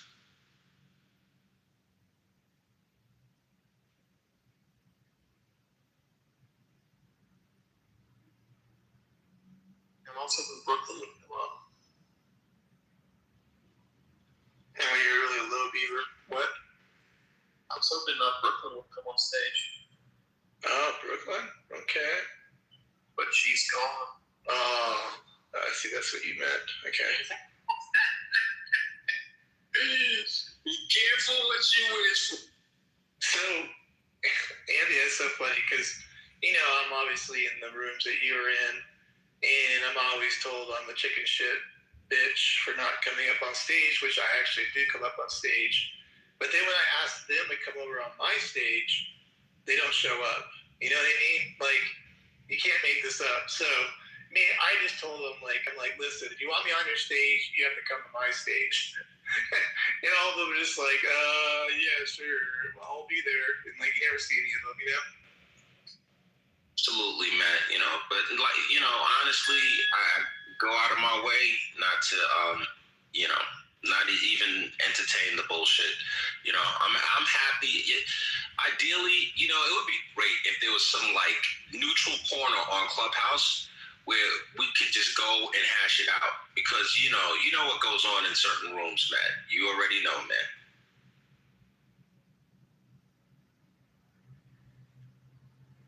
That was happening. Everybody here thinks they're fucking gangsters, so stop doing gangster fucking shit. That's what annoys me about here. Like, on a keyboard, they're fucking gangster. On a mic, they're fucking gangster. But then you say, hey, where you want to, have a conversation at? Shit, dude. Oh, man, I didn't catch that message till lately. You Steph, now, real talk, right? There have been a number of people that have died stemming from beef that originated on this app. It's more than one or two people that have literally died. And I want you to, really consider that. How stupid it is. Somebody disagrees with your ideas, the words you're saying, so bad that now we need to meet up and exchange gunfire. We need to, meet up and whatever. Where's the logic? What's the sense? Make it make sense. No, there's no way you can, Anthony. I'm just saying, it's just like, my concept is why I put it in this, is in real life, if you're just having a conversation with an individual, most people are not about that business. Most people, they're not going to run their mouth the way that they do that on clubs or the way that they chat. Because the real life is, you don't know that motherfucker's going to swing. That's the reality. So because there's that distance on a phone, they're not going to be like that. I'm just saying, but if they do want to meet up, I would say no. Why? Because the intention. I want to be on my business, and someone's going to get put down, and that's not going to benefit me, because I can't say I have to defend myself when I ended up basically convincing an individual to come over and handle business. That's what I'm just saying on a legal end. The reality is, Anthony, there's a lot of keyboard warriors, there's a lot of pop shop mouth individuals here, and it doesn't really bother me. It's just comical. It's comical. That's all I'm saying. I agree with you 100%. Listen, for defensive purposes only, have multiple $1 million of insurance, got umbrella insurance. Listen, I'm not proactively seeking out any conflicts with anyone. I will defend myself to the fullest extent of the law. You will not catch me lacking. I am a firm believer in the Second Amendment. Firm believer. So however, I'm not looking for any problems. I will defend myself accordingly. I agree with you, Anthony. I'm not encouraging people to go out and, have them dog and pony dances with each other. I'm just making a broadside observation. In real life, if you were to meet a motherfucker, at the gas station, Piggly Wiggly, or wherever, you ain't gonna run that trash mouth of yours the way you are now. Or, well, not you, Derek. I'm just saying that how they do on here. Or the way that they go in the chat, because you don't know what that motherfucker that is. You don't know if that's an individual, that's a fight on sight type motherfucker. There are people out there that, they have no business, they have no issue throwing fucking hands real quick. But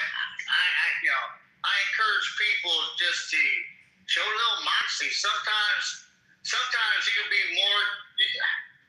My gunner Sergeant Anthony used to say this. You know, when I was PFC. You know, parent quarrels are a big thing. You know, you got individuals all walk of life, creed, nationality, and all.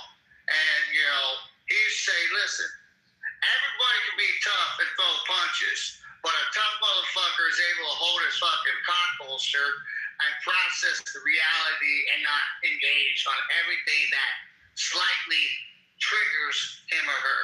And so I try and show as much modesty to individuals here, and it pisses more people off by not getting a response. I see it out of you, the way you, at least the time that I've seen you, Anthony, interact up here on Chaos. Same there with Matt, same there with King. So yeah, I mean, just outside of life, take care of your business accordingly by the laws and statutes. But on here, I guess, kill them with kindness, and it pisses them off the funniest. That shit, I've been called everything but a child of God, dude. I got called half and half, fucking drunk motherfucker, cause accent, everything you can think of, man. And I show that kindness, and it pisses them off. You know, it pisses them off more so.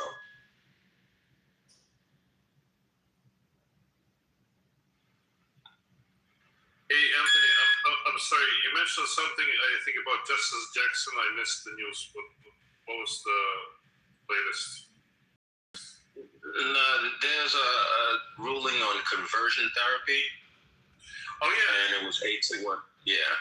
That's what I was talking about. I've read a couple of articles, but can you describe like what the argument was for and against?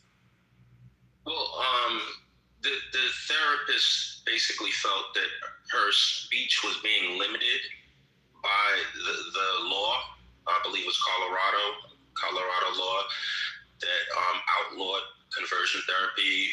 Conversion therapy conceptually, it's therapy that, in this context, well, you know, you can make an argument that most therapy is conversion therapy, but in the context of this argument, it had to do with the idea that someone could be changed from being, you know, gay to straight through therapy. So they outlawed it. I think they said it was as many as 27 states that had similar type of laws. And, you know, the Supreme Court took the stance that by limiting how therapists can address and talk to their clients, it's limiting this free speech. And they, you know, 8 out of the 9 jurists, you know, sided against the law. So it's unconstitutional based on what they said. Also, she was the only one who dissented? Yes, sir. Oh, okay, so she's still trying to figure out the definition of a woman. Got it. Yeah. Hey, this works for Anthony, if you guys don't mind. You know, I much appreciate it. So Anthony, so I'm a volunteer firefighter, and I heard you as a nurse.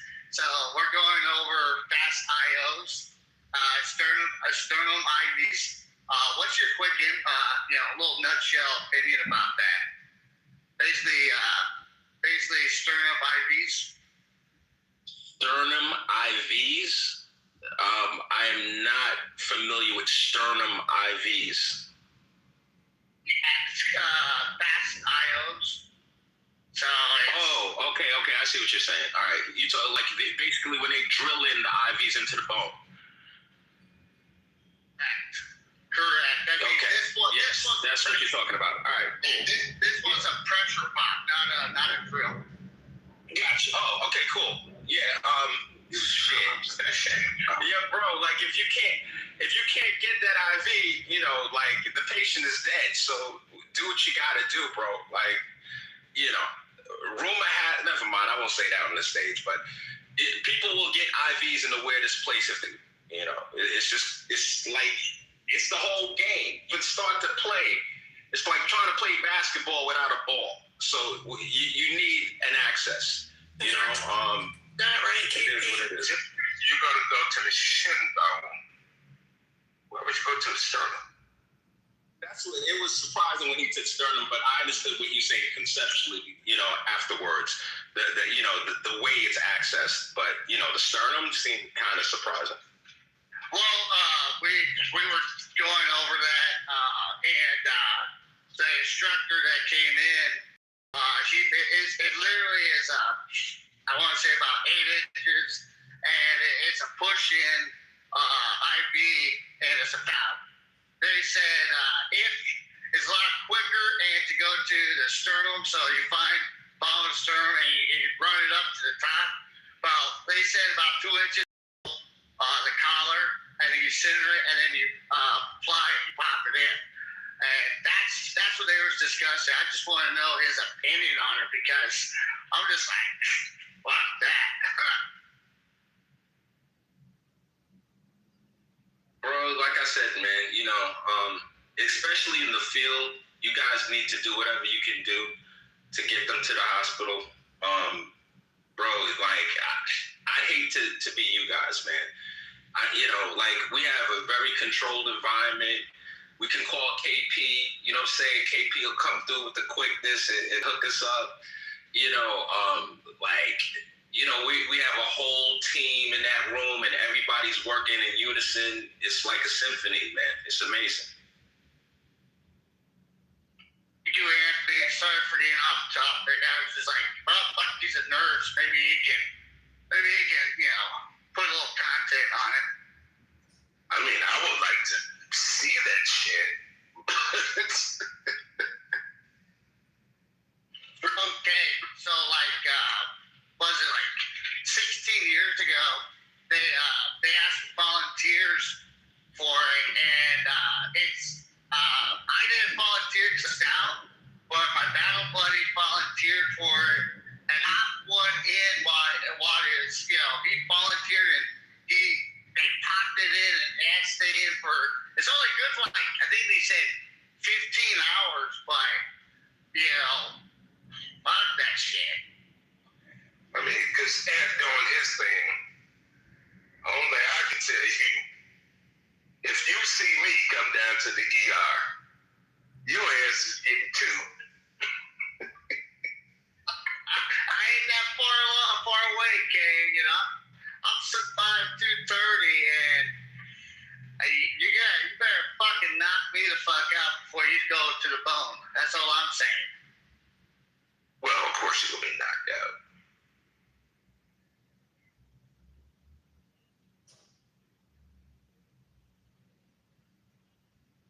That's crazy. What's up, brother? Shit.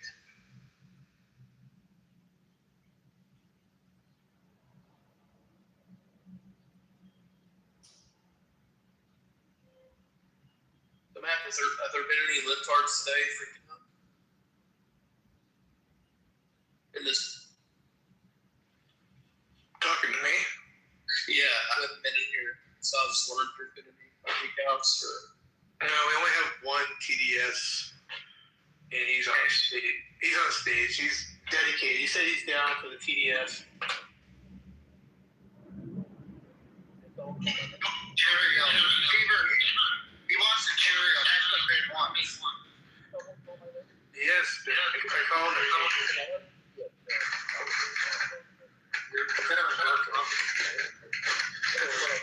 Your TDS has your mouth closed a little bit there, yeah.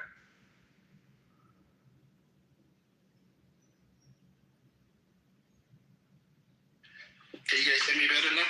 No, I'm just listening to the foolishness.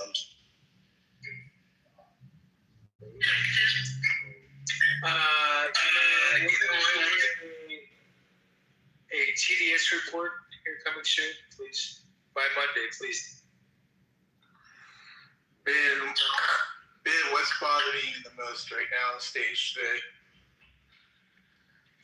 Not the news today with Pam Bundy. I thought she was just.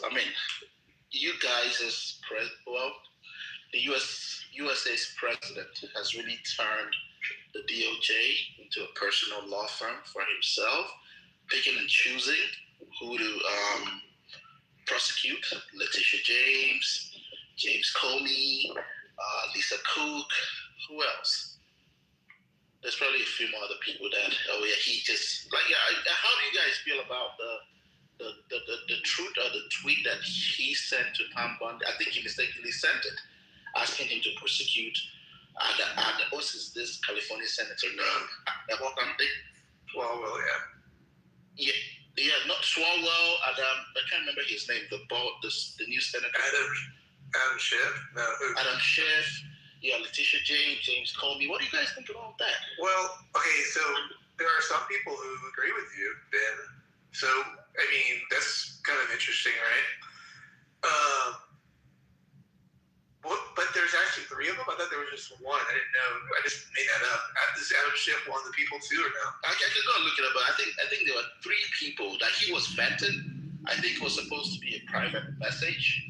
And because Donnie is old and he was probably suffering. Well, you don't think he should have his vengeance? He deserves his vengeance. At least let's break it. Don't be lawless and blatant with that. Do it in secret. Give Pam Bondi a call. Don't say that. Wait, do it in secret, Ben? What about the other guy? Ben, you just said you do it in secret. Yeah, but I'm saying he said I'm gay. I'm gay. You misunderstood my southern draw. No. We know he's an asshole. Everybody knows he's an asshole. Everybody knows he's corrupt to the core. He's like literally the most corrupt president. Who's everybody? The same folks, the folks that have their brains intact, they know he's corrupt. And I would just ask it, don't be that blatant about it. You have 2 or 2 more years, to be as corrupt as you want to be. Plus, you actually think he's the most corrupt president of all time? Definitely. I mean, Nixon, he's more corrupt than Nixon. Didn't Joe Biden sleep a lot, and then his staffers, had the E-pen, and they're just going like pretty crazy, and Hills Up Harris. I mean, laughing. I mean Kamala Harris. How did Trump pardon the 1,500 people? He signed every one of them by his. Wasn't Joe Biden the day before partying how many convicts? I mean, they were just letting talk about E-pen. You asked about 1,500. I'm asking about convicted felons that You want me to start listing heinous? Yeah. You want to start listing the pay-to-play folks that Trump donate? Was the Binance guy?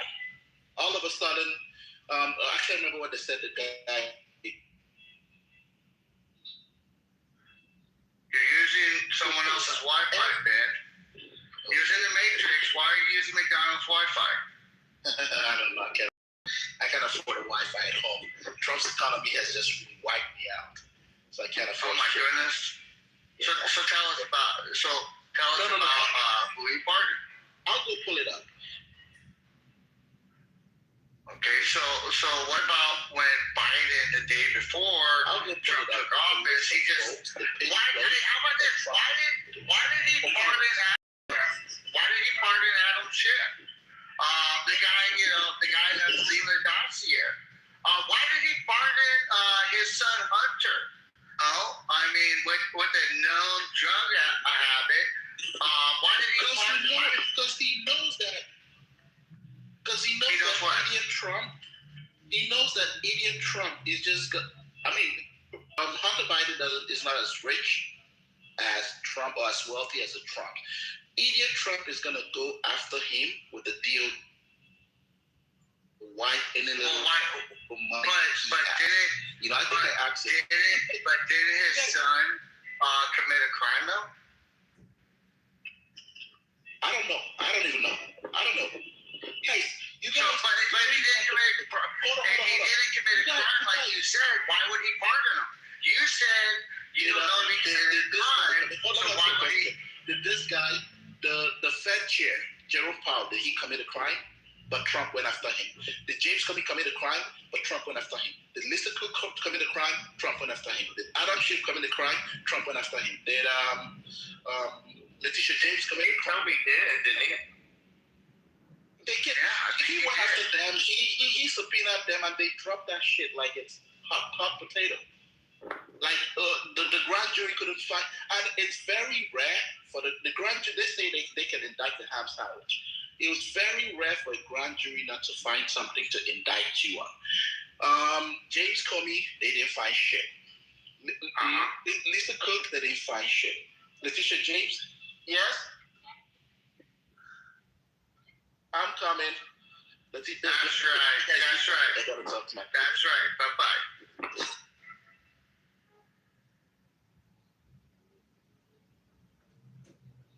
Welcome, President.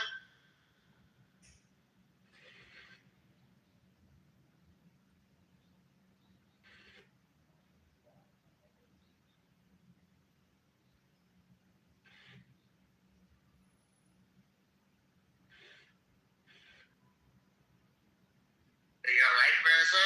Nobody can hear anything. I have nothing to say right now. I'm just listening. What about you, Dina? Well, the update with the southern Lebanese cats yesterday.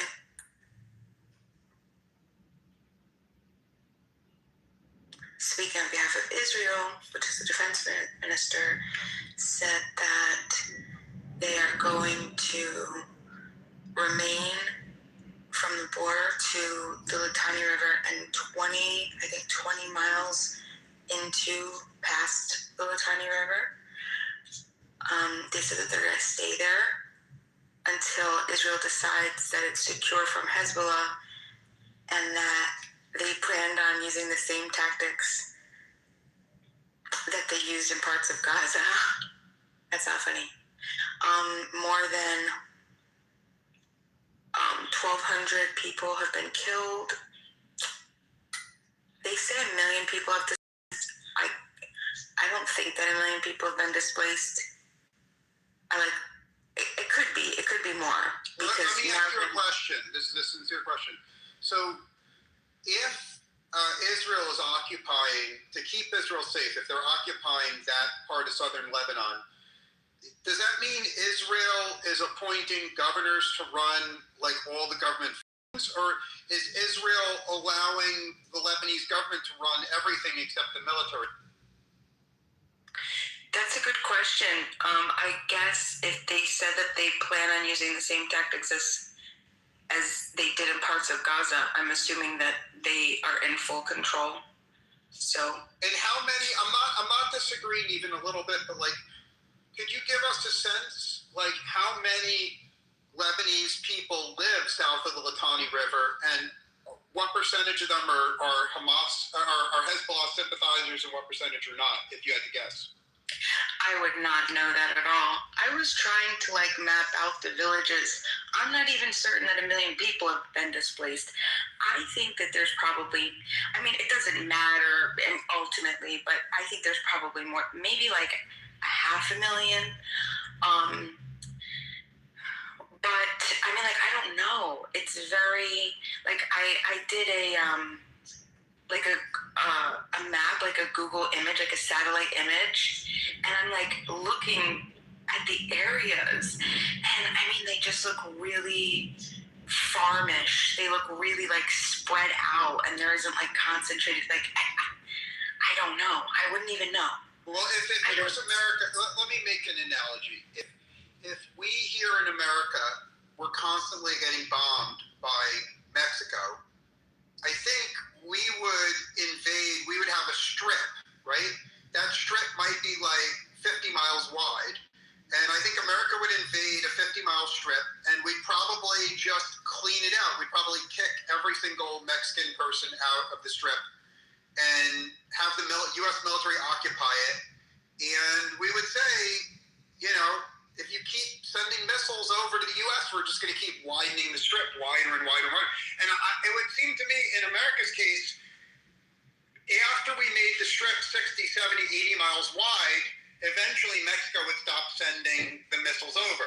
So if indeed, as everyone in the room knows, is object to missiles coming over for decades, if Israel's policy is to occupy a fat strip of southern Lebanon and totally empty out the population so that there's zero civilians there, it would be totally justified, and I would not criticize Israel for doing that. However, I think it would be politically unwise. I think it would be non-diplomatic. So if I'm not an expert, but it seems like Israel should try killing all the Hamas members in that southern Lebanon and evicting only those people that Israel thinks support Hamas, but the majority of civilians, they should let them stay there, and I think they should let the Lebanese government run the shit like the post office and the water and the electricity.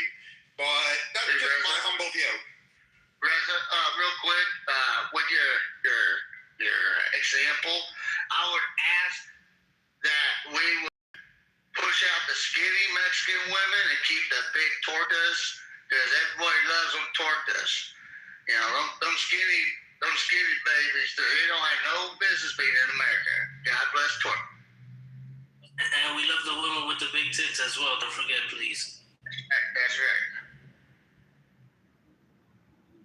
Orale, Holmes. Yeah, Reza, I like what you're saying. Tortas me gusta. The only thing is I do, and I like how you like went a little bit back and forth, and you kind of pulled back a little bit. Because, I mean, technically, we can then justify Israel taking Lebanon completely.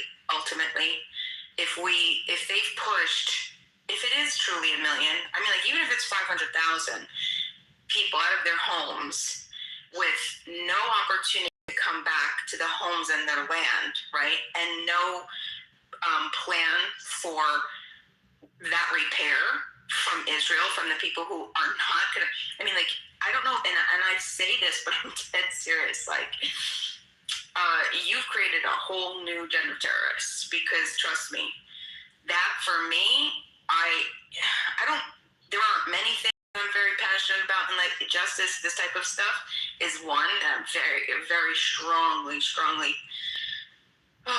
I don't know, it drives me crazy. So I think it would just be really dangerous, and it just wouldn't be smart, right? I think that the people that they've pushed out, I mean, like, I understand securing it, I understand that. I think that they could even keep Israeli military, set up some military spots, right? Some watchtowers where you need to keep a presence there. Let people go back to their homes and their property, and if they're found guilty at some point of being a part of Hezbollah, well then they lose their rights reciprocation, and then they could be kicked out. But this seems to be a really bad idea. It's my personal opinion. Oh, my mic. As it stands, unless they become more reasonable. I mean, multiple countries already spoke out on it a couple days ago.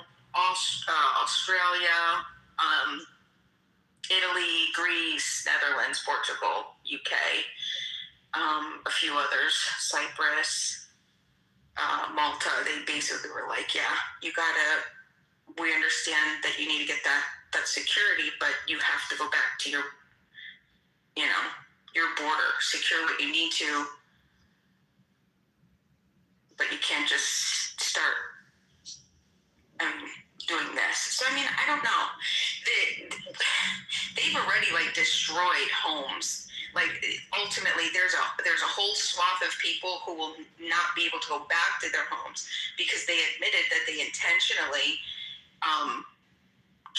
they took a zone, and all the homes that were there, whether Hezbollah or not, they just leveled them. So, I don't know. I don't think that this is a good idea.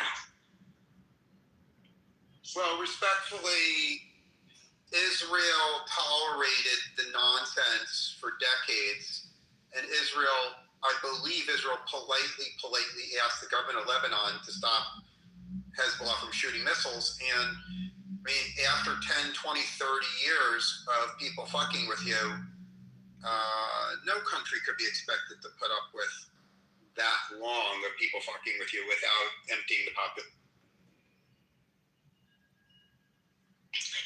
I get that too.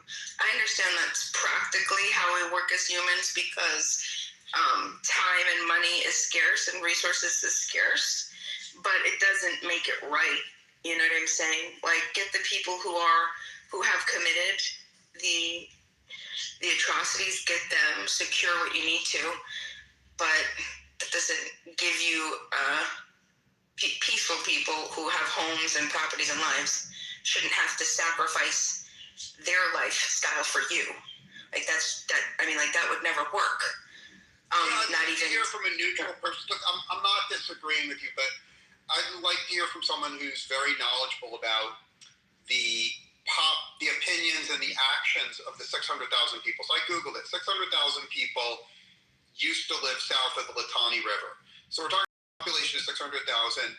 I personally, I'd like to hear what percentage of those 600,000 people had family members that were supporting and helpful to Hezbollah and which ones weren't. And was Hezbollah controlling the schools and teaching all the kids to hate Israel, right? Like, it's possible that you could have some kind of a lie detector test you give to the 600 and you only kick out the ones that support Hezbollah. But it's also possible that there's no way of knowing, and out of an abundance of caution, you'd want to deport all 600,000. I'm not making a statement. I'm just saying no one in this room that I've heard from really, really can speak authoritatively about what's inside the brains of those 600,000 people. I mean, I could even steelman, and yeah, definitely. I don't know if we'd ever be able to get an answer.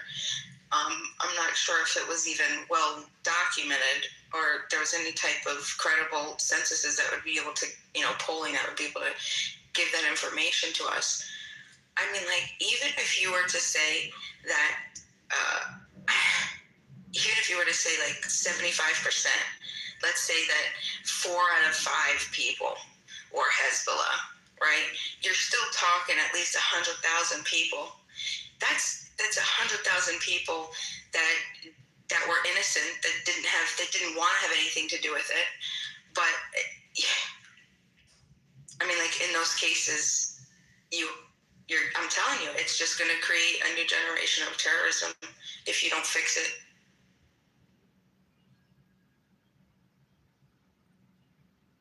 What if you what if you just killed all 600,000? And that way you could solve both problems. There wouldn't be any future terrorists because you killed them, and all the other terrorists would be gone.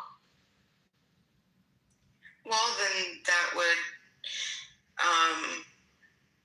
you think that it would never stop?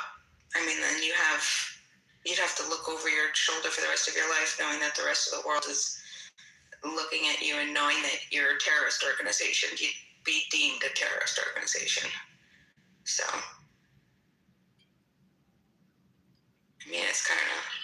We could become Iran's friend overnight. As long as if we said like we no longer support Israel, they would say amazing, and that would be a wrap.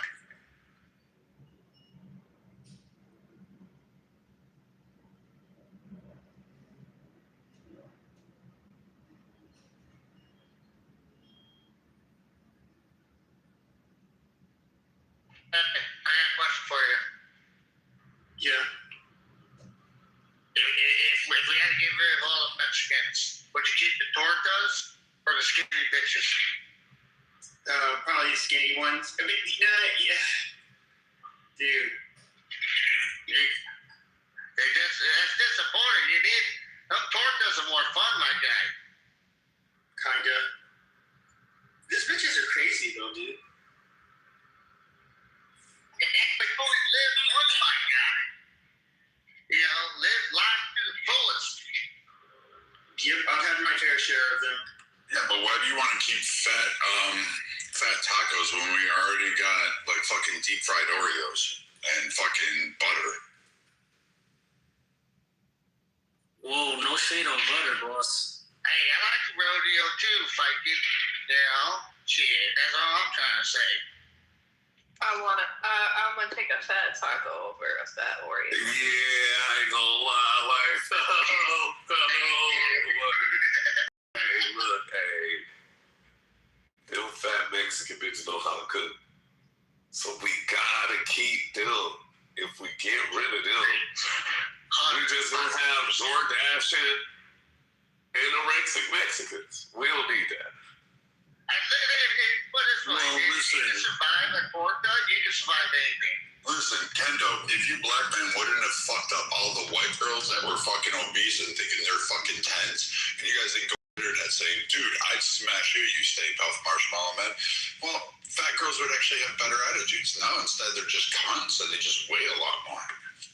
No, they've always had fatitude, dude. That was like a term when I was a fucking teenager. Exactly, yeah. Lord help them. You know how like often there'll be like a group of hot girls, but they would let one of the fatties tag along, and then that bitch ends up having the ego of the fatty.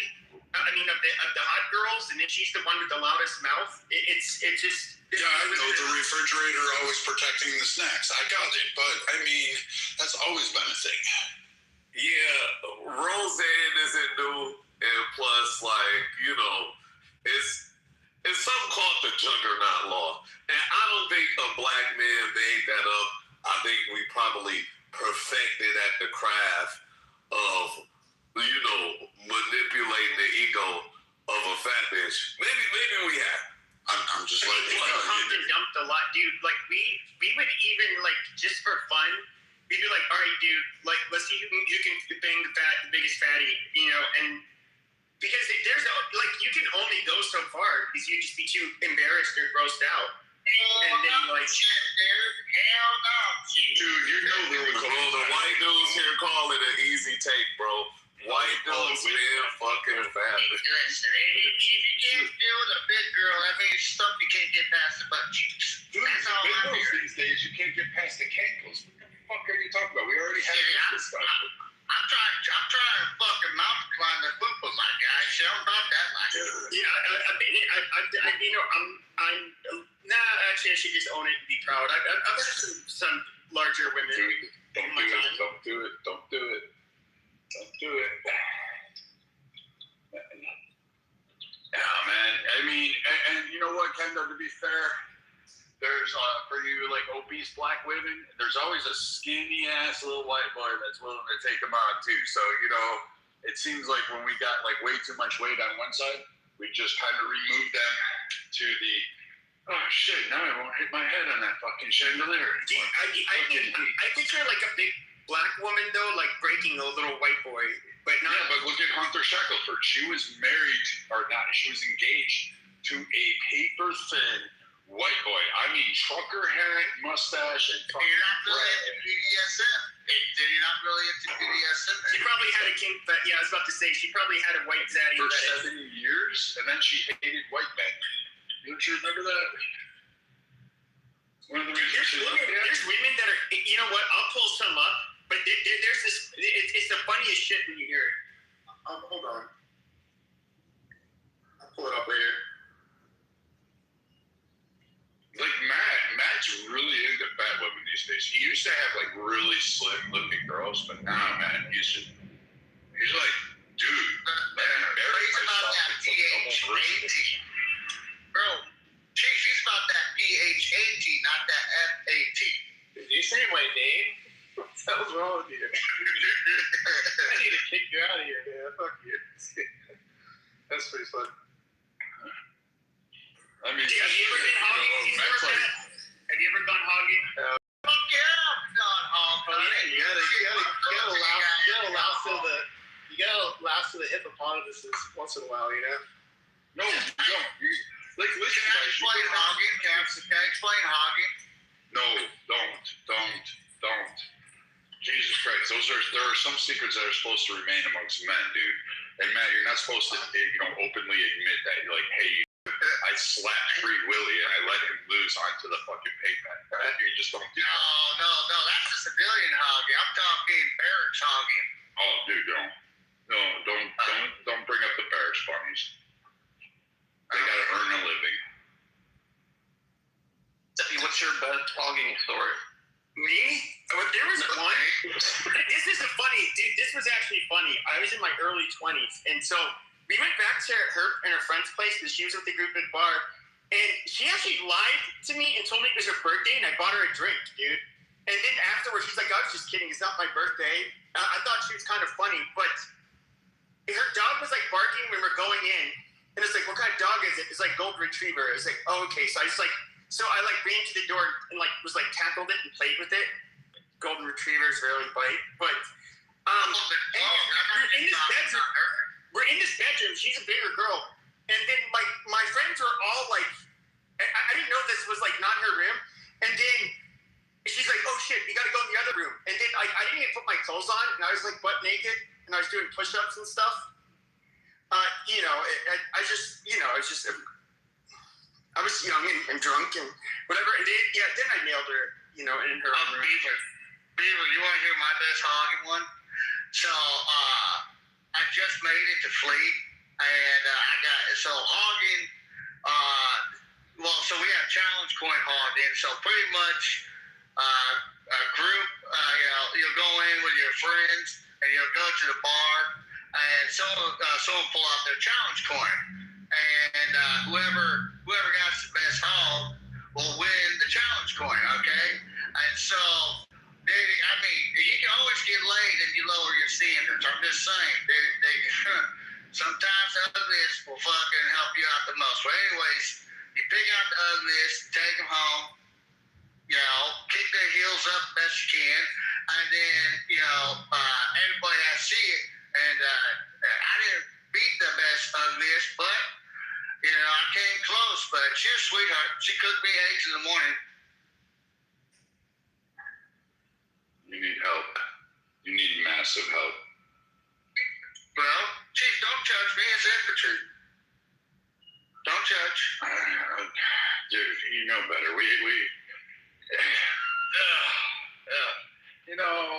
I've watched it. I've watched the two fat girls try to take home a guy, and I was like, dude, listen, Benjamin, we're going to make sure you get home all right, because you're about to make a bad life decision. I can see you knocking up one of these folds on here.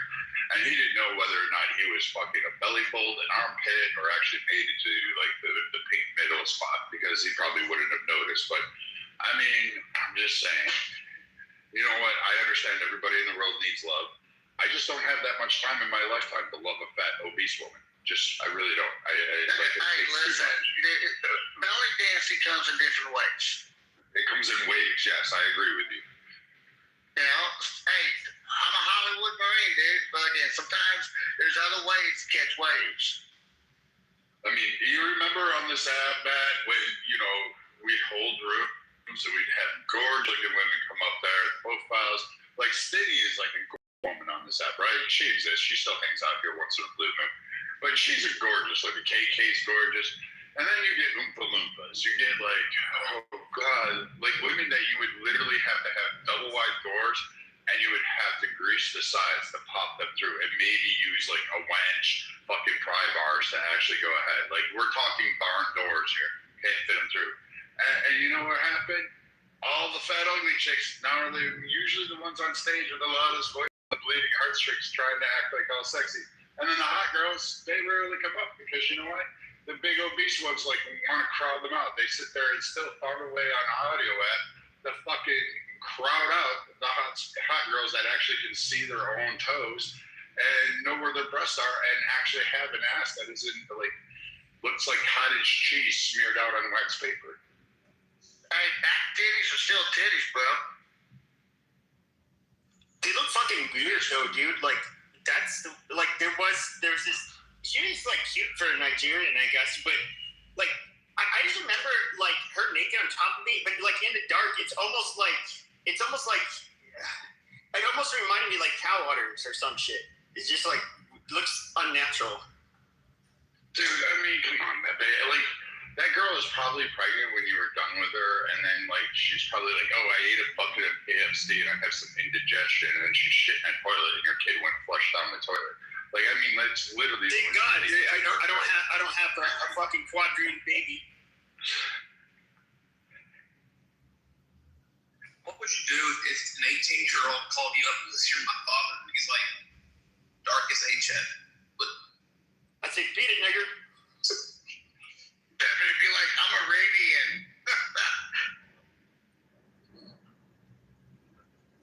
Oh, Pepe, Some weird shit. I would love to be there if that happened to you. You're right. Imagine like I was doing one of my racist rooms. And Bob turned out to be just like really Daddy, you haven't been there my whole life. You deadbeat. large fucking woman with like a mug top. She's got the fucking weave going on and the big long 4-inch fucking Freddy Krueger nails. Oh yeah, definitely. Oh yeah, a nice fat ghetto bitch. That'll really expose Pepe. I don't think Pepe can handle a ghetto buddy, dude. I think he can. Shit, dude. I don't think he could. What I don't know is how do you because it seems like black women. Well, first of all, they don't seem the ghetto ones don't have a lot of respect for men, even black men. But certainly don't for us. How the fuck would you ever put a ghetto black woman in check? I don't know how you do it besides smack the shit out of her. But I would be laughing at the next time she walked up to a 16-year-old kid and said, "This one's yours," and I would laugh my ass off. What the fuck are you looking at? You know how to do it.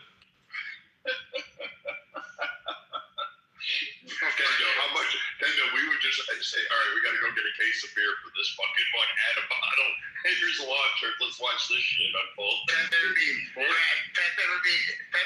calling 911 saying he needs to order a pizza.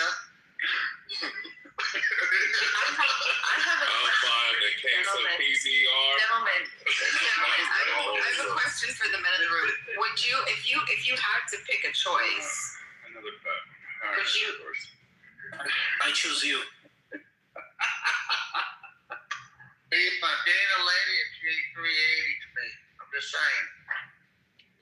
You upped it 100 pounds? I wasn't gonna go there, but so would you prefer to be fat, or would you prefer to have a face that's so despicably ugly and is sold to match? Like, I'm talking, your face is so ugly, like it's really bad. I'd rather have a good-looking face no matter what. That's the hardest thing to do. And you're gonna have ugly kids. Sure, there are women that have like. They're gonna be. I mean, like, yeah, there are women with like ugly faces that have perfect bodies, and I wouldn't even be able to get a boner like for that bitch.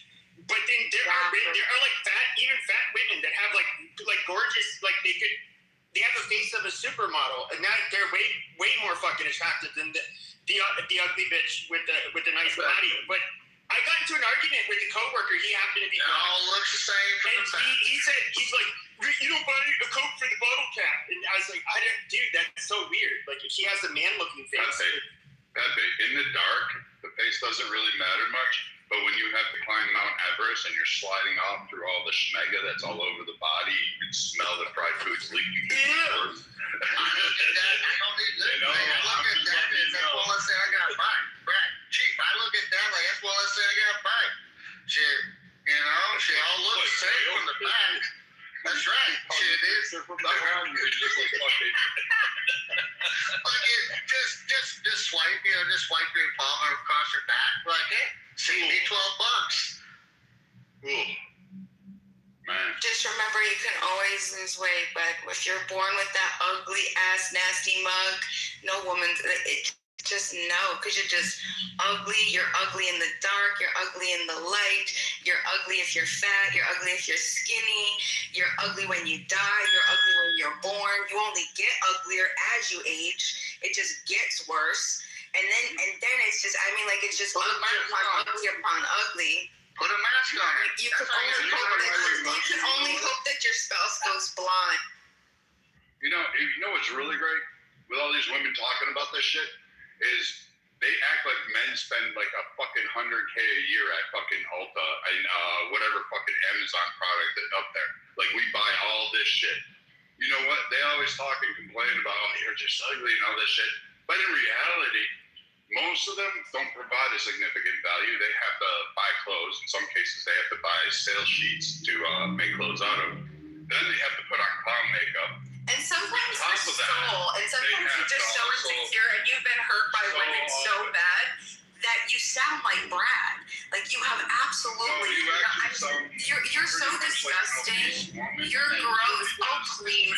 Oh, you're 3 years old, dude. You're 3 years old. You're disgusting all the time. 3 years old? Disgusting when you're born. How could I be disgusting when you're literally you are a fat cow? Like, you can literally hear it in your voice. I can hear the chinwag. You sound like a walrus, like doing your mating call. I can sound the ugly on your face. I can hear the ugly on your face. I can hear how the fucking silence. Dude, you're just you're like, gonna die. they're not going to fucking do anything good. I'm gonna die. Yeah, I'm alone. I have 2 kids, dumbass. I have 2 kids. I have 2 kids. Be wanting to be my kids are right here, baby. They're here. Guess what? But here's the difference between you and I. I had a wife that wanted to have kids with me. Your disgusting attitude. Your disgusting They're dicking you and actually get you pregnant. Nobody wants to have you. This is why when you beg and say, oh, come inside me, the guy flips you over and goes, oh, hell no, let me slide off that grease, Stay Puft Marshmallow Man. They scream on that shit. They say, hey, I'm not going to knock you up. There's no way in fucking hell. They're not going to do that. You know why? Because you're a cow. Because you're ugly. This is Brad. This is Brad. He thinks he knows shit. He just talks. Nobody fucking listens to. Everybody just tolerates you, Brad. You fucking idiot. You constantly come in here.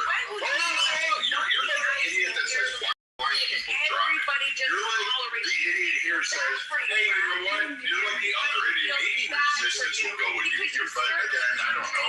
He's not into like older women. He's into 9-year-olds. But I guess for you, he'd make an exception because we know he's getting hard up in America. Your disgusting attitude. But you are this kind of fucking fat cow that can't ever do it. Like, I mean, how obese do you have to get? Looks. And I mean, you're just not.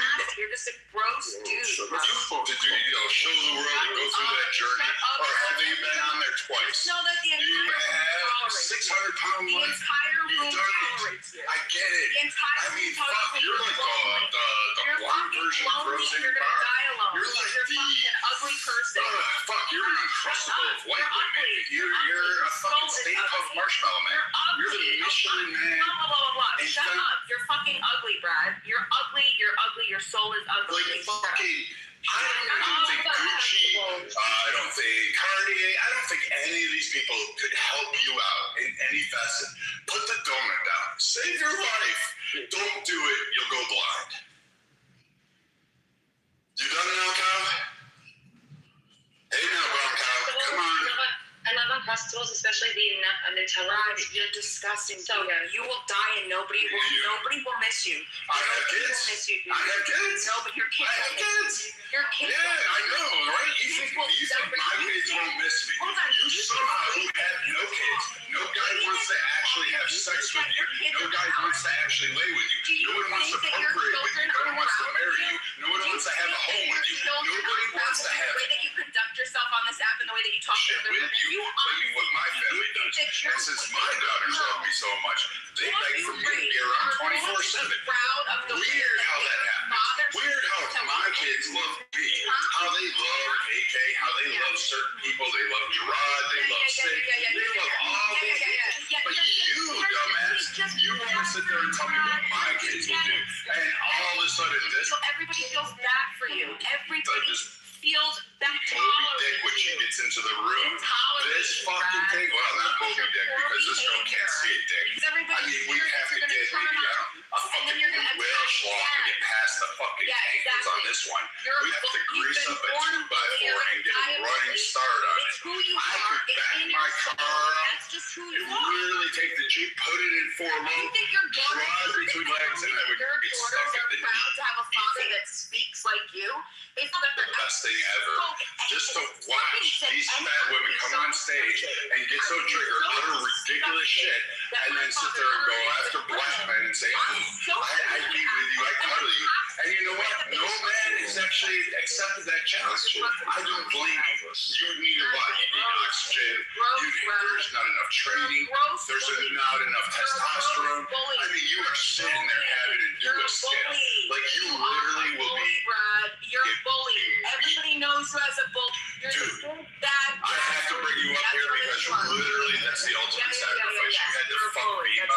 You No more hell, there's no more torture, there's nothing more that you need to suffer on earth. I'm bringing you to heaven because you have faith with me. Man, I'm not a bully. I'm calling you out for what you are. You're just retarded, fat, and fucking ugly. I mean, really ugly. You think you're cute, but it's dumb.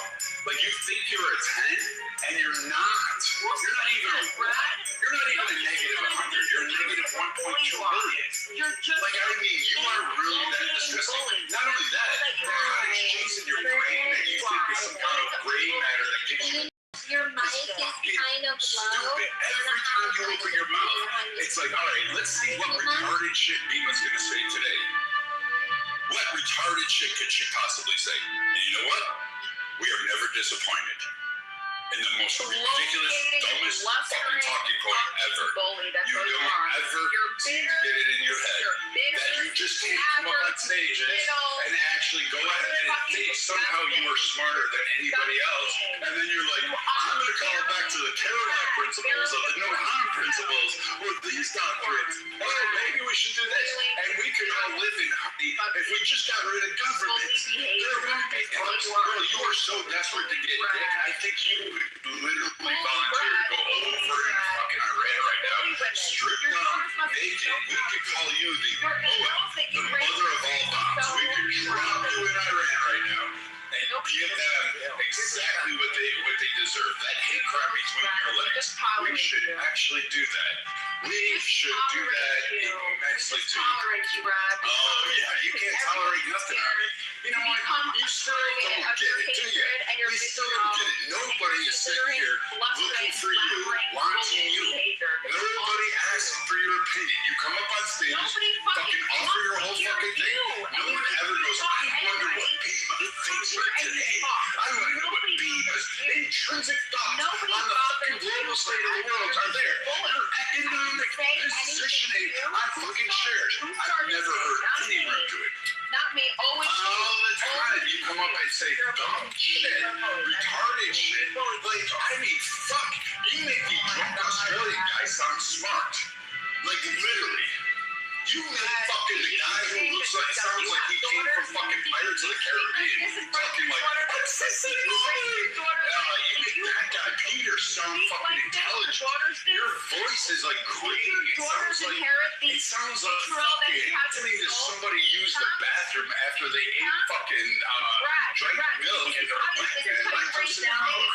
it's just fucking disgusting. It's just a vial of shit that's loose out of your mouth. No fucking connection to reality. Nothing there. You're like,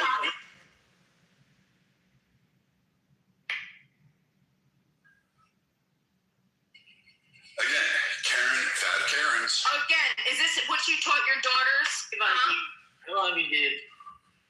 Anyway, it changed the. Oh, my daughters, huh? At least my daughters have education and brains. That's what I said. Did you speak like that around? You know what? I'm really glad you suffered that sexual trauma with your daddy. I'm really glad that your daddy was really fucking you and going in deep and going positive all the way in. And you and Monica can go ahead and you guys enjoy that shit too.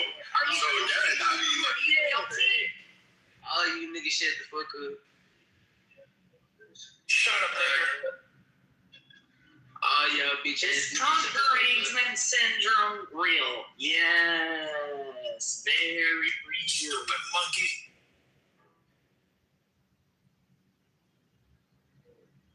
I just want to say this is the most racist room on Clubhouse, and I'm just glad to say that out loud. Pockets, I challenge you. I think there's plenty of other racist rooms on Clubhouse. Oh yeah, ping me in and probably sure. Sure, right now. Political Playhouse. Yeah, but I wonder who's on there. I said they were. Pocket, somebody has a new song for you to. Your next new single is "Ugly in the Dark." That should be your next single. That should be my new single. Yeah, and yours should be I have erectile dysfunction. Love. That was funny, Pockets. Farting. Where's the fight?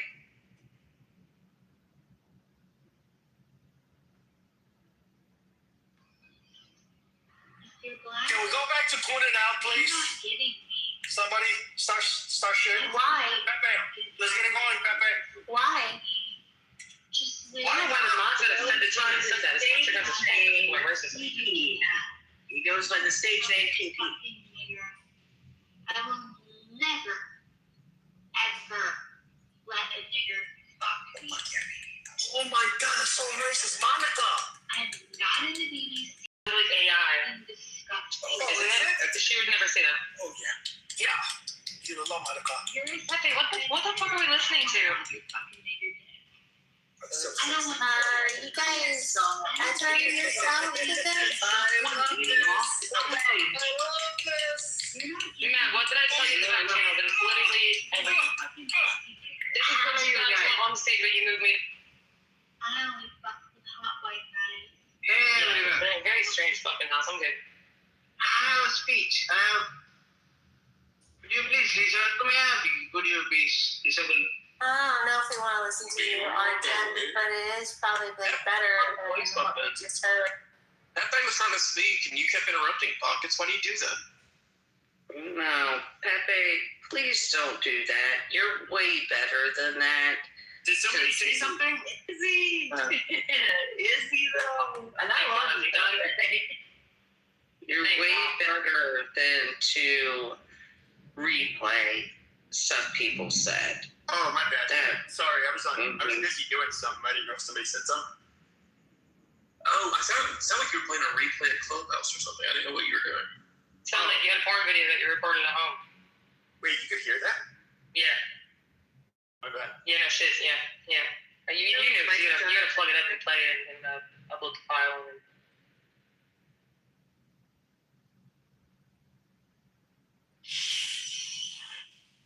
Who admitted to having Trump?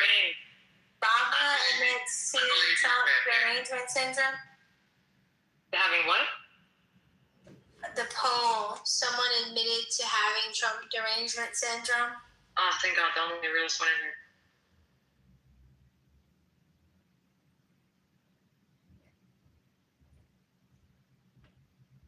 Y'all were talking about Erica Kirk's response to Druzy. Last time I checked, she had no public response. Does anybody have an update?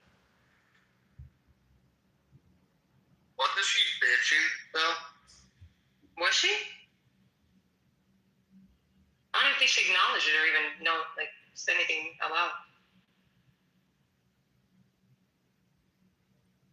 Shit, it was funny though. He got the makeup crew that he has on fucking point. Yeah, he literally killed that shit. And everybody's up for grabs and covering. Everybody's up for grabs. Pepe, were you able to finish? Yeah, I finished it at least another way. Yeah, I was gonna say, did you finish though? You gotta slow down, my guy. You're a little too quick. Yeah, that bitch was turning me on with those words she was saying. Oh my. I know.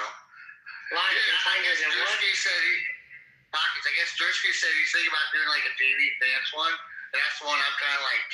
I'm looking forward to that. Yeah, maybe. Because you know it's going to be fucking hilarious. Yeah, or Hospital would be fucking lit. I know. Yeah, you gotta do that. You guys see Pam Bundy was let go? Fucking finally, dude. Get that bitch out of it. Worst attorney general.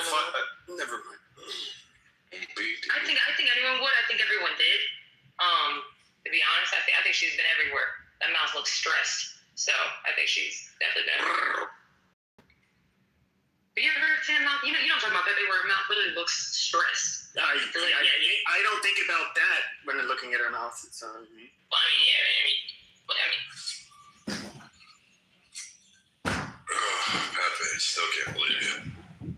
honestly, dude, I can't even believe how close that sounded to the actual voice. It was pretty much the same voice. That literally bullet. That's actually pretty fucking crazy. What are you talking about? What do you mean?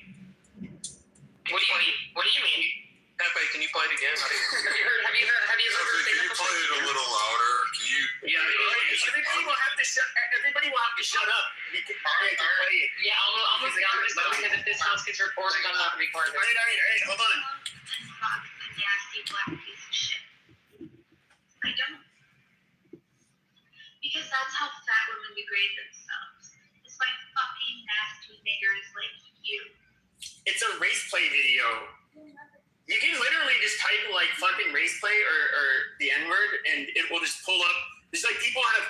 So there's like black women that do it to white guys and vice versa. And so I was like playing that and then slapping my arm like that, and then just to make background noise. And that's just nasty as hell. So you're saying you two were in the same room, huh? All right. Yeah. I bet they keep blowing. I'm about to get a chop. Keep playing it.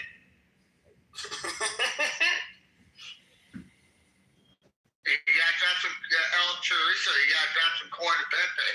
Oh, it's coming, literally. Get it. Sort of. Dude, there's videos of women shitting in men's mouths and they're like jerking off while they like, dude, that is not even weird on the spectrum of weird. People have some weird fetishes. The best. I guess you would know all about it. I got one. Have you ever heard of the Wisconsin butter? Nope. Dude, I can't even imagine y'all's search history, bro. I can't even imagine. This is reality clubhouse. I guarantee you, every guy on this stage, I bet you their search history contains at least one subject on Rome. Yeah. Pepe, I want to tell you what Wisconsin butterscotch is. You know what? I'll love that, bro. Two sets of gay shit. So, all right, let him finish. I'm curious. So Wisconsin butterscotch is when a chick is taking anal, okay, and then but she cannot poop before the activity, and then what happens is after he finishes his outcome, she poops it out into a cup, stirs it up, and drinks it. That's called a Wisconsin. Okay, so this is like shit that you really torture people. Seriously, you even know this. Dude, there is like literally, you can go under Reddit, right? I know. I know. You can go under Reddit. There's literally like hundreds of thousands of people that will watch this shit, and it is scat videos. They like watching girls poop on themselves, play with their poop on guys. Like it's just weird shit. Like there's obviously people into it. Yeah, we know. Oh yeah, no, it's real. I just don't go searching for it. I didn't have to search for it. Oftentimes, I will look. There'll be like this hot girl, and like this. I was actually got I was like examining the video, and she was like not big, but he like takes this massive fucking shit. I was like, oh my god, that fucking came out of you? What the fuck? How did you poop so big? Why would you have to take it, bro? Why was it even on your page to begin with, man? I was just probably looking at other dirty shit. Hey, this dude Pete, he was.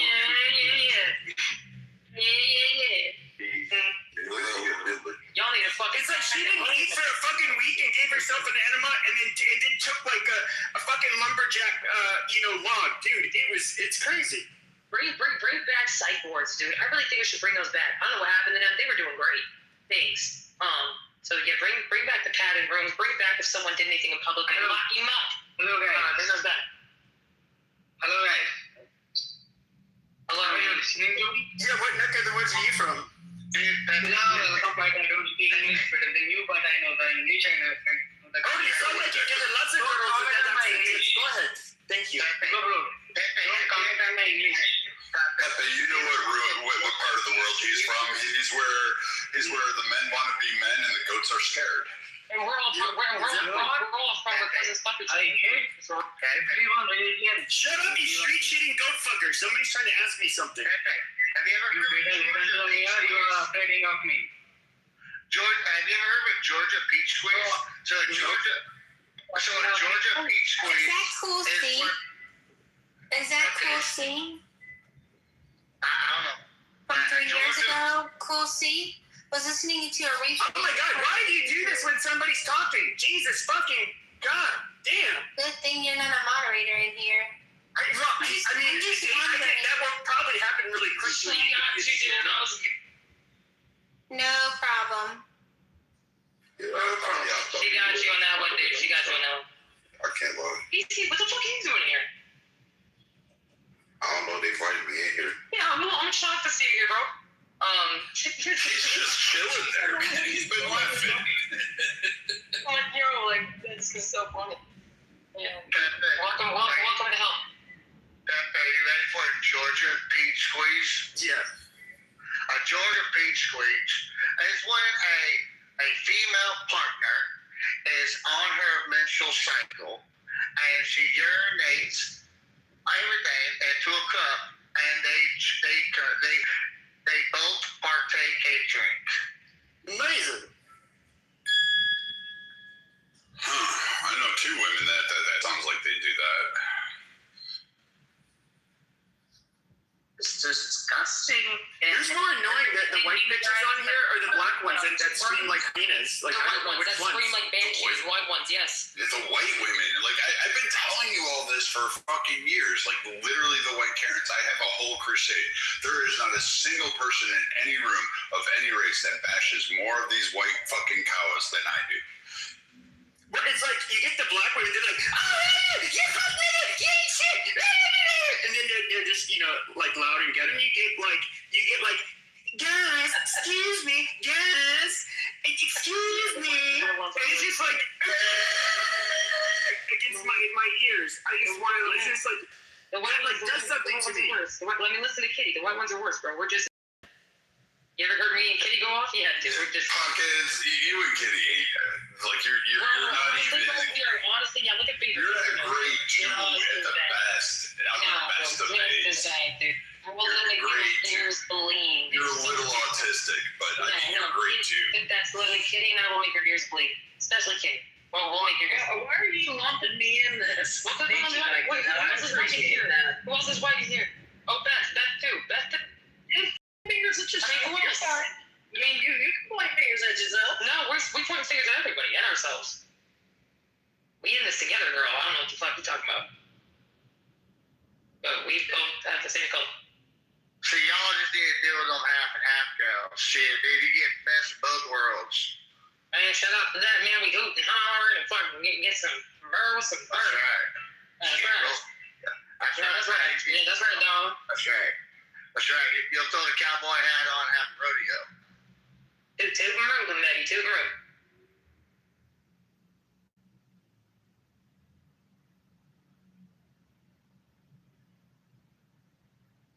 No, seriously, who do you think out of all the Karens on this app is the most annoying?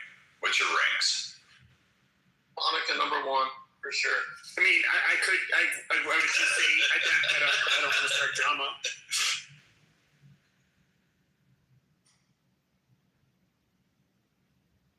What's yours like?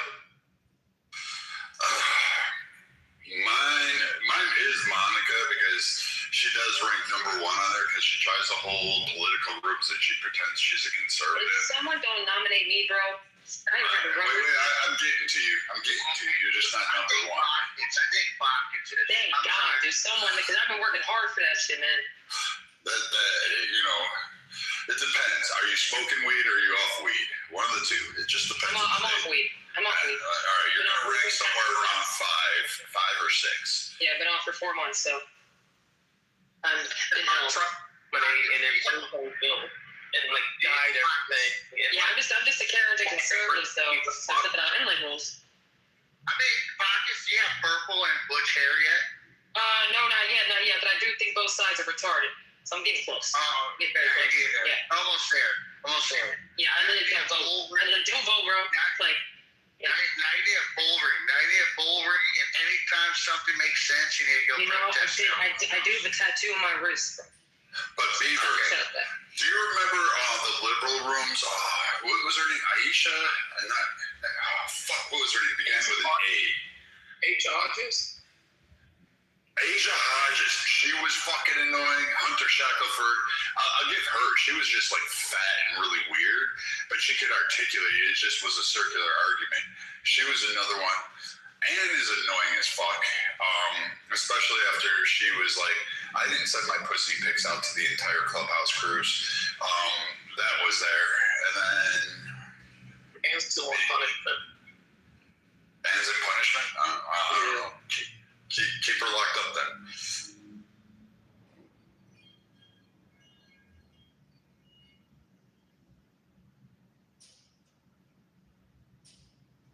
Okay, who's your favorite male Karen though? Or Darren? Who got the Darren Award here on Clubhouse? but 2.8 now. Did you see that? No. In the hallway, there's a Trump 2.8 house. Well, that's where they went. I knew I felt the load lifted. I can breathe. Whew.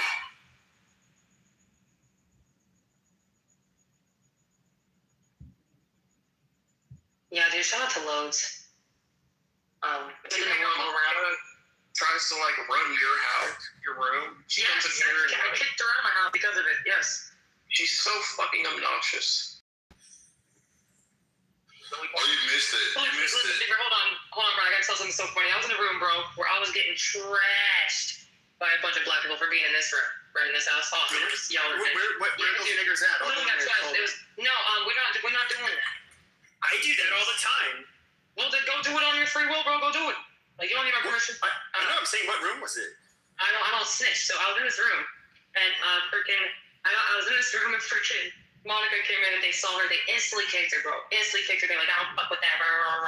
And they had the nerve to mess with me. While this room's trashing me, bro. She has the nerve to mess with me and go, can you ask who kicked me out the room?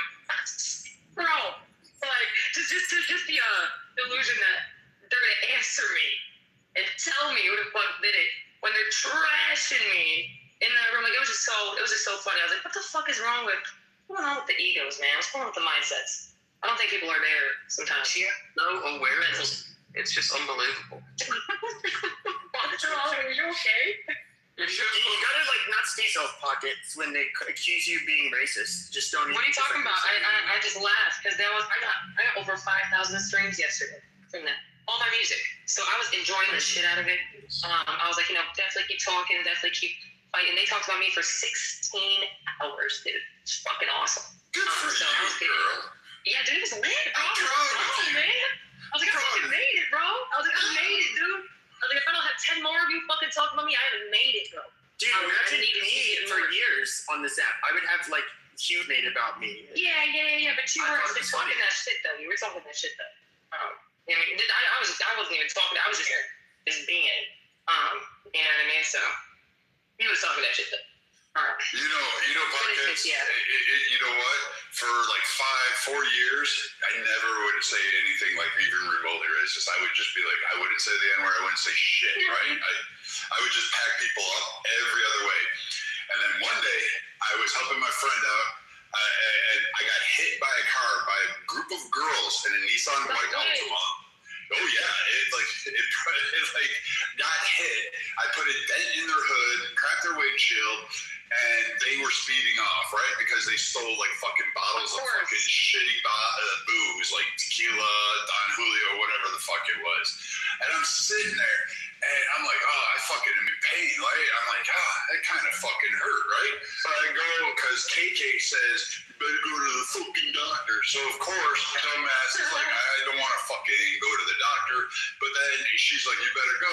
I go get an x-ray. They're like, yeah, you have a cracked pelvis. You got multiple fractures. Oh yeah. And I'm sitting there going, all right, that explains why I'm bruising all over the place. And I'm like, fuck. So then I come on Clubhouse because they give me these pills. Like they gave me a couple pain pills, and for the first time in like ever, I take one of them.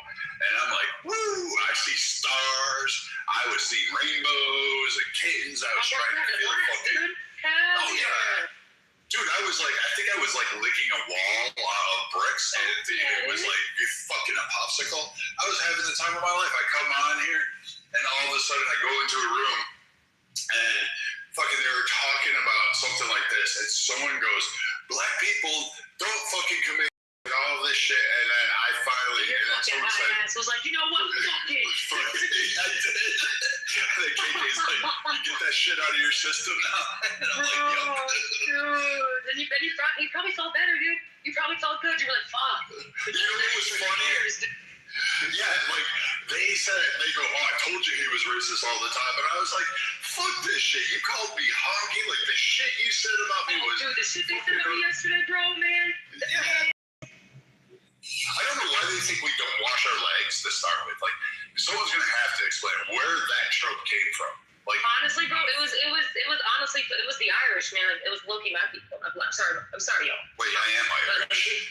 Yeah, but during the day of the United States, we weren't washing ourselves, because we were working in the fucking dirt. We were working in the dirt. So the idea of like the actual shower wasn't really accustomed. And so people ran with that. Just they didn't wash their legs because we were called at the N words because we were just so dirty. We were working in the dirt. And so it's just that's where that came from. That's what I heard from some people where that story originated from. Check out Reddit. I heard they invented the air conditioner, the elevator. They got us to the moon. I heard all kinds of things. I mean, honestly, I heard that we got mathematics, a certain form of mathematics. I forget what it was. From mathematics. Algebra, which I could see.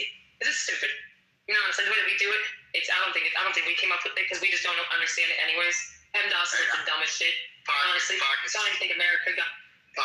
Pockets. I learned a lot about the Irish community by watching Family Guy, and when they had a documentary about it.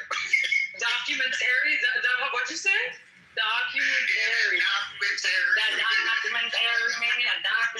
Documentary, bro. Like, yo, what?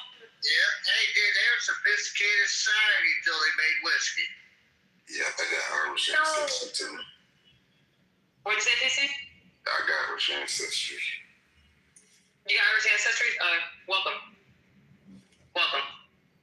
We like to get drunk, and it never hits us, right? Yeah, are you credited with your shamrock? That's from like you got great head. generations though. That's all right, dude, our blood doesn't run away.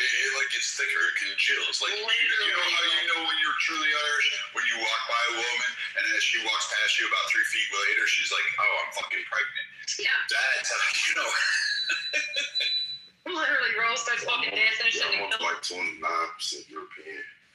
Only? Half of that's Irish. That's a good chunk. That's a lot, dude. 29%. Hey, welcome to the Emerald Isle. That's a good chunk. I'm 4% sub-Saharan African, bro. I thought that shit was hilarious, dude. I think it's Chucky our law from the Irish. Not Irish, that's like Scottish Light, right? Scottish Light. Wow, I'm disappointed. So disrespect. You know Chucky our law? Chucky our law? Like a law out there. What do you mean? What? Oh, yeah, went right over your head. It really, no, that shit flew, bro. I don't even think that shit went over me. I think that shit just never appeared. I'm free as fuck. When the Irish will no longer be occupied by Britain. Oh, yeah, that'll never happen. That'll never happen. We will be there, bitch, till the end of time, unfortunately. But that's okay. We still kick ass. No, England's already being a bitch right now because of what's going on over there. I mean,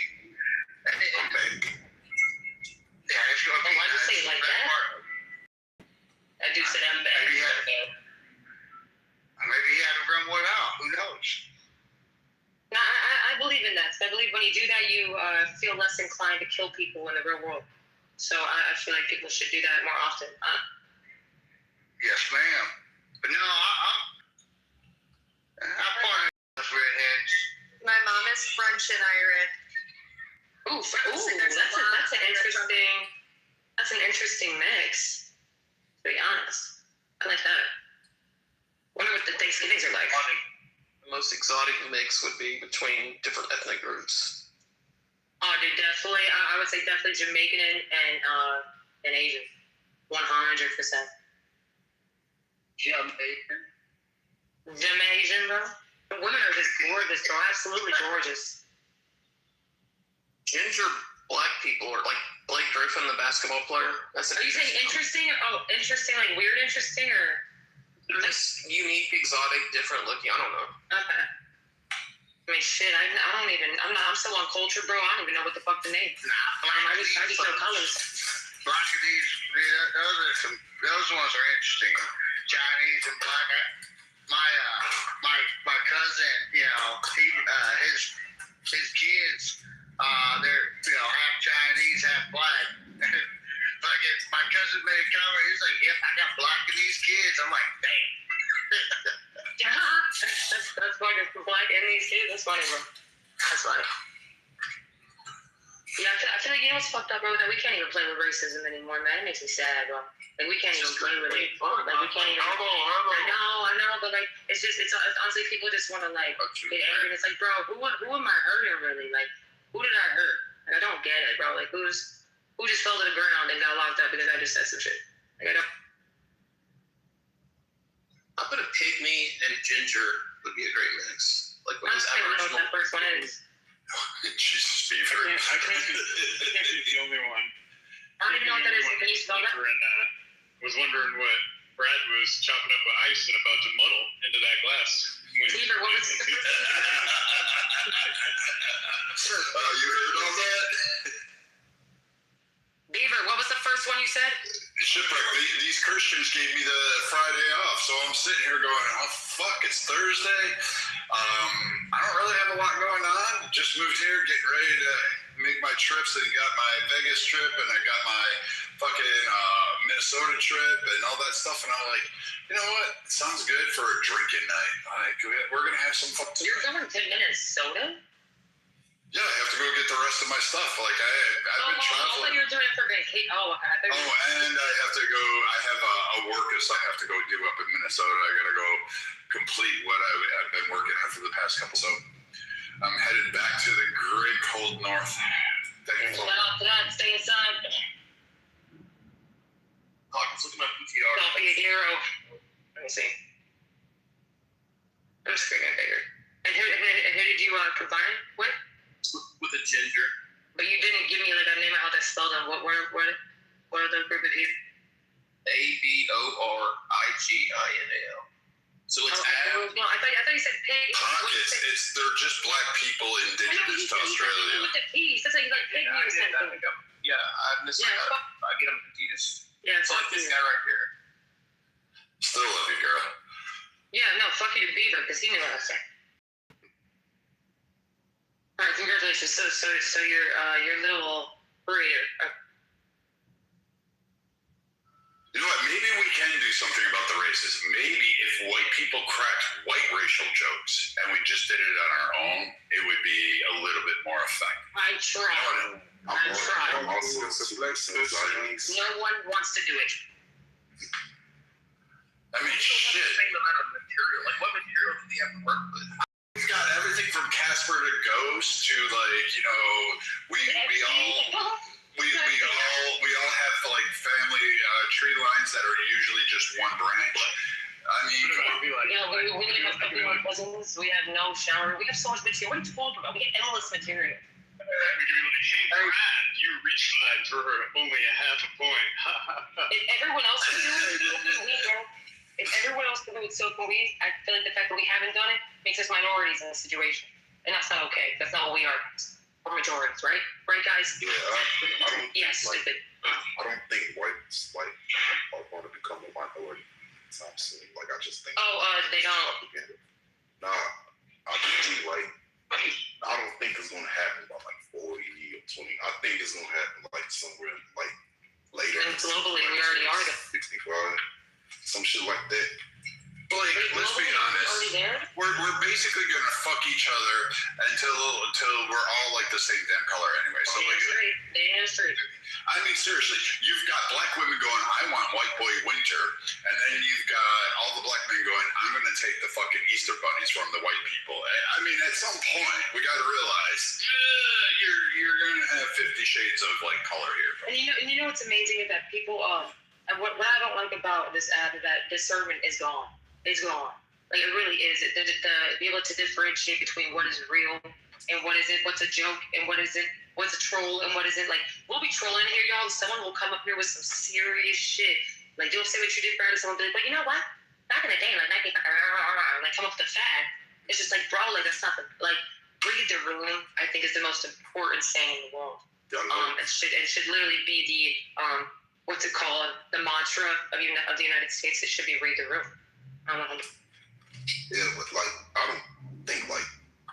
think it would happen like later, like in 2060s or 70s maybe. Like, I just think that's all propaganda or scare tactics, because like, you know, when you travel the country, like, I traveled a lot, white people are still deep as hell in a lot of states. Like, it's not like, think it's just saying like, okay, they come in, they're gonna take over all these white West End American countries like I don't think. I just think that's propaganda. Well, PC, what I don't like is like, and here's a major thing, is like there's different breeds of whites. Like there's those like I want to promote my Aryan Brotherhood white race fucking people. You know, the ones that us Northerners fucking kick their fucking gray coated yellow belly fucking asses for all time. Like literally burnt the land down, destroying all of them. Because, you know, they're fucking retarded. And those guys are always like, the South is gonna rise again. I'm gonna wear my Dixieland flag. And I'm like, we'll beat your ass again. Because again, you guys are nothing more than cousin kissers. Well, at least most whites, at least in the South, are descendants of the settlers or white Mayflower whites who've been here for hundreds of years. They're mostly the imported. Oh, Brandon, my family farm, we still have the establishment date of 1758 in South Carolina. You know, like we've only lost like 60 acres. Yeah, my shit went back to 1623.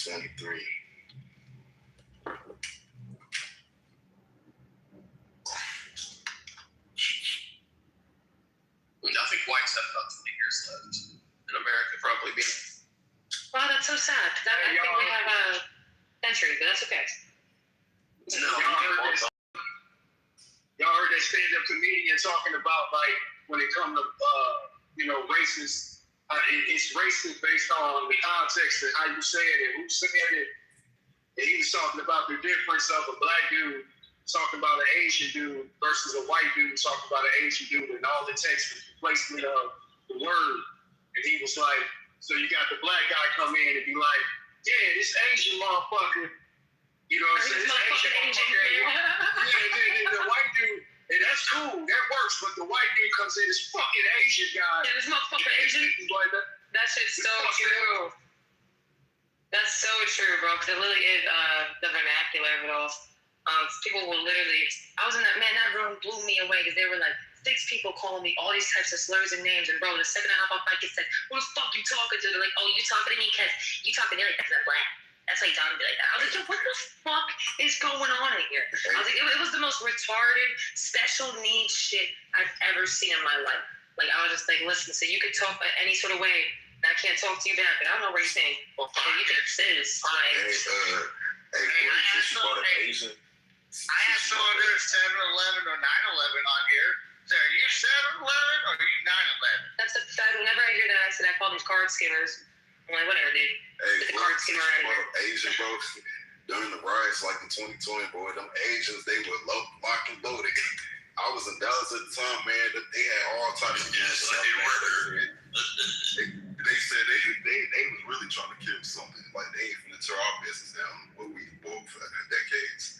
No, they weren't. They were like fucking rooftop Koreans, man. They were ready to cock locked and ready to rock. What does that even mean, dude? They cool. So y'all ain't they finna destroy our shit. So back in the day, the LA. Wait. So like in LA, there was a Korean store owner. She killed a fucking young black girl and then accused her of stealing fucking orange juice. Shot her in the fucking head from behind. Can you orange juice? Fuck yeah. And then the judge in the case said, a blonde Kara, a Monica type, sat there and said, I looked in this woman's heart and there's no malice in it, and then let her off, which was the fucking most retarded shit. Well, Dad. I'm not kidding you. That started to kick off the LA riots. So then, the fucking black neighborhood is like, get the fuck out of here. And they were right. Like, they were like, this is some bullshit. This is some straight up racist fucking shit. And so then they started, like, anybody that was Korean was getting targeted. So the Koreans encountered to that because they were like, hey, we agree with you. This is some fucked up shit, but that ain't all of us. As their stores were getting pummeled, they decided to go up on the roofs and they started shooting. So it became rooftop Koreans, and they were pretty good, man. They were fighting. They no fucking way. So this all started because of some Karen. Some Karen, bro. Hey, shut the fuck up. All these words are. What card skimmers talking like that? What card skimmers talking like that? Who's that? Me. Yeah, go skip some cards. Shut the fuck. I'll be at the gas station later, bro. Listen, hey, guys, where you from? Where you from? Yeah,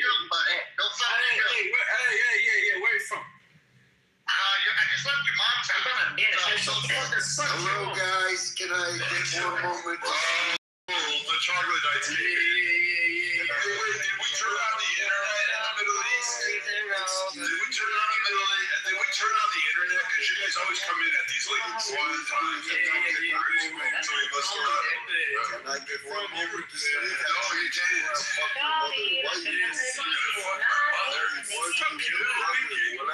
You can't even fucking your sister, right? I mean, that's why she's coming over here asking for you. Yeah, right? You can't even fuck your own fucking kids.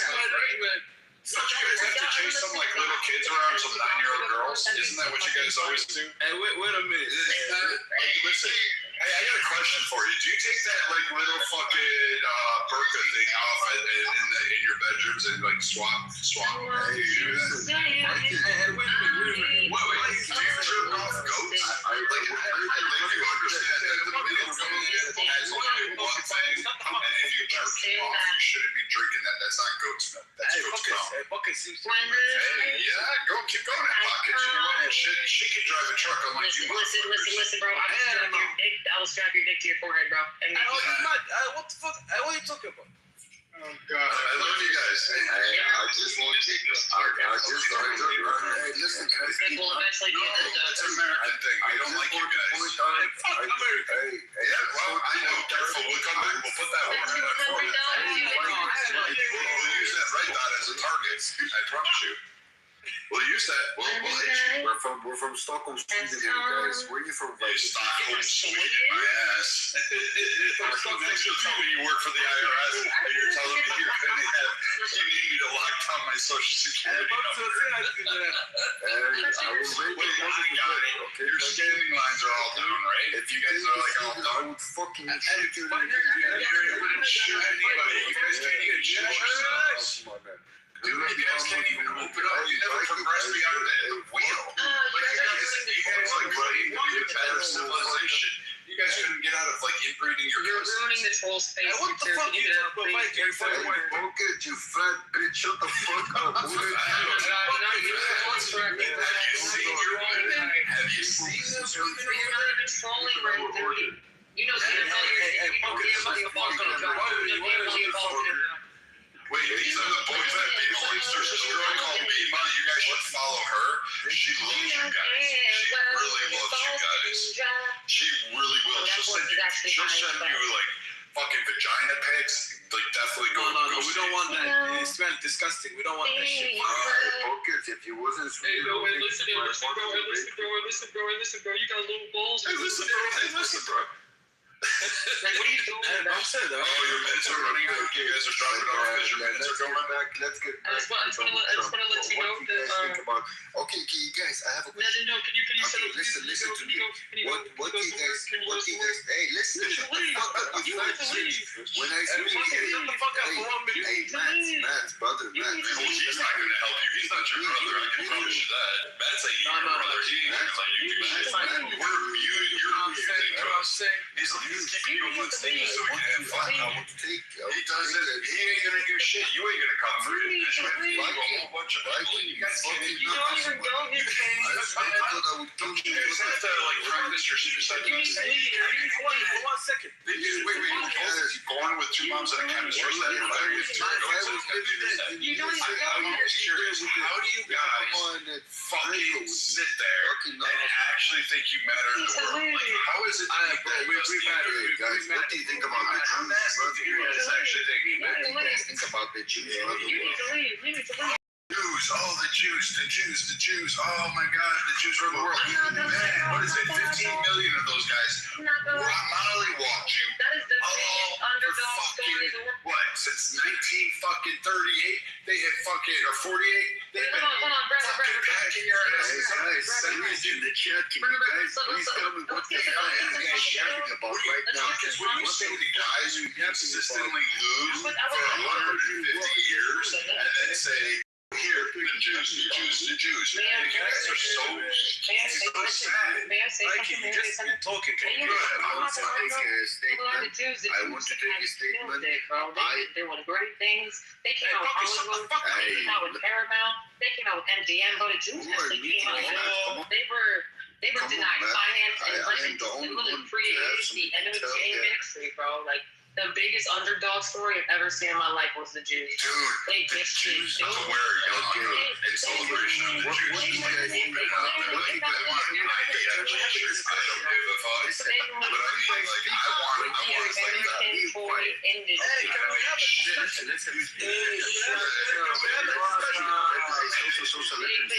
are you guys all related? Are you guys each your own dad or grandpa? Okay.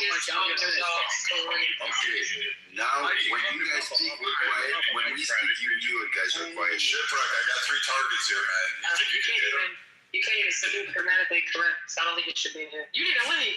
You need to leave. Okay, can I speak now? You're not funny. No, you need to leave. You need to leave.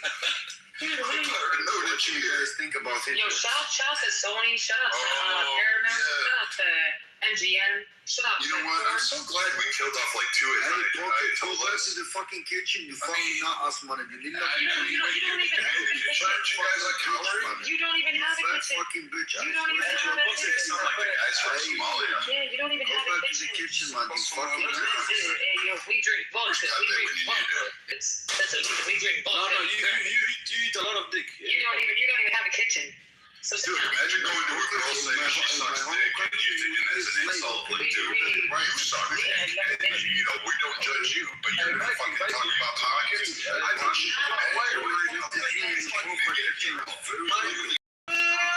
she's out of your job. Like a fucking jerk, you fucking animals going in. Like, fuck. And still feckless. You lose to everybody. You're absolutely like. It's amazing. Every time you see guys walking down the street, and your fucking dusty asses, and your fucking scaly faces. How that you're about to be fucking nobody wants you to take yourself. Like, we're all about that. Put the shotgun on your ass and pull the trigger. We did, hallelujah. Hold up, guys. Hold up. Is your spring break over yet? Okay? You guys go back to school? No. I don't know. Don't you have some shitty holiday called Ramadan? I'm not a fucking Ram ass? Don't you guys have like a ram ass going on or something like that where you guys get like fucked by a goat every night for like fucking 20 nights? Isn't that what it is? 20 nights. Yo. And like Viking, you look in Novla, the Nila Uringa, man. Hey, look at your face. Dude, you know what else speak your language too? Listen, you're not even some dog Billy here, you're just some dog. You're just coming from a pile of shit. Hey, Viking, you look like you live long. I like your nose, man, and you look like the Nila Uringa. Does it Shrek the hero? I mean, fuck yeah, it's the girl in the end. I can live with being Shrek. Fuck yeah. Hey, I'll go Shrek. Viking. What do you do? Yes. You're the donkey? I knew it. You were the donkey. I knew it. Well, I was rape your mother to death. You raped my mother to death, right? You know what? But I don't have to worry about it. I'm just going to kill yours. What? Your mom is at home, man, Mikey.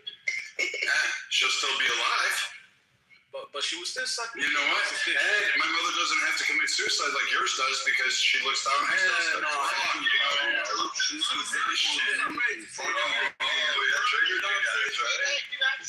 Does your mom put the suicide vest on each tit? Does she have it? How many udders does your mom have? Is it 1 or 2? The statistic is how many teeth does she have? The ones do you have to feel for in the morning or do you have to go out there and go that's not very used to. Do you go up there?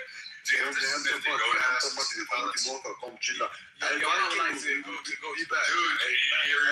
Durka language doesn't bother me. Your mom likes Dr. Dick. I know my mom. Your mom still lets me shit in her mouth because you know she's a dirty woman, right? No, I like your mom, bro. Yeah, man.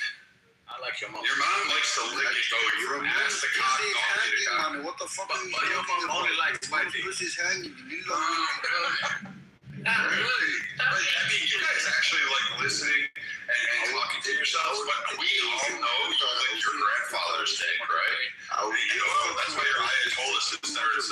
a fucking Pirates of the Caribbean character, and you guys are fucking retarded, right? This is why you can't fucking do anything. Like, what kind of scary shit do you guys do? Nothing. You're literally fucking,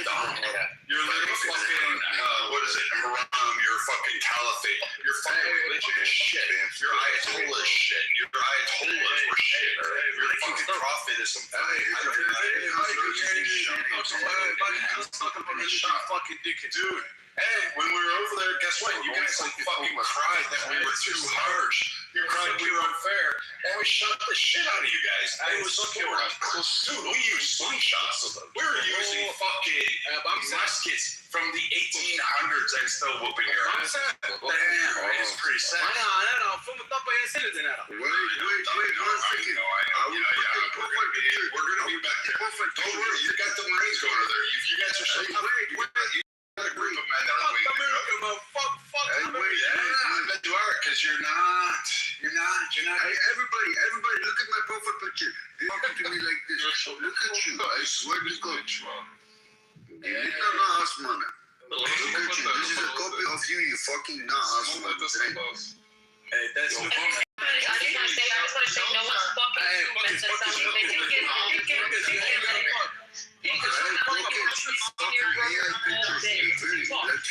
Even your AI pictures look fucking hairy. Dude, aren't you guys making AI pictures of like you doing something? Like you have an AI picture of a cock and balls, and you think somehow we're gonna believe that? Look at you, little penis are doing inside of that pinball that you working on the tweezers isn't really fucking doing it.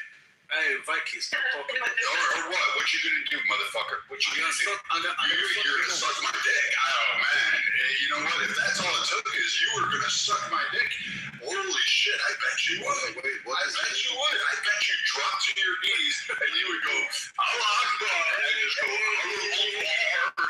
Hey, choke on it. You just admitted that you would suck my dick. So really proving my point. You guys aren't real men. You just said you wanted to suck an American. Yeah, they don't have a conversation. American, and you guys just said you're on the same side. You want me to tap you in the back of the head when I'm finished? You want me to do that? If you want me to just like grab you by the fingers and drive you down? We have a discussion, Viking. We want to have a discussion with you. I got him kicked. Hey, look what I wrote. Who else are we kicking? Look what I wrote, motherfucker. Oh, no. You're just reporting the trolls? Yeah. Fuck your mom. Bamsey, you're going to be gone after this. I swear to my mom, even your AI. So your mother, you don't have the mom. You had two dads, and they did anal, and you're the abomination that came out when they shit one night. You don't have a mom. Hey, listen, Vikings. You know what? You know where your mom is? And she's girdling right now. She's going to the bathroom. I'll put your board for her. Listen, you sound like a radio without no stop. Listen. You retarded. Go rest in peace for like, see if they'll take that shit. You're just boring to us. You haven't done shit. I think you're retarded. I think we should bring up. You guys were like all cheering in the streets, and now you're like, America, give me money. And now we're bombing you. You guys are all fucking scared. You're all fleeing. You're running up into Europe. How's England fucking taste for you guys? How's that German bratwurst that you guys like swallowing so much? You guys are all fucking cowards. You don't even live in your own land. What are you talking about now? I don't understand. Yeah, you guys all run when the fights are there. You guys are all tough guys. I'm not. But then you don't fucking show up. How we know? Go for it, run. You know, you guys are stripping off your clothes saying, please don't shoot me. Man, it took us like 10 days to conquer your entire fucking area. Done. Over with. You know what's pretty interesting in that region of the world is that they always have some type of dictatorship that is ruled by a single man, and the rest all kind of fall in line. It's just like they like to be dominated, and they don't have that democracy. I need to earn my own right. I'm going to be the master of my own ship. They want to be dominated. It's very interesting. Oh, maybe that's it. Maybe I'm taking the wrong approach. Pockets, you got to be more submissive next time.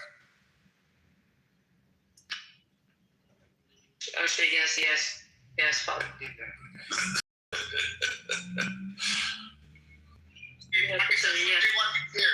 That's what they want to hear. But you say it like a child. Yes, Poppy, or yes, Father. No. That's not this type of Trump's house. That's not this type of Trump's house. That's Epstein's house. But not Trump's house. Yeah, we don't do that. Pockets, I got a story to tell you about what happened in this house. You would not believe the most disgusting shit I've heard on Clubhouse outside of like the dusty fucking wannabe Muslims that come in here thinking they're right, man. This guy, Resistance, came up on stage and said, you know what, a 9-year-old, as long as she's bleeding and has her period, then she should be able to perform her wifely duties. Oh, yeah, bro. Like, what the fuck, man? We got to really do a culling in this country. Literally, we got to start just shooting people. We really do. Shipwreck, you got to get out there. Yeah, I mean, you got to start doing it. He's literally Muhammad in reincarnated. So that's just dumb. That man has been saying that shit on his ass forever. We definitely need to take training wheels off everything. Yeah, that man is like Prophet Muhammad, bro. Reincarnated, dude. It's called the herd. Yeah. All the disciples, dude. Like, is what's going on? This drunk bitch, I'm a bitch. Shut the fuck up. Why are you moaning to everybody talking? Oh, are you with your grandma? He fucking masturbated to you, Brad. That's right, they're dominating. Damn, not me. Oh, yes. Yes. Get the tweezers out on the Vaseline. Get it on there. Go ahead. Just rub it in really deep. Start going up and down, side to side. Here, let me spit on it for you. Let me go. There you go, buddy. Go ahead. Get some to it. Come on. The scarf. Go ahead. You know what you should do? You should cut the fucking balls a little bit. Just kind of hold them upright. Just do that. See, there you go. You got it. There you go. Get those tweezers going, man. Get those tweezers going. Do you need like eyeglasses? Do you need me to like run to Home Depot for you? Get you the +5 magnification ones? I thought so. Guess it works. Shipwreck, you're right. It works.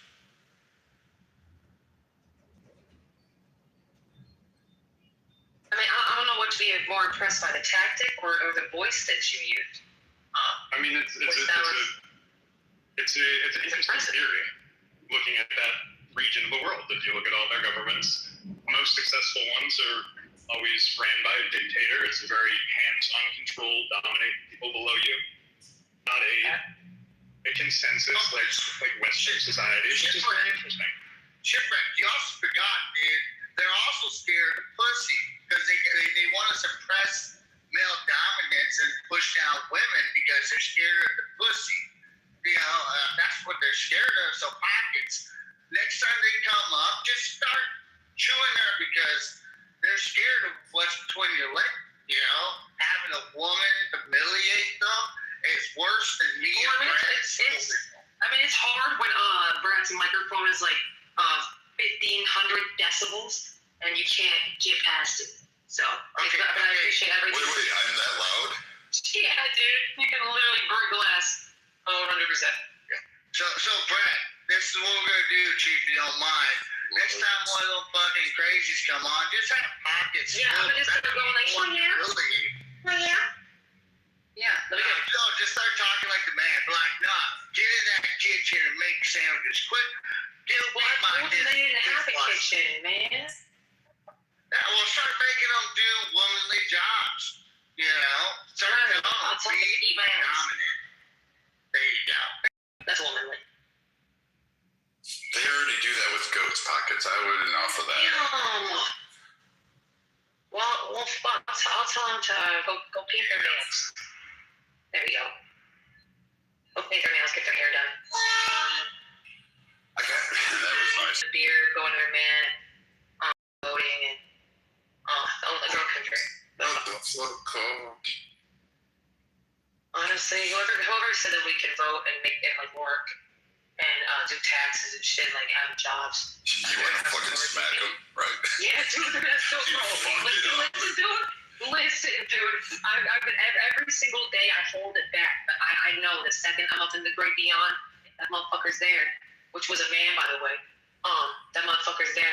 He's getting some words, so he'll get these hands, And I'm gonna tell God the truth of what he did. So he's going down with the big man. There's a woman I work with. She got all pissed off pockets. She's like, you know what? I would give up all voting. I wouldn't own a bank account. I don't care about property. She goes, if I didn't have to work and then I was guaranteed I was going to get it taken care of, hell yeah, let me go back to those days. Absolutely. She's like, I want the 1950s version. She goes, I don't want the 1800s. I don't want the 1900s. I want the 1950s shit because prior to that, we had to work. She's like, someone got in their head. We finally reached the plateau where we're all taking care of our ladies. We get to put makeup on. We get to do all this shit. And they took it away. And she's like, whoever those cunts are, I'm going to go after them. Yeah, we really didn't have to show ankles, nothing, bro. We was just chilling, dude. In these comfy little flowy things. Like, we was just chilling. Now we got to wear these freaking, oh my God, the shit that you get wedgies in and shit. Like, it's stupid shit. Like, why am I wearing this bra with link on it, the ditchy? What's going on? Like, it should not be fucking, like, why is this shit so far up my ass that it turns into, I just don't get. So yeah, fuck you, whores. I guess you probably just got too much ass and it's eating it up. That's probably what it is.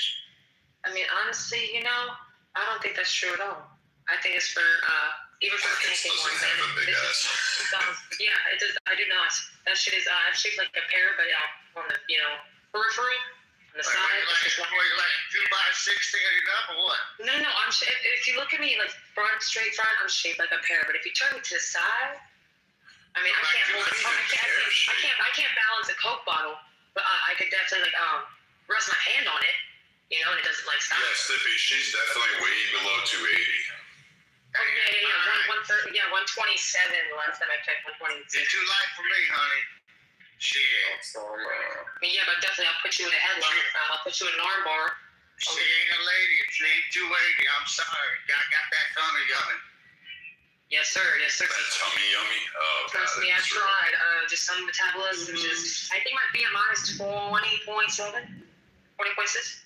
I was in sports at a young age. So it's there you go. I'm not trying to give her a chocolate. I'm trying to give her a cheeseburger so we can have a good time.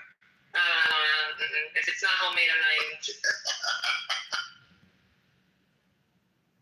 Are you still pulling through my right pockets? Good things coming. Yeah,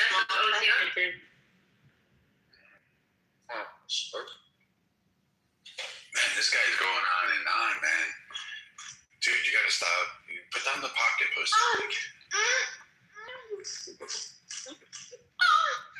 Daddy! Male support. What a retard. Oh, fuck all another asshole. Dude, you sound like you're 8. I'm 100 years old. Maybe 12. Stupid ass. It sounds like you're the stink guy. Are you feeding into the stink guy, my guy? Stop running me, dickhead. Are you watching mommy and daddy have sex and you're jerking off right now? Stop speaking it. I don't think so. He's going through puberty. He's probably watching the neighbor's dog fuck.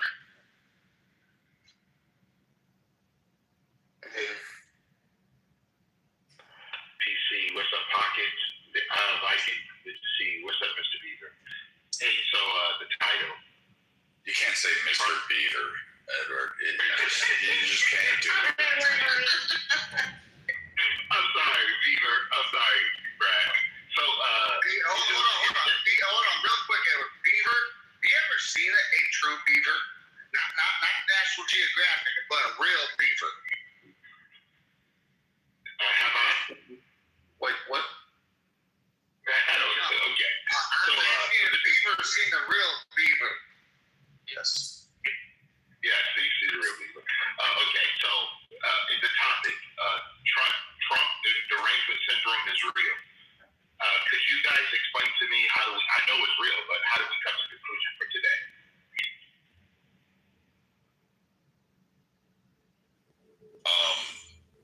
What do you mean? How did we conclude to solve it for today? No, we didn't. I forget that. What something happened today that made this the title? I mean, we know it's real, but are we just using it as a platform, or was there someone who was acting out of pocket. Sorry, pocket. Yeah, I don't have it. You know that they've been infected with this particular disease. I have no idea. Yeah, it was that thin guy, the black guy with the hat, top hat. I forget what he was saying, but it was. So does that mean that they hate Trump, or they're obsessed with Trump? What is it? No, they're delusional like Trump. They hate. Well, yes, they hate Trump so much that they see everything. They can't see any positive that he does. Is there the opposite? Is there like the one where you love Trump so much where you can't see any negative that he does? I don't know what you would call that. They call. I think it would be the same thing. Trump derangement syndrome. I think derangement could be ambiguous, positive, or negative when it comes to that. So I think there's both sides. I think there's both where people literally just see him as a god and a king, and that he could never do nothing wrong, and people see him as a bad devil that could never do anything. I don't even think there's an in-between room with some people. I think with me, I hate both sides, so I can see the in-between. There are some great things that he does. There's some stupid things that he does. I didn't see any good with Biden, though, to be honest. So I'll fight that with people. But Trump, I'll give him a good. I think that TDS burns from Trump. He came onto the scene in politics in 2015. He started talking a lot of shit. People never seen anybody like him. And then so that really pissed off the ugly liberal women. He was talking about Rosie O'Donnell being fat, disgusting, and he said everything wrong. And then some people now, they even despite his policy, that they hate him. So they'll hate any type of policy he puts forth because they hate him on a personal level. Well, and with the FC shit, bro, I'm not like him getting rid of Pam Bondi kind of woke me up a little bit with him and the FC shit. Because if he really did some shit and he fired Pam Bondi, wouldn't he be scared of firing her because she knows some shit? Like, so it kind of made me rethink of what if this dude really wasn't fucking doing something, bro? And why would he fire the one person who would truly know what the fuck he did there? So it just makes me. I don't know, there's a lot of as you guys know, as Trump supporters, you know that shit's sketchy. Like, being mentioned so much, no connection, but I guess it does happen. But getting rid of Pam was a big move, I think. To be honest, I think a good move for him and his what's going on with the FC shit. Because, I think Brad say earlier on that situation is probably the closest to the truth that I've heard. If I had to guess, I think that's probably what's going on. You want to paraphrase it for me? Bondi's seen some shit that would really upset the apple cart and put her maybe even in danger. And maybe Trump's not fully. Maybe Trump doesn't even want to know what's in there. I don't know, but honestly, yeah, the plausible deniability. Trump, he probably doesn't know. To be honest, he probably says, "I don't want to hear it. I don't want to hear it." He's like, "Hope you guys have a good time. Everyone gets the fuck out of my office." Type shit. Absolutely. I can see that too. 100%. Yeah, I can see. And that's why he's so cavalier about it, where he's like, So let me ask this question, and I don't know the answer, but maybe Brad could give you some information inside. When someone runs for president of the United States, how much of a background check do they go through, and how many questions when they fill out their campaign paperwork? Let's not forget Clinton, babe. It's insane. It's actually insane what they do. Let's not forget Clinton. They do a financial disclosure, and to be honest, when they're vetted by the parties, there's outbound research done by the own party. Like, there's so much scrutiny on a presidential candidate. It's unreal. Hey, I don't think that's isn't it just like OMC? Shit. Okay, go ahead. Well, hold on, Edward. I have to answer you. So I have a good friend of mine. He ended up running for mayor, and just for it, when he put his name in the ballot, they ended up going through his businesses, his social media, and this is just for his party that he was going to represent. Okay, and they ended up doing a financial record. A lot of people don't know this. Brad does. I do. Or anybody, even ROTC or OCS, which is Officers Candidate School, the first thing you do before you even start going to a commission role or get trained into officers, they actually go into a financial background. and someone made a comment why. The reason why is if you're bad with your money, there's a two-part to it. That means you might have debt that might. Okay, whatever. You might be in debt and you might be convinced to get out of it, or if you're making bad personal decisions outside of work, it can cause your judgment inside work. So that's also why they go over financial.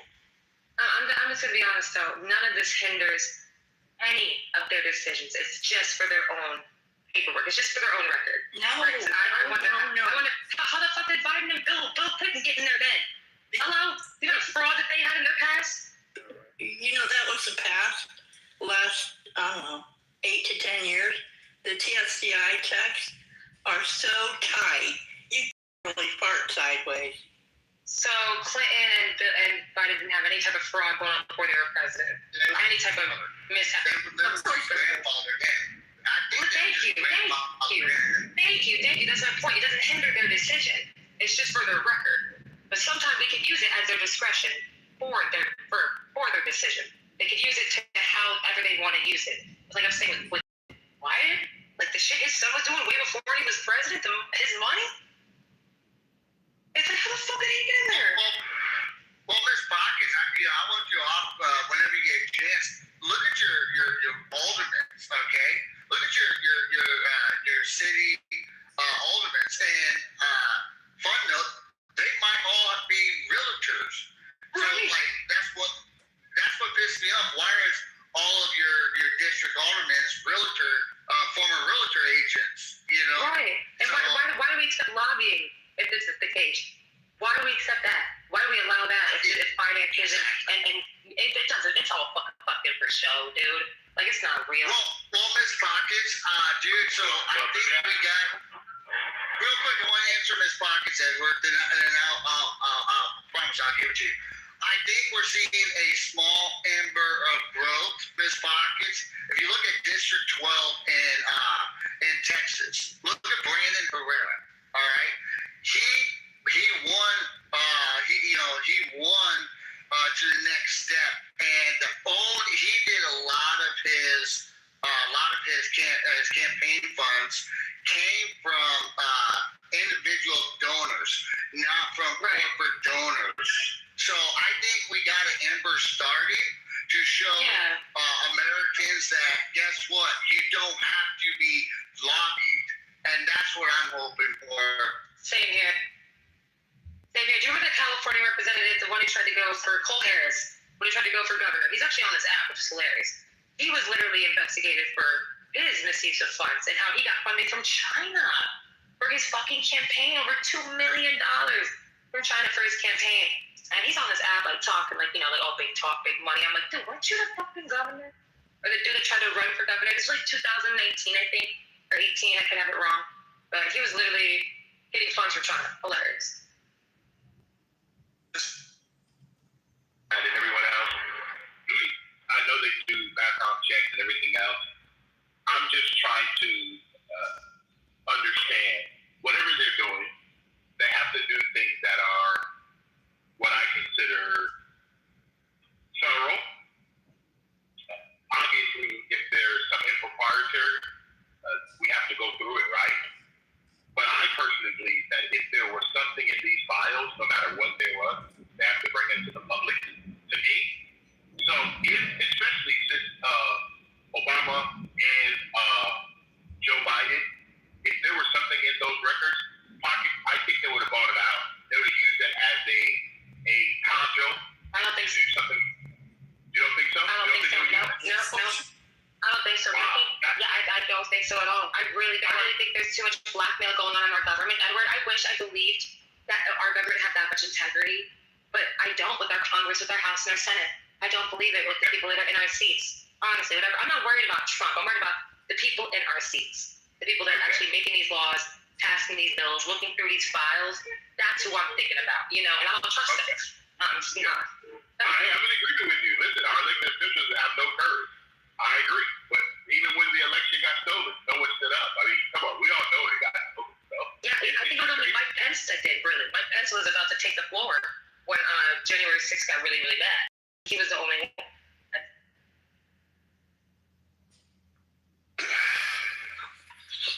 I'll be quiet.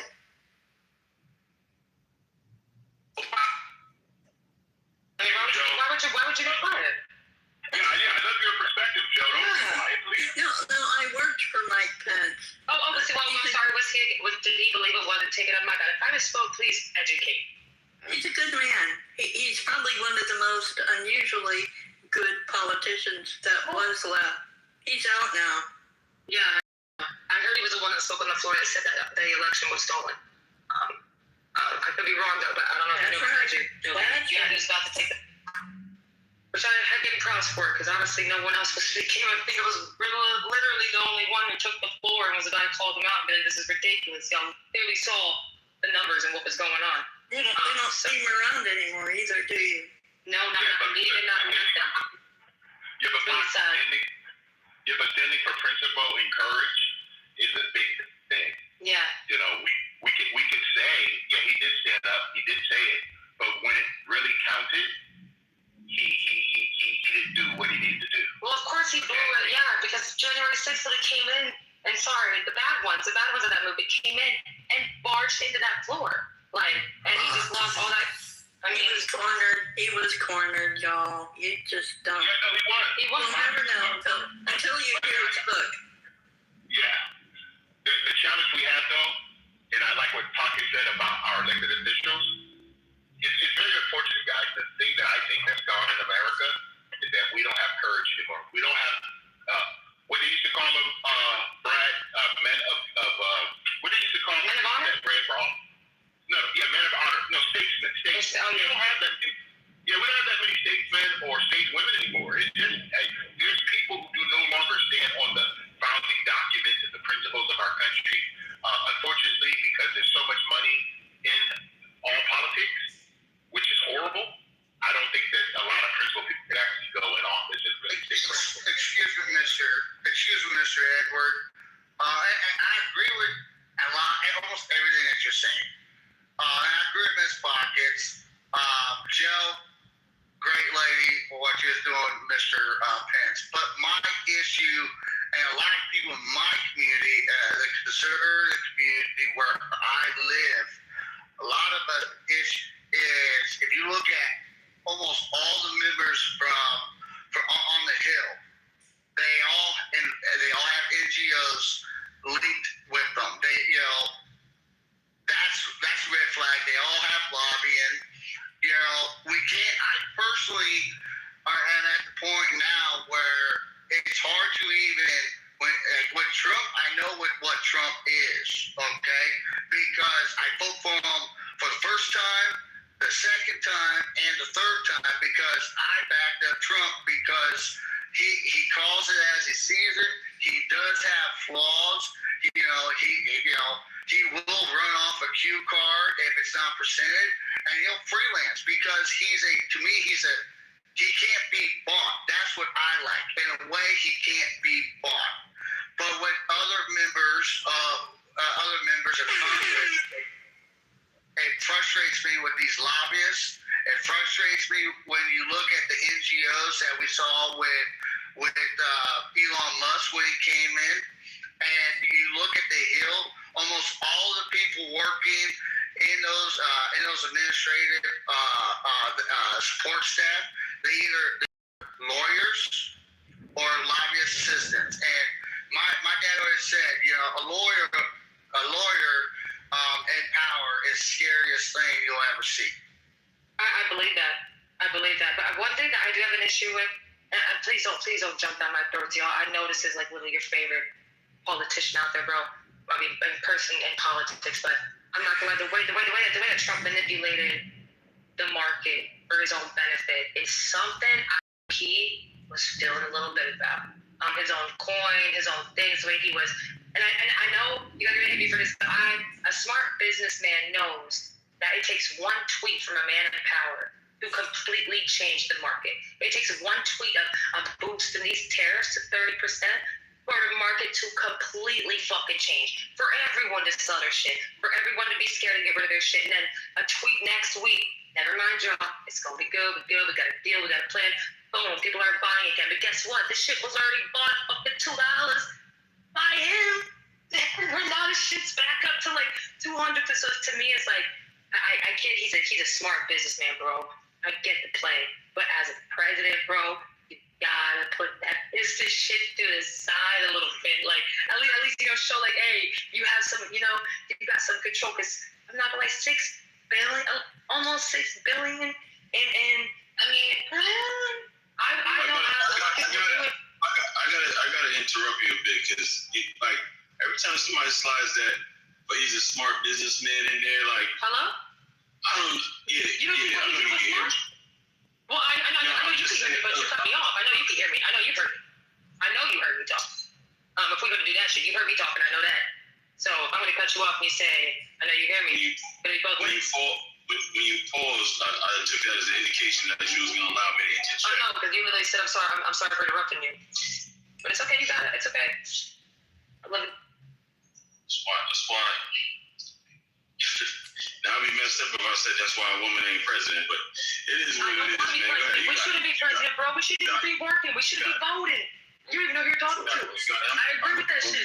Like, I'm gonna mute up. Maybe that's smart. Have your moment.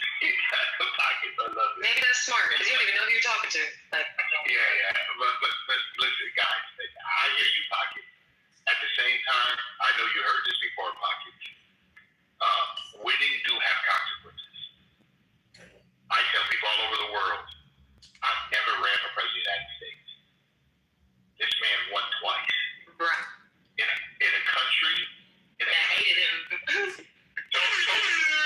I mean, they allowed the man name. Listen, and you know what? I'm gonna ask you a question, Pocket. Do you know how much money he made on his profile? Oh yeah. Oh yes. My profile's been good too. My portfolio's been amazing. I'm not even gonna lie. No. I'm talking about his picture for prison. Oh no. He made $7 million on. Oh, that ain't much. That's a lot. Well, for Trump's terms, my bad. In Trump's terms, I mean that it could have been more. But yeah, that's a lot. No, but I know, but $7 million. Come on, how many people you know made money on their mugshot? I mean, yeah, that's very true. That's very true. I'm not shocked. I thought it was gonna be close to 20, maybe 30 because of how much it was shared. But all I'm saying to you is this, and I hear it. All the stuff that you throw at this particular person, I don't know if all of us in America really understand what the parties did, both Democrat and Republican, impeaching the man twice, going and raiding his home, putting him in court for 6 months. They prepared this man for what's coming at America, guys. We need somebody tested, gone through the fire. What else did they throw? They gave the man 93 counts. I know, dude. Yeah. Come on. Yeah. I don't know any other human being that could have gone through what this man gone through and still wakes up and say he loves his country. I don't know. I mean, Trump loves the fact that you can. I mean, I think he low-key hates what this country's become, but he loves what it stood for. You could do whatever the fuck you want. You could become whatever the fuck you want in this country. You really could. So I really think he hates what it's become. Because I think he's just so because I know I hate where we're at right now. With the fact that it's really not that deep. It's really not that deep. It's not that deep. You wouldn't be speaking on it. See profile. Let's see profile go. Go ahead, see profile. Sorry, I'm sorry. This is like a circle jerk, man, at this point. No, honestly, I don't agree with any. Look, man, calm down. Listen, look. At the end of the day, man, like, this is what happens. Like, they could have picked any old New Yorker and who's an entrepreneur, and they would have got the same result. Like, this is like, at the end of the day, man, he's doing some really damaging things, man. And it's like, I don't know. I guess I don't really care anymore because, my group's interest doesn't get met. So, you know what I mean? It is what it is. Name the damn thing. Yeah, at the end of the day, man, this country, is always been anti-black, gonna be anti-black, and that's what's gonna destroy this country. Trump's anti-black. Man, listen. All I'm saying is, at the end of the day, the policies that he puts through, all the bro, I'm not doing that semantics game with you, bro. Like, That's reality. That's reality, bud. Hold on, y'all. No one's jumping in, bro. We're not jumping in, y'all. What the fuck? Listen. Edward, relax. No, bro. Like, calm yourself down, bro. Like, I'm not answering multiple different people and then doing this whole litmus test crap. Like, oh, what did he do? What did he do, bro? You got Google just like me, bro. If you don't got a brain cell in your head, bro. What policy you're referring to? Listen, bro. Yo, how do I prove you're alive? How do I prove that you're alive? Like breed. Okay, yeah. It's a dumb question, bro. Stop asking me dumb questions. Look, at the end of the day, we're not doing that. We know that racism doesn't. Can you shut up for 5 seconds? Can you shut up? You guys, hold on. Yeah, shut up. Yeah, like, listen. Like, the reality, this is so crazy. Like, wait, hold on one second. yeah, I'm trying to finish, man. But in here real quick. The problem is, like, you'll make a statement like that. We just got to be careful because we're already going to ask, like, what do you? Yeah, but you gotta at least allow the person to finish their sentence. Like, there's no one in here that happens to. Afterwards? No, I'm not answering your questions until when I'm done. When I'm done, You came up on stage and wanted to talk, and then you don't want to answer questions. You don't want to have a conversation. You're trying to direct. You're not allowing me to speak freely. I asked you to. You are. You're trying to rule over me. Listen, either you allow me to express myself, or you allow me to express myself, or you remove me. That's it. You either have free speech or you don't. Free speech or you don't. Free speech or you don't. Free speech or you don't, man. Free speech or you don't. Everybody is anti. All right, check it out, Steve Profile. You can finish. You won't have power. You won't become dictators. You won't become dictators. We all have. You don't want to have a conversation. That's fine. What is going on? Let's carry on. Yeah, but just to me, you come into space, it's not yours. This is someone else's space. Someone's got the bait. I mean, like I said, bro, remember, read the fucking room. Like, I just don't understand why people think they can come into a space. It's really not that hard. You can finish what you're saying, but I'm just preparing him to let him know. Yeah, it's not that hard. He's going to have to give examples. And plus, I get cut off like a motherfucker in this bitch by everybody. You're not special. You're not special, dude. Like what the hell? I'm just confused when we have people come up here like that. I get confused when we have people come up and they're like, oh, you know what policies. Okay, which policies are you referring to? Are you talking about some of his executive orders? Which ones? Are you talking about the legislative actions? Are you talking about the state act? If he's talking about the big, beautiful bill, I mean, he can't name one because that tax cut's a beautiful thing for people who are literally being under 60K. The black community, like, me and Edward aren't fucking. Bro, murder. You keep moaning in here, but you don't say anything of substance. You just keep moaning, groaning. Like, but what are you gonna say of substance? I think he's using one of those flesh vibrating lights, that guys use and cells are using. Like, we don't want to hear you moaning, bro. But honestly, we really don't. It's not. We should get Pepe back in here, but I'm gonna be honest. I used to think. Sorry. Go ahead. No. I've been speaking for a minute, bro. Go. Please go. I would think that people who come into a room that says President Trump would know that the people in this space are well-read, no politics, no policy. I would think that people would know that. Why would you come in a room and make a claim and then not protect your claim? People don't critically think, Edward. They don't even know what it means, bro. People don't critically think anymore, man. It's gone. Critical thinking is gone, dude. The claim, the premise, the conclusion is gone, bro. It's gone. It's really gone. I don't get it. Listen, you can say whatever you like, but we are going to tell you, listen to the word, the truth. We're not talking about that, because that's the J. They move. But truth is truth. Okay? So if everybody knows that Donald Trump had a show on NBC for 19 years, and no one called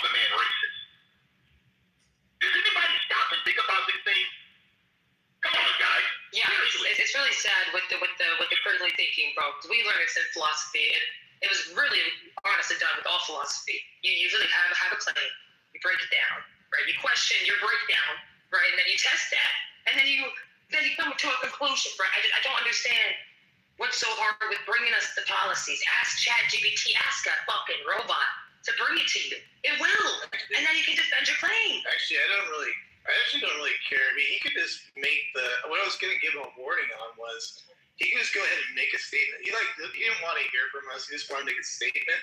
But I was going to warn him that if they ask me for examples, he better be prepared to have it. It wasn't coming from me. I'm just letting him know that the people are going to get him. Oh, he was about to get reamed because I get reamed every time. Yeah. Well, Matt, I was going to bring up. Hey, yo, Seppi, one question. Are you white? No, I'm mixed. We're losing our touch, bro. What do you mix? What do you mix? If you don't mind me asking, Steppy. Black and white. No, I had no idea. I had no idea either, bro. Swear to God. You sound like someone from the Caucasus, bro. Maybe my white side's popping out more than my black. No, it's just the accent. We're just uncultured and we're fucking racist. It's just the accent. But when I grew up in my community in South Carolina, the black community is thriving under Trump. And I was going to bring up when individuals bring that up, I'm sorry to say, I call them plantation niggas because they just live in the I don't care. No, I'm not saying I didn't say that. I call it that way because they're underneath that the Democratic plantation mindset, And look at the projects. That's all it is, They're underneath that Democratic plantation, and because it's all about they're not helping our community. The fuck, Donald Trump has done more for the black community than fucking Obama did. Yeah. Shit. Kamala Harris fucking, locked up more black people than anybody else. More black people. Over weed. Biden. Look what Biden did. Shit, dude. That motherfucker came to South Carolina and fucking projected. If you ain't black, if you don't vote for Democrat, you ain't black. And I come from a time where I remember on fucking the news where, when Joe Biden said, once a nigger, he used a hard R, not the loving A. Once a nigger, always a nigger. So that's what the Democrats. So tell me, Donald Trump, what did Donald Trump do so negative to the black community other than freaking promote it, gave them opportunity? All they're going to tell you is that he built property over poverty. That's all they're going to tell you. That's all they got. Is that he built property over poverty. That's it, bro. That's all they got. And guess who was compensated for that? The people that live there. But no one talks about that. The fact that they were literally compensated to move out their homes. Like they were not just freaking plowed down and kicked out their homes and he just built a freaking building there. He really compensated them. So it's just, to me, I feel like this whole thing is just all performance, bro. Miss Pockets, I'm a firm believer on this. And I'll say this in the other rooms. Racism will always stay in America because we're always quick to put a line across and talk about it. I've been across the world, granted in the military, and you don't see that because they don't constantly live and talk about it. They don't say, Parliament's putting me down because I'm a black or a black woman. No, they don't. They take care of their business. I come from the South, dude. My community, there are more lazy, project, welfare white people than there are black men and women. Listen. I'm from Philly, Kensington, bro, as you know. And the most democratic stronghold of Pennsylvania, by the way. The democratic stronghold of Pennsylvania. And it is the most destructive, poor, inhumane city, or at least part of that city, in the world. I don't think there's anything worse than what people see as Kensington. And it's Democrat. It's literally like the Democratic pile of. I call it the Democrat plantation. That's all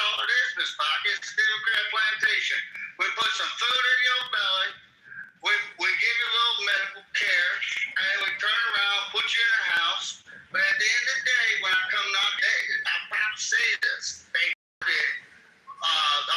voted for Trump because they wanted to have better opportunities in the workforce.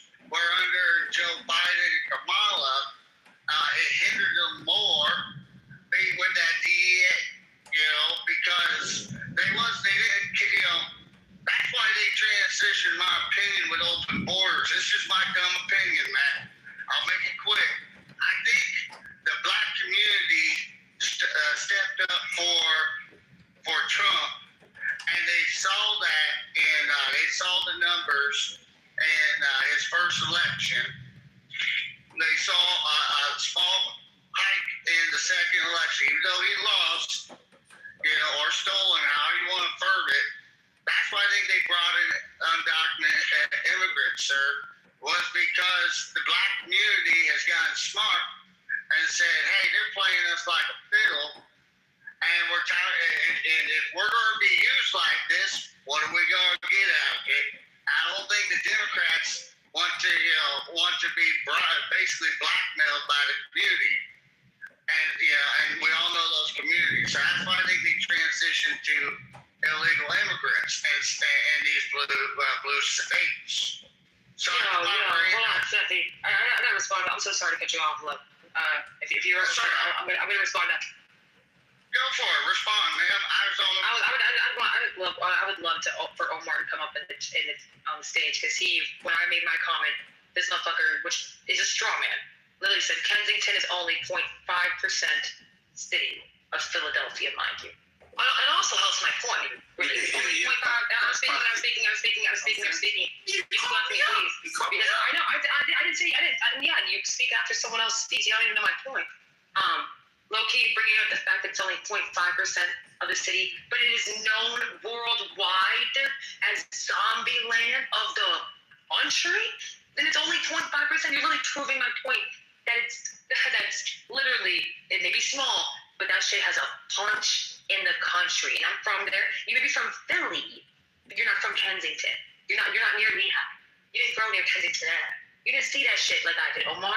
You didn't see that shit. Literally, no cops were in that community. But 2 blocks down, they were giving some dude a fucking ticket for jaywalking, or some ticket for carrying an eighth of weed. But there was this city being destroyed, bro. Community being destroyed with needles on the ground, kids getting FC, dogs getting hot. Like, I don't think we understand that city, bro, Philly, I love that city, but it is Democratic stronghold for Pennsylvania. And why can't we see the problems that's happening there? It's blowing my mind right now. That there was even pushback, or why you even brought up the percentage of how small Kensington was. Like, what did that have to do with? Because I'm gonna tell you why. Because I think he used confirmation bias, right? He used a YouTube talking point. Everybody knows Kensington.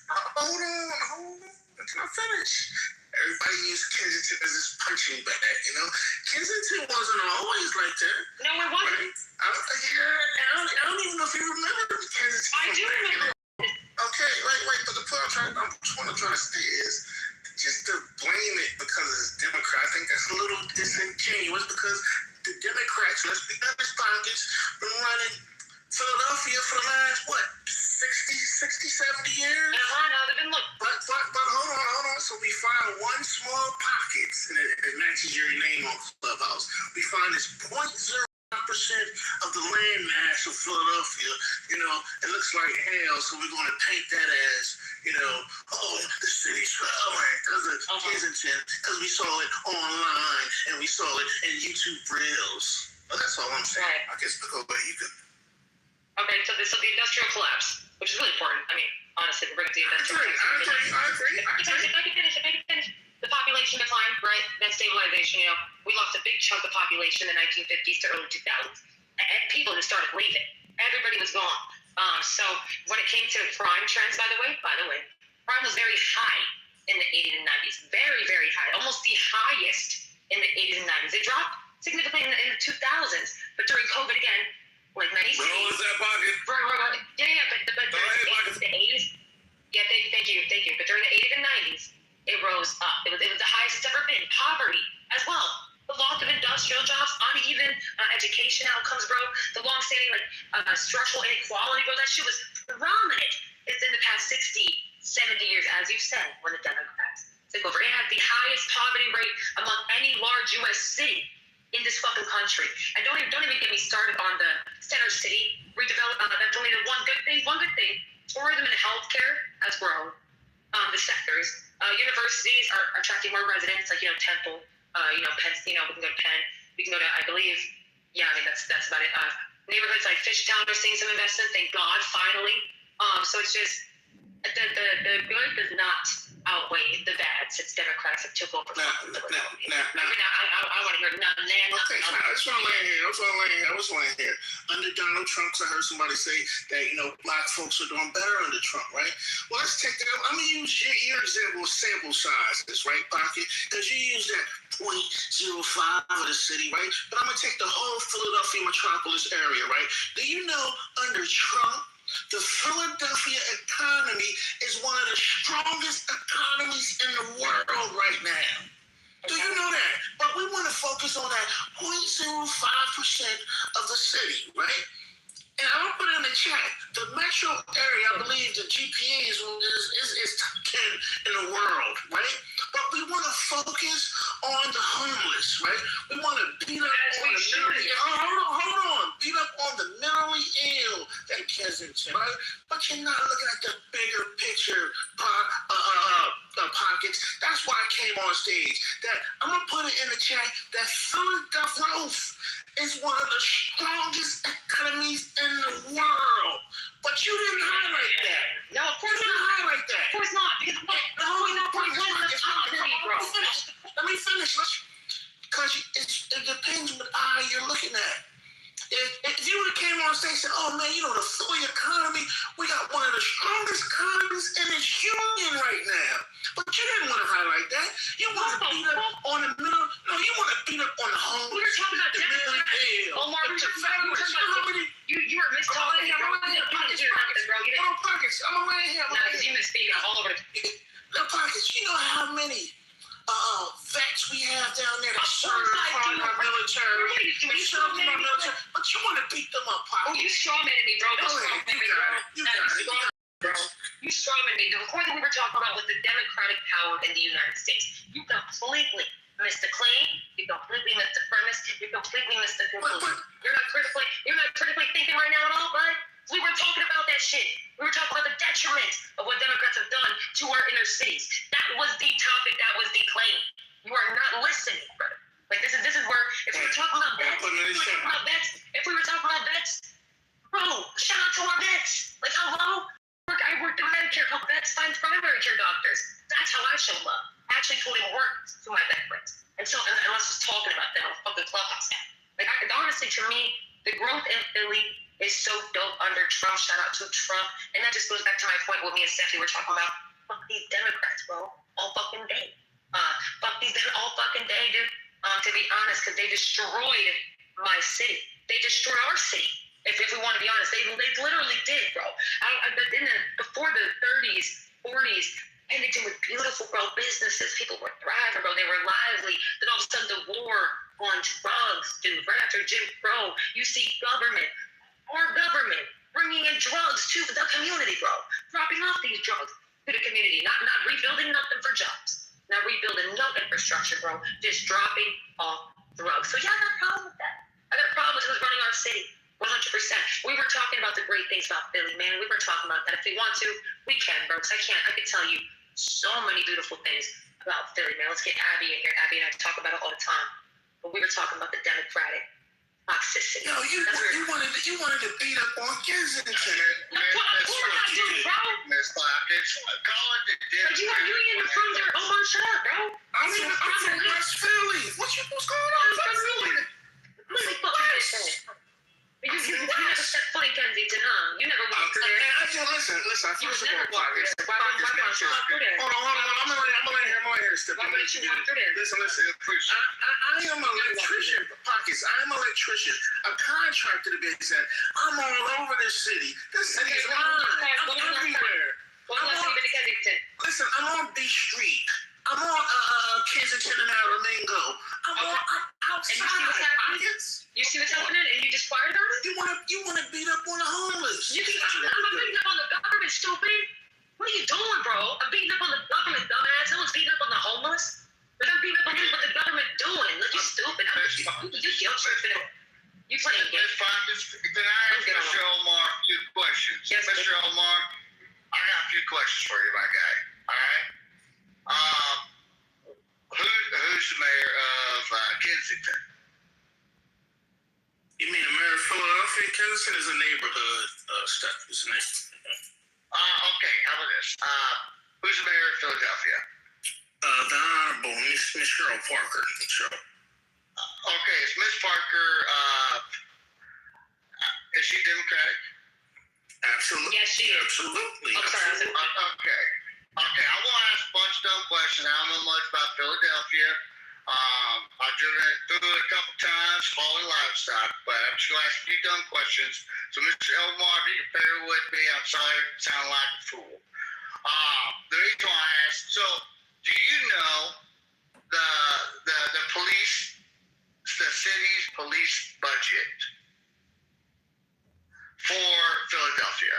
Like, what is, so when they put in their grants for the year, for, let's say, when they put in the grants for 2026, do you know what the police budget was? Yeah, I don't know the exact number. I could easily Google it, though. I don't know the number. It was a $1 million budget, by the way, called One Philly budget. It was literally the $6 billion budget. Okay. Thank you, Ms. Pockets. The reason why, and Mr. Omar, you can find that out. I want to learn something. So, in my community, the reason why I bring that up to you is, Larry, when you sound like a really smart guy, when you dive into those numbers, I want you to understand the reason why I ask those dumb questions is because in my community, we had a lot of homeless issues as well. We had mental issues as well, and me and a lot of members of my community, we were trying to start a program for the homeless people and for mental awareness, and also a place for Boys and Girls Club. All right, when we went to our mayor, all right, we were told that we have to go through our police department because the way it's set up is the police department's budget for all community help or community assistance is tied on to the police department, and when it comes to like mental illness and homeless facilities and assistance, it's delegated through there. Right. I thought that why the fuck is it delegated to the police? So I'm gonna ask you, who is your police chief police chief?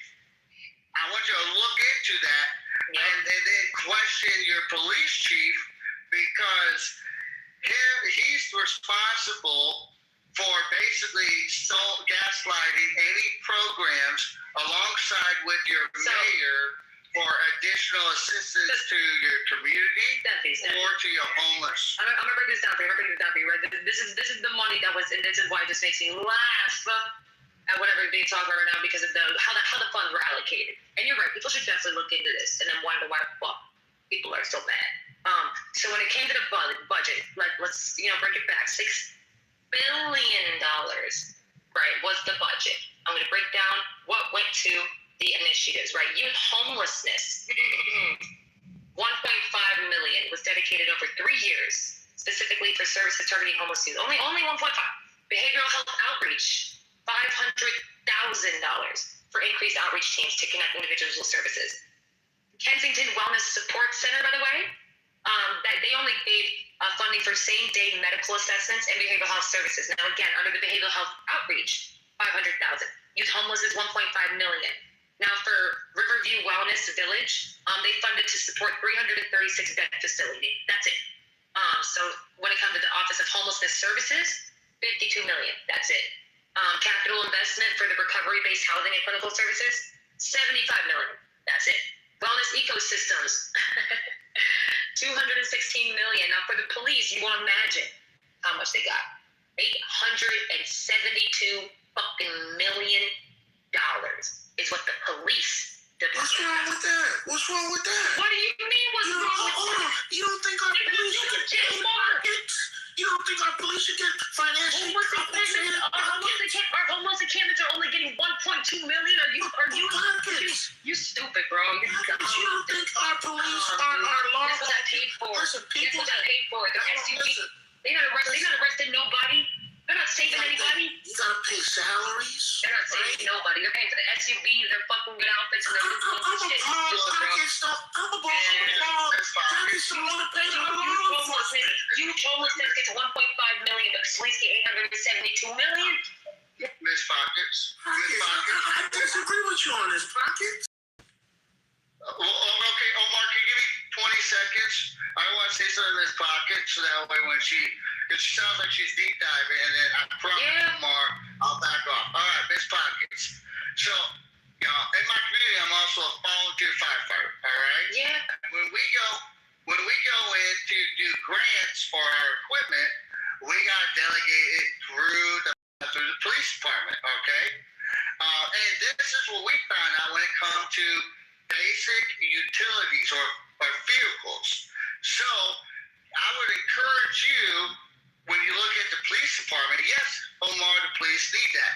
But I would encourage you, Miss Omar, when you do a vehicle inventory purchase on FOIA, and you'll find out what dominant dealerships in Philadelphia got the contract and how many years they got the contract. And if you do a FOIA, you can submit a FOIA to that for the dealership's state contract, and who that dealership was able to donate or lobby money to a political candidate to help campaign.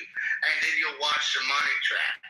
Just a little observation for you to channel where the money's going. And same thing with equipment, like the pack plate, everything is delegated mostly internally through the state of the city, so that way there's no, and I don't know why, because it's contradictory. They shouldn't be going through the state for ordering. It should be on a flatline federal vendor. But all right, Omar, go for it.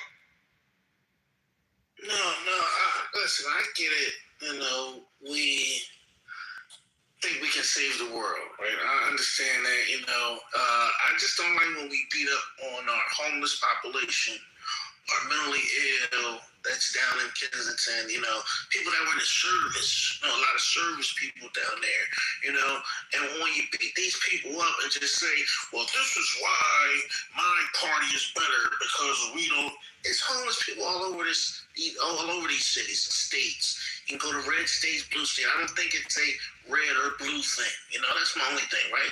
I will say this, but when we highlight, we don't have to beat up on our lowest common denominator to prove our party is better.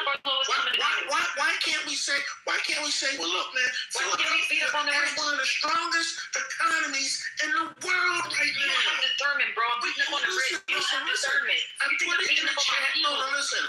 I put it in the chat. Philadelphia has one of the strongest economies in the country. Bro, we know that. Hold on. But you never brought that information. Well, we were talking about the Democratic Party, you dumbass. That's what I'm saying. We were talking about the good thing. We were talking about the Democratic Party. We were talking about the people in power. Like, you're not getting the critical thinking, bro. You're not getting it at all. No, you're... I just don't think, because we got to come at the point of the point, because you live under Democratic City Pockets. I'm in Arizona. I'm out of there. I love Philly. You got out of there. Okay. Okay, who are you at? Too. All right, so you don't even know what's going on in the ground here. You don't even know what's going on in the ground. You left Kenny was in office. Come on, Pockets. What the fuck has happened in the past 2 years, bro? What the fuck has happened, bro? Nothing's changing. Changing, bro. And the fact that you think I'm beating down the Congress, I'm beating down on the 1%ers. Down the one to the network. You beat it down on our military. You want to take money from law enforcement. Listen. You want to take money. Listen. You want to take the budget enforcement and allocate it to somewhere else. That's not a good move. Pockets. This dummy, what are you? You're homelessness. Police have 800 million, and the youth homelessness have 1 million. What are we doing here? We care about you. That shit, bro. I know exactly what you're doing, Omar. Don't fucking play that shit with me, bro. Like, don't do this mind game shit that you're doing. This little pockets. But you want to take away from our cop. You don't care about the people. You don't care about the girls. We were fucking talking about that. I don't care about your games that you're playing. Like, we were talking about that. You want to talk about growth? We can talk about growth. But Steffi and I, we're talking about the Democratic control that they had on impoverished cities. You weren't listening. Like, about the claim and the listening. Why didn't you put forth to the table the argument that under Trump, listen, you could have said, look, it is a good way that hold on, you know, you're dumb, bro. Like, you dumb, dude. You could have presented, look, under Trump, right? Philadelphia, hold on, with work of Democrats and Republicans. Hold on. They're doing so good. Like, we know that, bro. With work of Democrats and Republicans under Trump, Philadelphia is prospering right now. Prospering.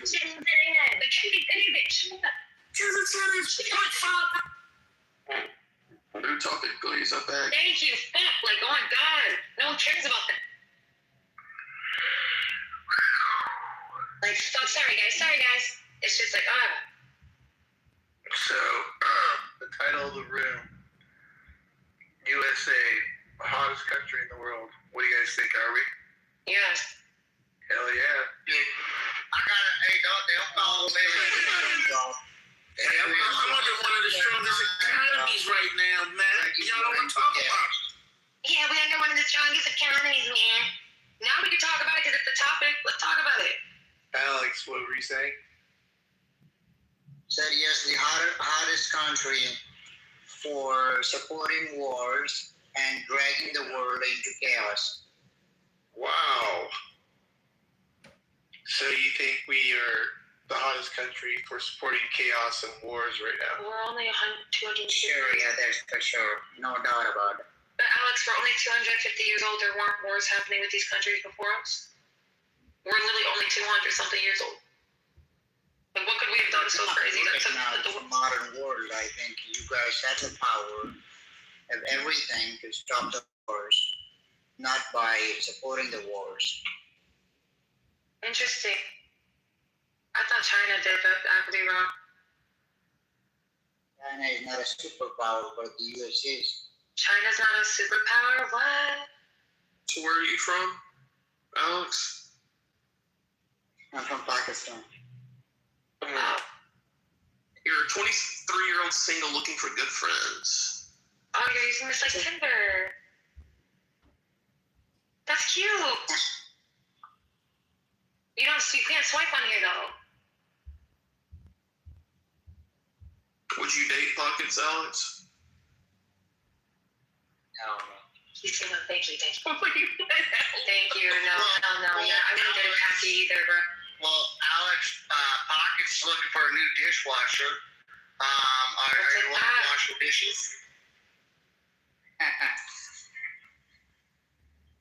You can get American citizenship. Yes, you can. I will give you my shack in my backyard. No, I love my country. I don't want to go outside. You gotta wash some dishes. You gotta cook them suppers. You better pack her lunch when she goes to work. I understand why you think that though, because of what we did to Pakistan. I mean, my bad. I'm a student. But we was looking for somebody. So that was our. I don't think about work for the time being. But that was your reasoning for. Wasn't that your reason though for why we're the hottest? Was because of what? Yeah. Okay. But we're fucking everything up. Like we're bombing everybody, right? Is that what's happening? Yes, you guys bombed Iraq. You guys bombed Iran. You guys bombed Afghanistan. You guys I want to hear the countries. Steffi, 1 second. Hold on. Oh my God. Go ahead. Gaza. You guys bombed so many countries. Sham. You name it. There's so many countries. You know how many countries there are in the world? Yeah, there are many countries in the world like. A little over 140, I think. That should be more. But it's I think like 200.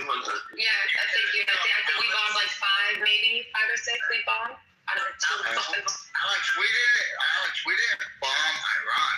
We bombed IRGC. There's a difference. Yeah, because they bomb our military in other countries. They're really bombing 6 other countries right now. So you guys bomb a school that there were 150 innocent girls. They were. And Iran also bombed a bunch of innocent soldiers. So what are you talking? Where does life not matter because they wear a badge and a uniform? But you Alex did. So that school, a month prior ago, was housing IRGC military personnel, and then when they saw the posturing, I'm just assuming when they saw the posturing of the U.S. Navy, mysteriously it got opened up as a school. Why would you have a school opened up when previously you had military members in that school? Right. Seems like the fault of the government. Oh my goodness. Well, steps. Y'all know the steps. You know, a lot of military bases have like elementary schools, daycares. That's like the United States do the same thing. A lot of countries do. Military thing? Yeah, like it was a military base. I did 23 years, and currently I transitioned reserve. So I know about military bases having school. Thank you. But if you've ever been on a military base, it is completely on the opposite side of anywhere that can be determined as a potential target. So, like, if you look at 29 Palms, it's not that hard. You can Google the school in California, 29 Palms, or any camp or fort, and find where the educational services, all the way to the rec centers. Point of order, sorry for the interruption. Point of order, emergency. Bima, get your ass up here. Bima, get your ass up on stage. Thank you. Beaver,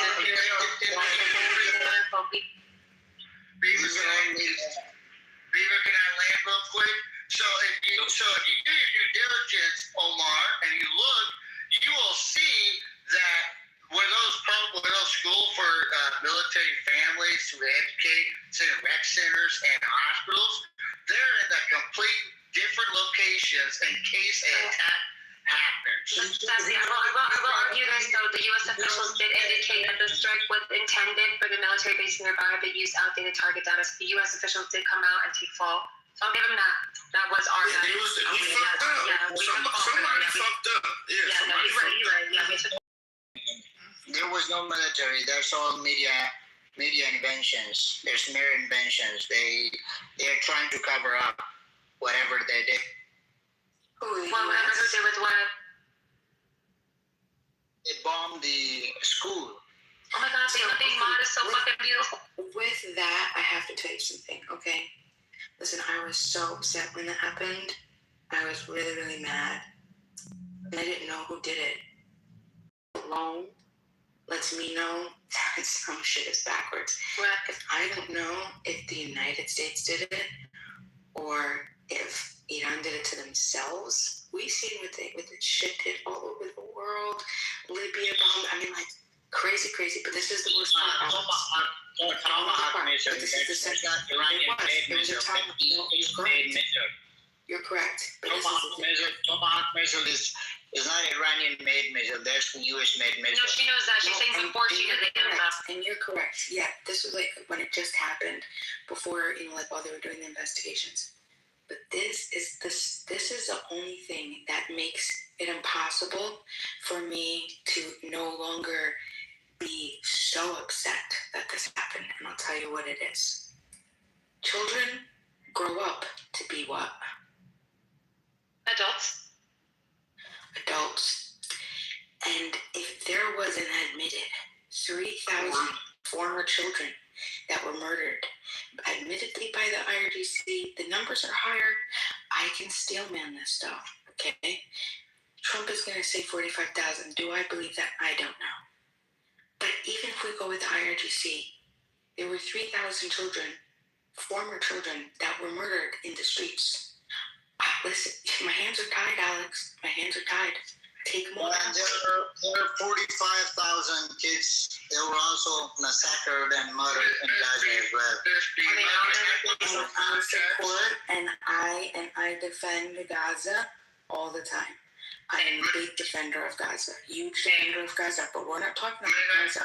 We're talking about Iran. See what happens when people just bring up completely different topics? Go ahead. Go ahead, bro. Is that for me, Beaver? Yeah, it's for you. Go ahead. Beamer, were you still done? Yeah, no, that was my ultimate point. Just my hands are tied. I would have been out in the streets protesting against this because I don't believe Iran was an imminent threat. I don't believe that. But I'm at the point now where, yeah, my hands are tied. 3,000 former children murdered and slaughtered for doing what? I heard some egregious stories. I don't know if they're true. I want to know from the Iranian people because I don't trust media, Alex. I go to the media, I can't.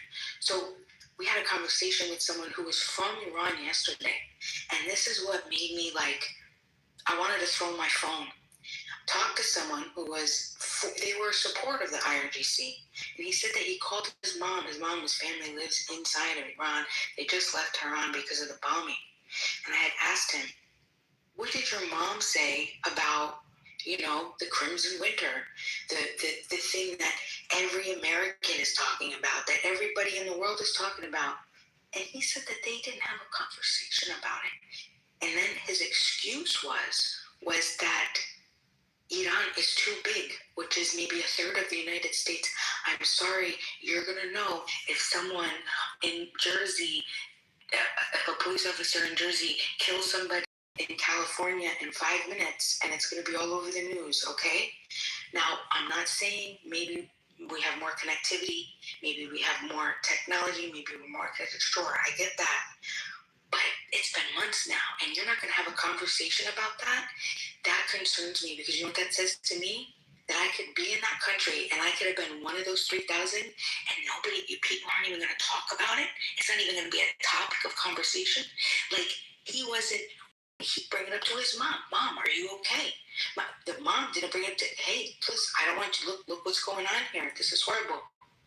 Listen, my hands are tied. Well, Miss Bima, Alex, I would like you guys to hear a briefing of generally how a lot of operations happen. Okay, so when you go to have strikes, from how I was explained from a friend of mine who's in the Air Force, he said, dude, the procedure is pretty chaotic because America's about intel, but they're also about casualties, so they're really hyper focused on it. So let's take a shed. Think of a shed, okay? They're going to have a multitude of understanding of is there any collateral damage that can happen? Okay, what's the range of the shock damage? Shock damage is when ordnance comes down and it explodes, and then it basically puts shock wave out. So, like I said, intel is the most critical part about it. The problem with intel is, just so you know, Alex, is it's not factual, okay? And intel changes repetitively, okay?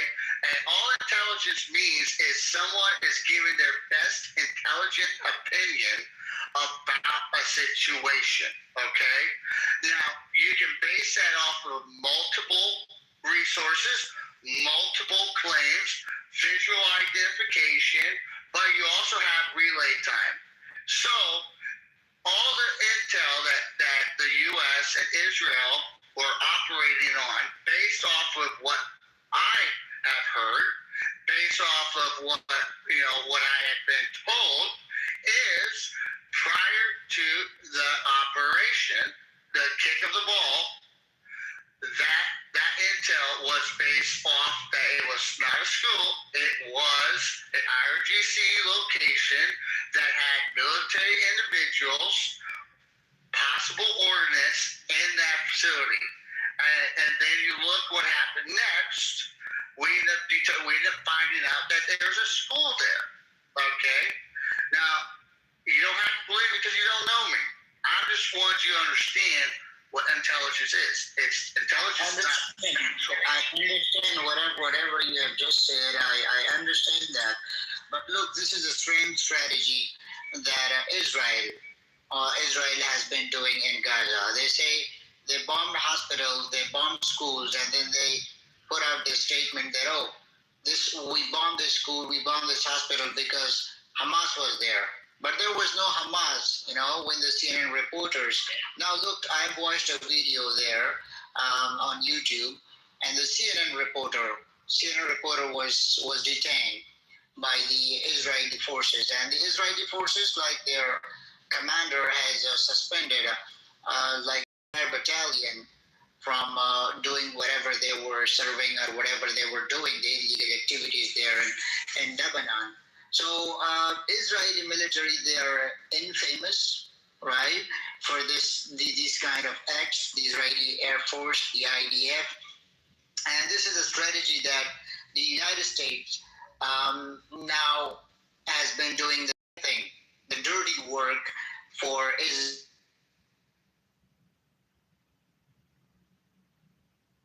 Do whatever they want to do.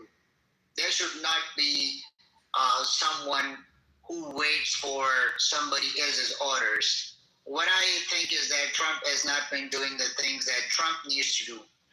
Trump has been doing the things which Israelis are suggesting them or ordering them to do the things. So this is something that the people of the United States should consider this and take some action against, these sort of leaders. You overestimate the power that we have over Donald Trump. We have a federalist society. We have 50 states, not even the right amount. We have Puerto Rico as a colony. It's all fucked up. Most of us would vote Puerto Rico in. We don't have that kind of power. Donald Trump is propped up by a bunch of billionaires. There's only 800 in the world, and there's 800 billion of us, but we can't do anything. Look at it. Watch it. We protect a pedophile. You think that's most of us? You're wrong. Yeah, my thing is with the school thing, according to the reports, right? That's what it's called, reports.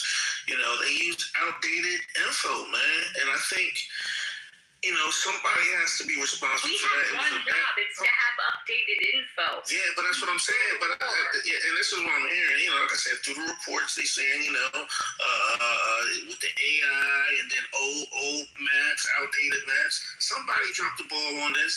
Look. Listen, we take responsible for it. It's not somebody, it's Jared Kushner. It's Jared Kushner. Whoever it was, they dropped the ball. Own up to it, and let's move on. War, mistakes happen, so, and it's tough. I don't want to see kids get killed. I mean, I think we all can agree on that. Mr. Where he is, I think he has gone now. I think it's Stippy. Stippy mentioned intelligence. So the CIA is the top intelligence agency in the world. So CIA, the U.S. should have been prepared for this war, before attacking Iran. Why they did not assemble a great piece of information, precise information, correct information, before bombing their school. So I think this is something that really changed the people's narrative about the United States when they bombed that school. Otherwise, the things should have been done in a different way. I think that's an incredibly fair assessment of the situation.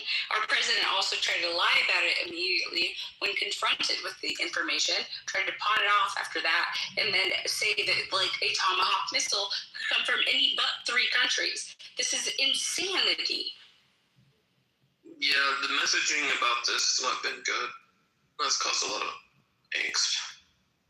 what about the Strait of Hormuz? You know, in my country, in Pakistan, the gasoline price, the petrol price per liter was 250 rupees.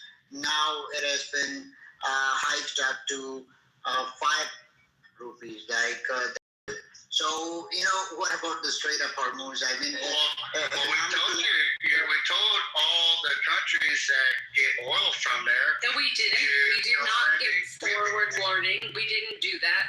We let them respond to our attacks. Why would we give forward warning? Because it's usually normal with our allies. Only under Donald Trump do we not do that. We are supposed to be with allies because it's normal. If you're traditional. If you want to play tit for tat and predator on the planet, then it's not normal. If you want to actually play by the rules, the treaties you made and formed so people would be tortured, then you would play by the rules you made. Follow international law. Did the IRGC follow international law? I'm not a war criminal. I wouldn't know that. Did the Ayatollah play on positive terms? What does that have to do with how we engage with war in America?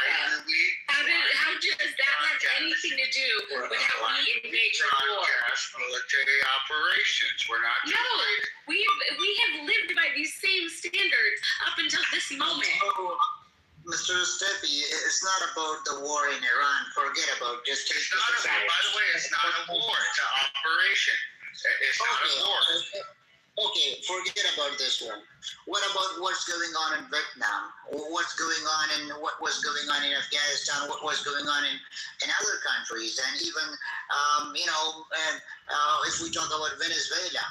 Now, Okay, so Venezuela, we extradited a criminal Under what authority? Under what authority? Do you have any proof that he was a criminal? What has been presented by Pam Bondi Who got fired today? Who got fired today? Yeah, okay. But like I said, we extradited a war criminal who has. So like I said, I mean, you can paint the picture of your Or narrative. you can do all of the backwards bending you're doing in order to make any of this make sense. It's insane. I'm just answering your statements. What you said. Bridget, would you? Paul, you ain't answered one of my statements. It wouldn't even be. Bridget, would you say that you have TDS? I'm not saying your claims are incorrect, but I just wondered if you self-mind. I mean, you hate Trump more than what he's doing, more than anything, right, Bridget? You're still on mute. I muted the whole stage, so you can unmute. Bridget, answering what she asked. I'm sorry. Did I cut myself off? Am I answering now? No, now we hear you. Now we hear you. Now we hear you. Okay. Sorry. I was getting asked a lot of questions and I was answering them readily. I don't know who is in charge of those. A lot of them. Oh, I was just going to ask you, I mean, you made some claims that I agree with, but like overall, do you have Trump derangement syndrome? TDS? I don't know how it's defined. I don't have a lot, I just really feel like the way I was raised, I'm a military brat. We were raised that, whatever happens, it can't be broken bad. It can't be, fucked up. And, that's, the thing. My brother served, my dad served, he died in service. 2.5 years, I did 2 tours in Germany. I literally, my brother was born in Germany. He was so worried for a long time. He couldn't be president, but we had to show him love. And he can be president. And the bottom line is, all of this shit is weird as hell. And I don't even know what to believe anymore. And if you want to call it Trump derangement, and that's something I didn't say nothing about no pedophilia. Okay. You said, how did you say it? We're protecting a pedophile. I didn't say anything about pedophilia. No, I did not. Sorry, I did not. Oh, okay, then. But, hey, maybe maybe someone was up here and opened their mic. It does happen, Miss Bridget. Okay, okay, go back to the rest of what I said, though. If I had said he's a pedophile and what? Go back to what I said. I'm giving you facts about what your country is doing. Well, where's the facts that he's a pedophile? Oh, Lord. How drunk are you? What country are you not from the U.S.? I know I'm born here. So why are you saying your country? It's kind of strange. Back to me. I don't know. Yeah, your country. You're like. What your country? Because I feel like he's defending something. That's a good question. I was saying, like, I guess when I say it that way, I feel like he's defending a part of this I don't identify with. Like, you want the country to be like this. Right. That's how it's like oppositional, I guess. I don't. Well, there's two sides to it. You realize there's two sides to this country, right? Absolutely. Yeah. And how do you answer that?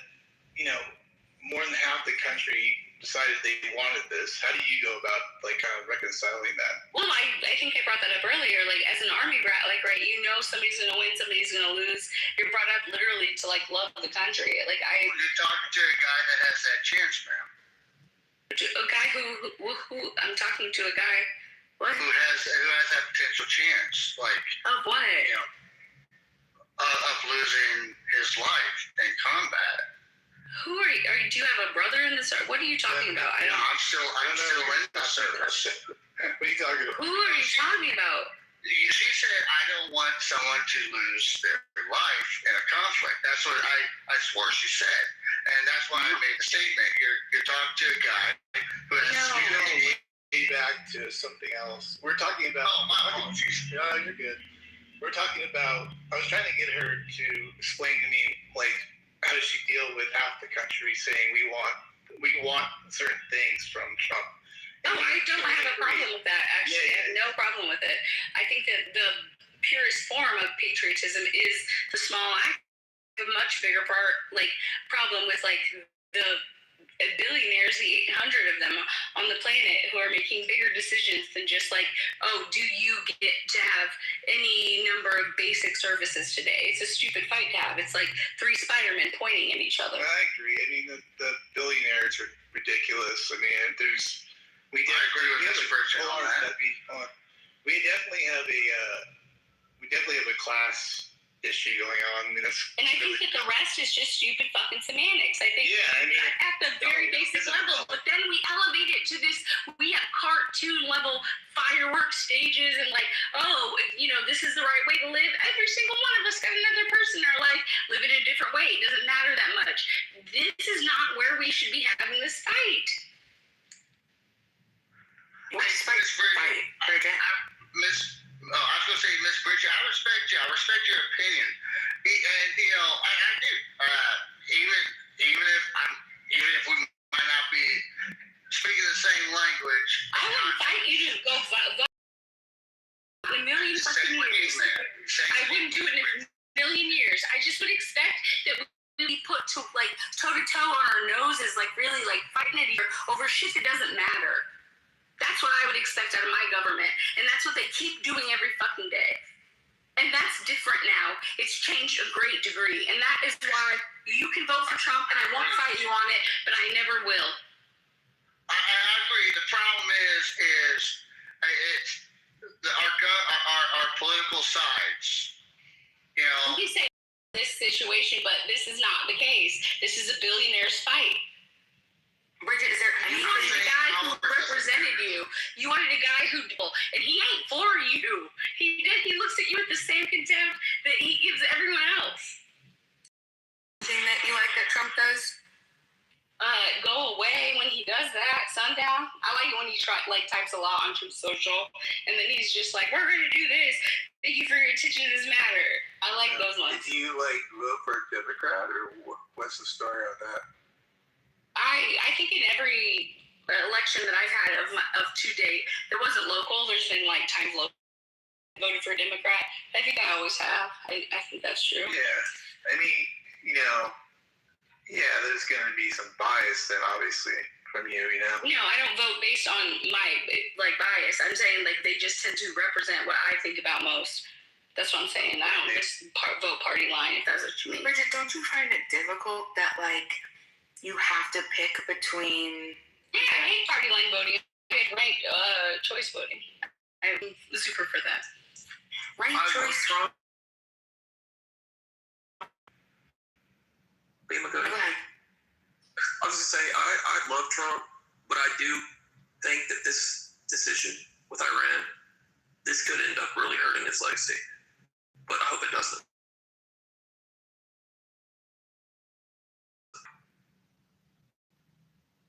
Speak. Yeah, no, With you, Mr. Beaver. Say again, Alex. What? Said I agree with you. Oh, so you love Trump like me?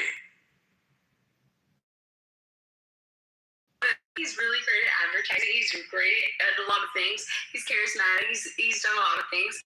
I don't really actually think, though, for the record, that he is the most informed person running the platform that he continues to run. It's possible. I mean, for somebody else's war. Like this. I think it's pretty clear that he's compromised. It's pretty clear that he's compromised in one direction or 12. Who's he compromised to again? Like which people? I think that there could be a number of them. It's just very clear that he's not necessarily giving a shit. I live in Iowa, by the way, rural Iowa. He's not doing a great job.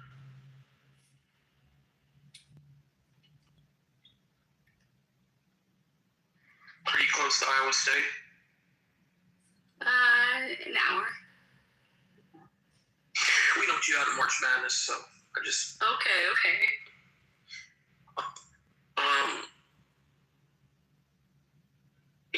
mean, you could very well be right, but he's control. I don't know. I mean, this is like half the time when you're watching like movies and TV shows like House of Cards. It's like, does it really work this way? Are there really like these shadow figures that run everything and do? I mean, I don't know, but.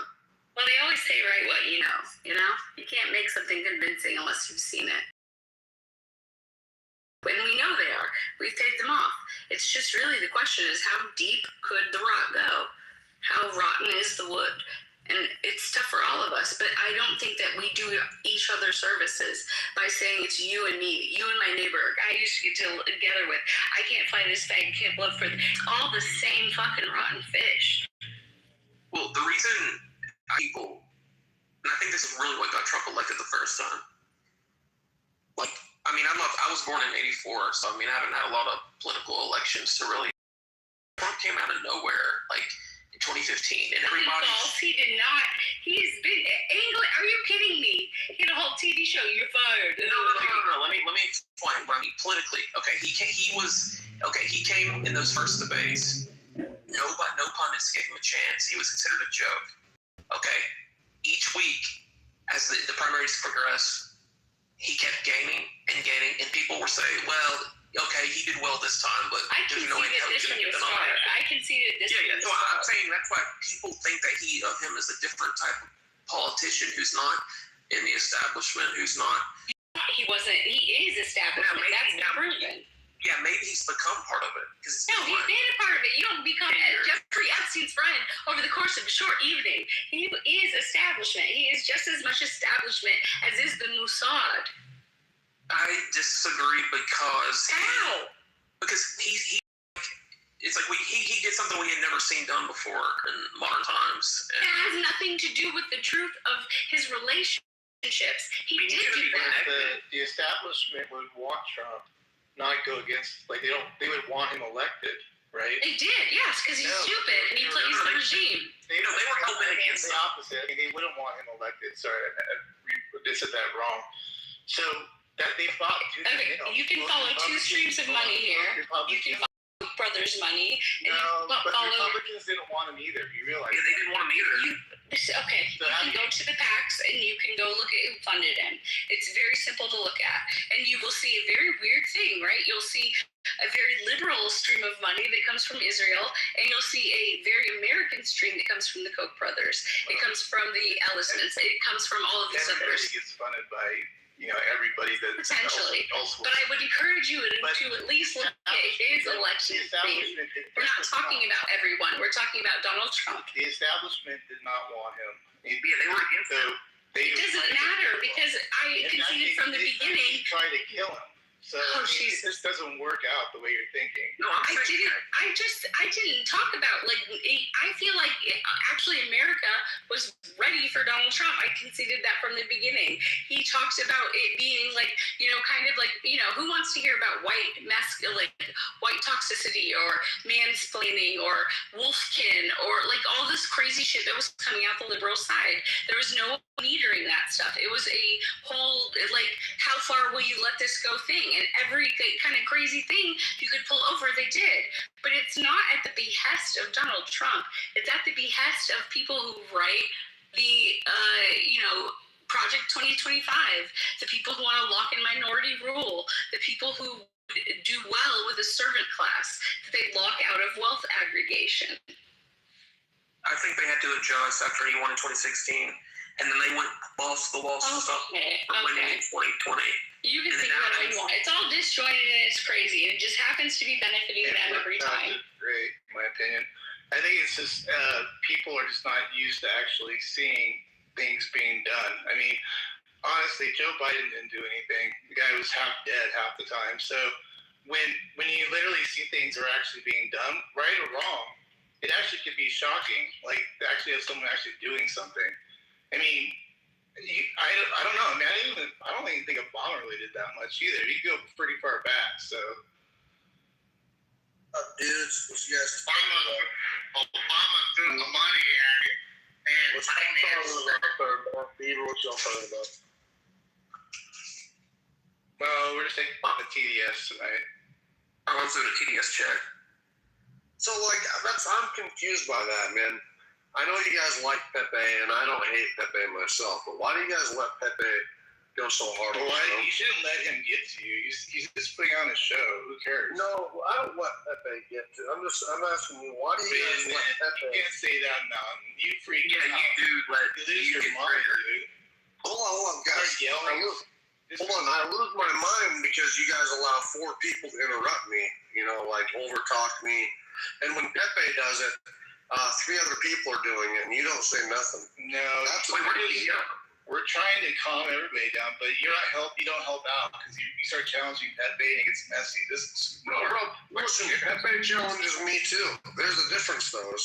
Pepe, I will mute up for Pepe, and he does not mute up for me, and that's the difference. And sometimes I interrupt him, yes, but today I had Pepe, I had 3 other fucking people, Pepe, trying to fucking overtalk me, and so it makes me absolutely maddening. You know that, dude. Well, that's because you engage with Pepe. That's what I'm trying to What's crazy about that? If you don't engage it is, listen, do you want a solution or do you want to do this again? I don't know. I'm letting you know, just don't engage with him when he starts doing his name calling. If you ignore it and don't engage it, it literally goes away. Yeah, exactly. What's crazy about that? He's saying I won't manage it for you. I see that he's a dick, but you can deal with it. You can deal with it. I get it to a point.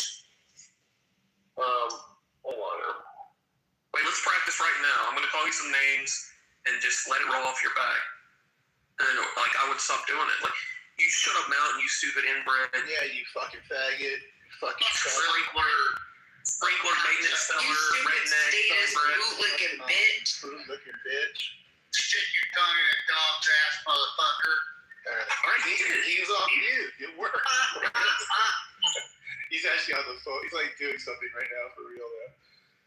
Anyways, that's what you do. You just don't engage when he does a name calling, and then you get back to your points, and he'll just kind of fade away. I mean, I've done this for probably thousands of hours with Pepe, right, Beaver? I mean, this is ridiculous. Like how he operates. So you gotta take the bad with the good, and he does have a lot of entertaining qualities. Yeah, there's a trade-off on that. Yeah.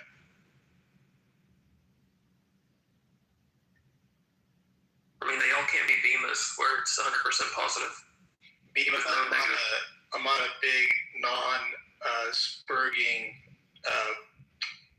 thing right now. I'm not putting up with anybody that spurts out.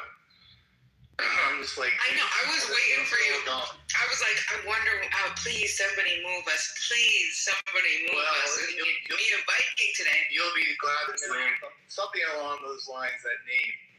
I'm not putting up with that anymore either. So it's just I got a headache, man. It's just too much. Yeah, I moved you guys, but being like you were so close, I thought like I was gonna. If you play it just right, I was gonna. You know, if he attacked you first, but he didn't. Yes, he did. What are you talking about? No, well, he gave veiled shots. He didn't do any explicit attacks. No, it was an explicit attack. I came off mic and I said, "Let me ask a question." Everything was veiled, and you know it was all directed to me anyway. Right, but then when I came off mic, he directly said something that you don't remember, and then I just muted up and I didn't ask the question before. He did. It was a directed attack to me. Yes, he did. Well, I was going to give you the mock bet to defend yourself, but I was waiting for him to directly attack you, and I never heard it. Doesn't matter. I don't want to mod him in those situations because it's just.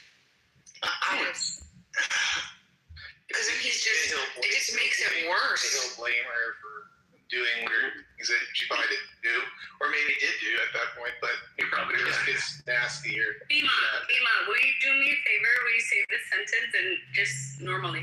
My mother and my father are from here, there, and everywhere. Okay. Okay. My mother. Wait, say it one more time. My mother and my father are from here, there, and everywhere. My mother and my father are from here, there, and everywhere. Now you got. Okay, so very East Coast, but like northern. Like, are you? It is East Coast. Yes. Do you have Hispanic family, like your mom or your dad? Not you, like, but you speak Spanish, maybe. And then, but like, can you say it one more time? My mother and my father are from here, there, and everywhere.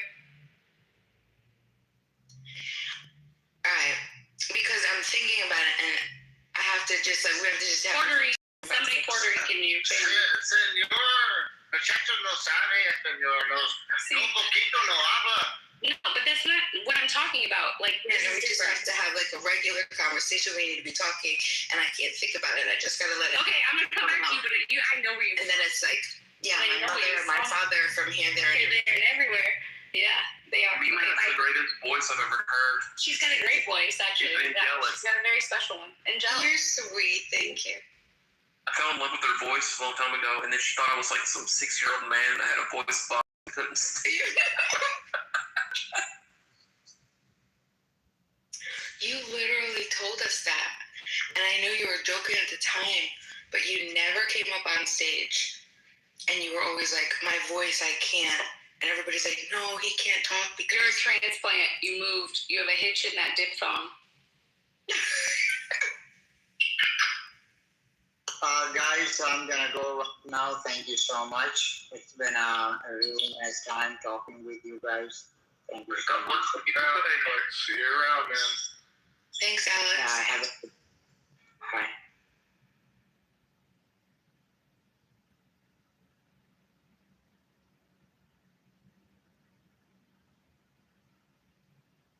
So what branch did you serve, Richard? Oh, I didn't serve. I was a baby. I just moved around. Went to the little DOD schools, did DOD stuff, a few tours. It's like right now, Kitover. Same situation.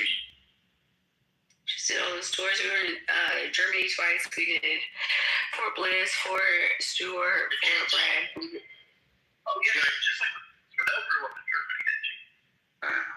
Did I play you in softball? I bet I played you in softball. If you grew up at the same time I did, I know I played you in softball. So did you go to Cape Town in Germany? Go to Cape Town? Cape Town. Like the Salzburg area, like the mines? So if you're saying Ramstein, just after that's called Cape Town. I don't know what you're talking about. That doesn't mean Germany. Okay, yep, that one street is Germany. You're right, you busted me out. Like, I didn't, like, literally live there. Like, I went other places. I don't know what you're talking about.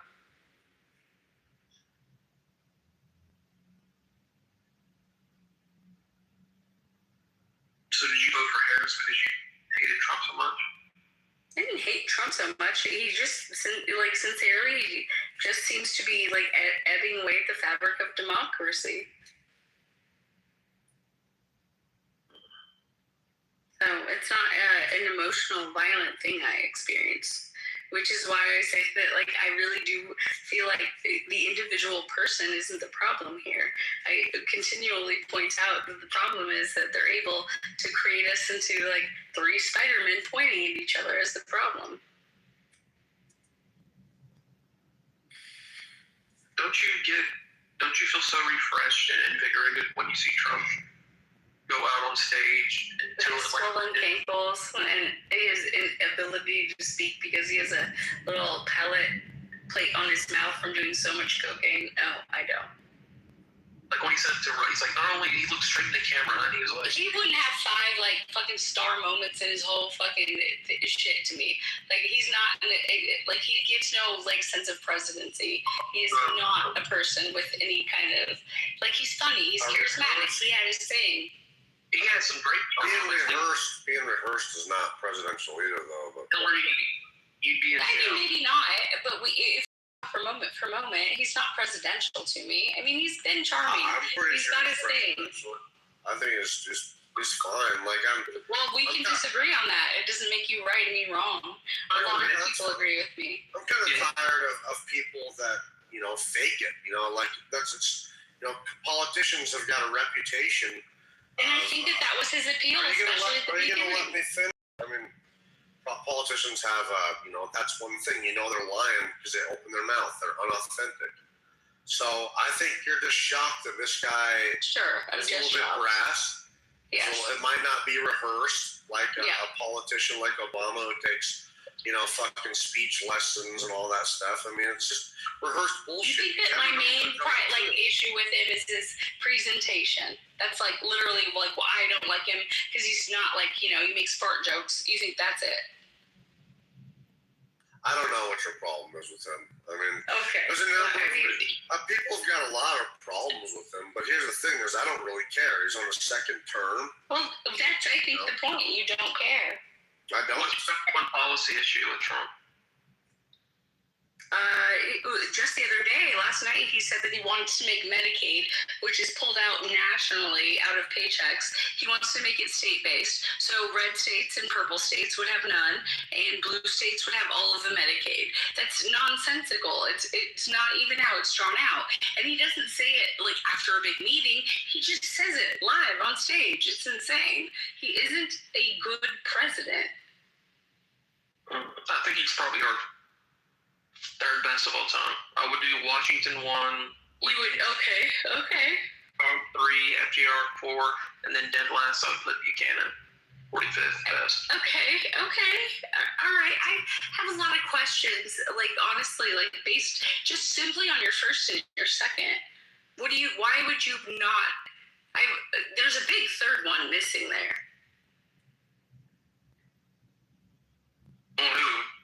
Jackson or my dog or Teddy.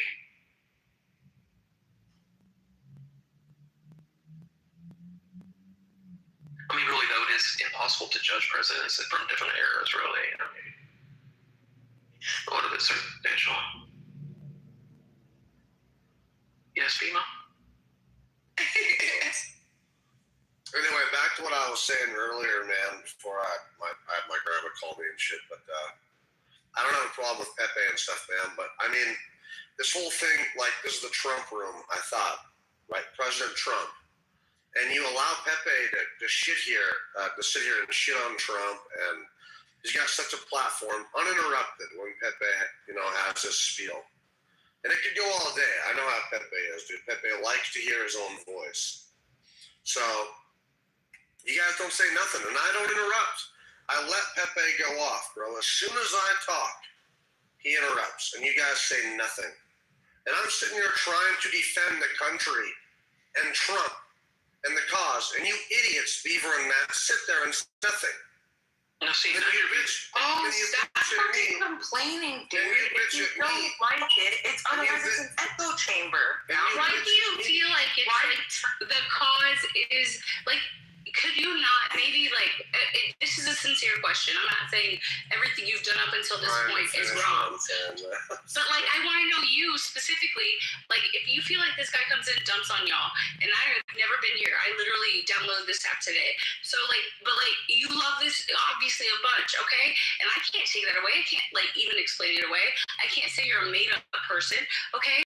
So what is it about him or about this that makes you like so passionate? Because I think that then he couldn't even bother you. He's here. Yeah, that's fine. No, I don't. I think it's just like when, you know, like I say, I don't try to interrupt, you know, when he's going and stuff. Interrupt you.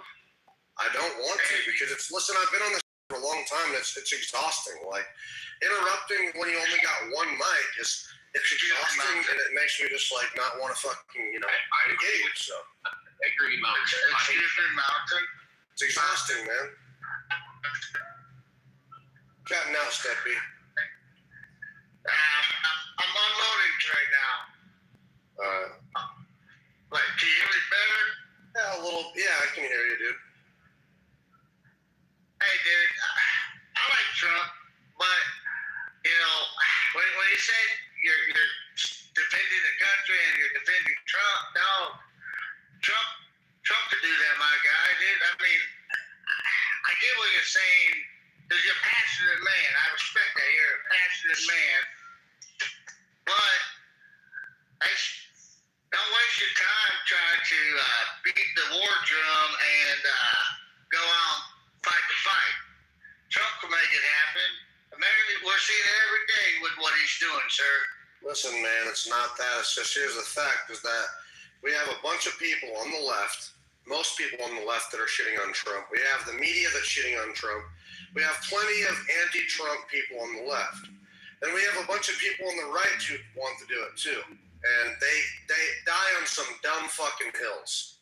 I mean, the alternative is people like Kamala Harris, Joe Biden, Obama, Eric Swalwell, AOC. That's a false dichotomy, dude. That's the alternative. I'm trying to finish. It's a false dichotomy. Do you mind if I finish here? So, but the alternative is that. But then we have people who want to sit here and shit on Trump for stupid reasons. And, you know, I think like this whole war thing, you know, like Pepe, you saying that it's just about Israel and Jews, it's so one-sided, it's so like narrow-minded, and that you can't even, people have tried for days to give you evidence of reasons why this is not just about Israel, but you refuse to acknowledge it, to the point where BB started his own Trump room because you're so fucking stupid. These people are biased. Hold on. Jews, you moron. Can I ask a question? Crazy. Why is it there no world, because I'm brand new, why is there no world in which all of these people bringing up something who you sound like you've respected, right? Why is that the crazy thing, rather than we have to like maybe acclimate some new information? And I don't mean it as in, oh, why are you so stupid? I mean, sincerely, what are we missing? God, dude, lady just critical thinking, Bridget. Critical thinking. People, and I don't know, I try to think like some of the people like Mountain, I want to think he's, you know, I have a feeling, like I want to think like he educates himself, so he wants to be involved. And I struggle with thinking like, well, why doesn't he want to critically think? Why doesn't he want to go back and forth? How am I not critically thinking? I'll explain. And so I think to myself, what could be working against him where I feel like I can't have a conversation of actual, you know, just good, constructive back and forth, okay? I feel like everything is fed to this other agenda, this alternate agenda, and there is this clumping, this categorizing of whatever the argument is with, oh, you're a blue hair, I mean, not just because you are a libertarian doesn't mean you have to fucking... You don't have to do that. Okay, but it's not libertarian. A good chunk of his base was literally that did not like neocons. We were on the right. We've always been on the right. I've been on the right my whole fucking life. Okay, we thought the neocons this term. Okay, but totally, it made the neocons. Who are his biggest cheerleaders? Fucking neocon hawks. Like, he fucking sucks. He fucking sucks dick. He literally sold the fuck out. He's a piece of shit.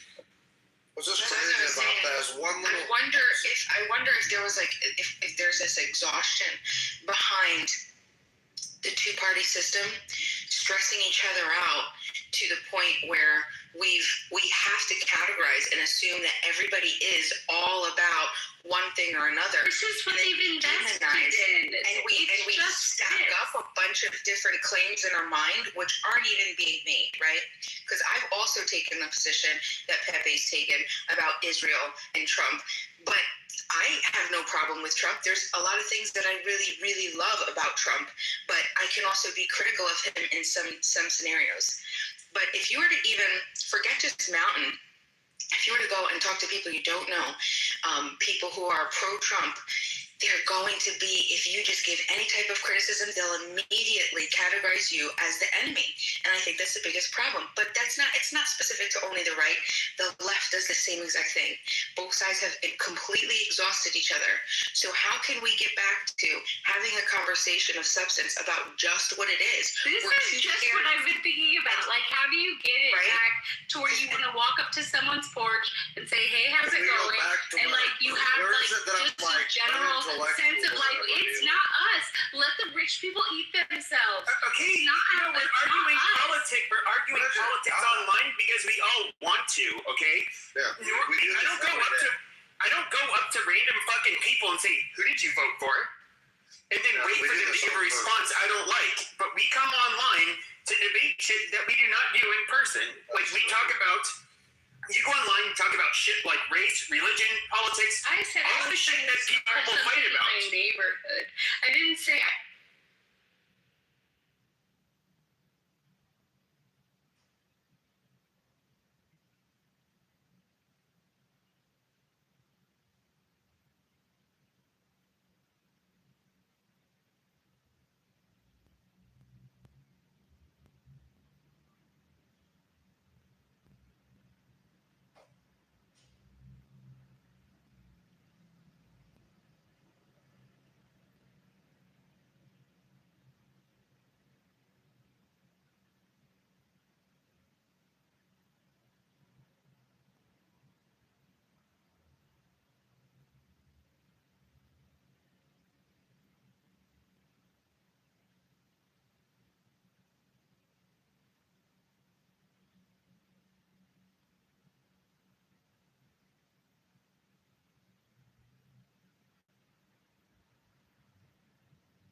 Okay, Bridget, my whole point earlier was to say that you get like a mishmash of people. None of us are, just like you get in the real world, none of us are monolith. We have people with very different views, people with, some are religious, some aren't, some people are I'm religious, supposed to discourse that.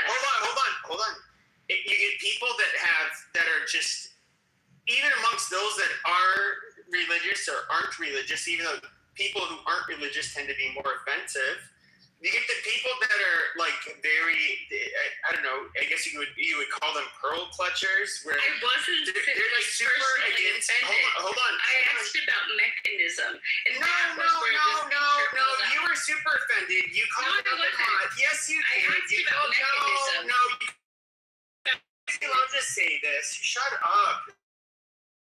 You're lying to me. And here's the thing, is like,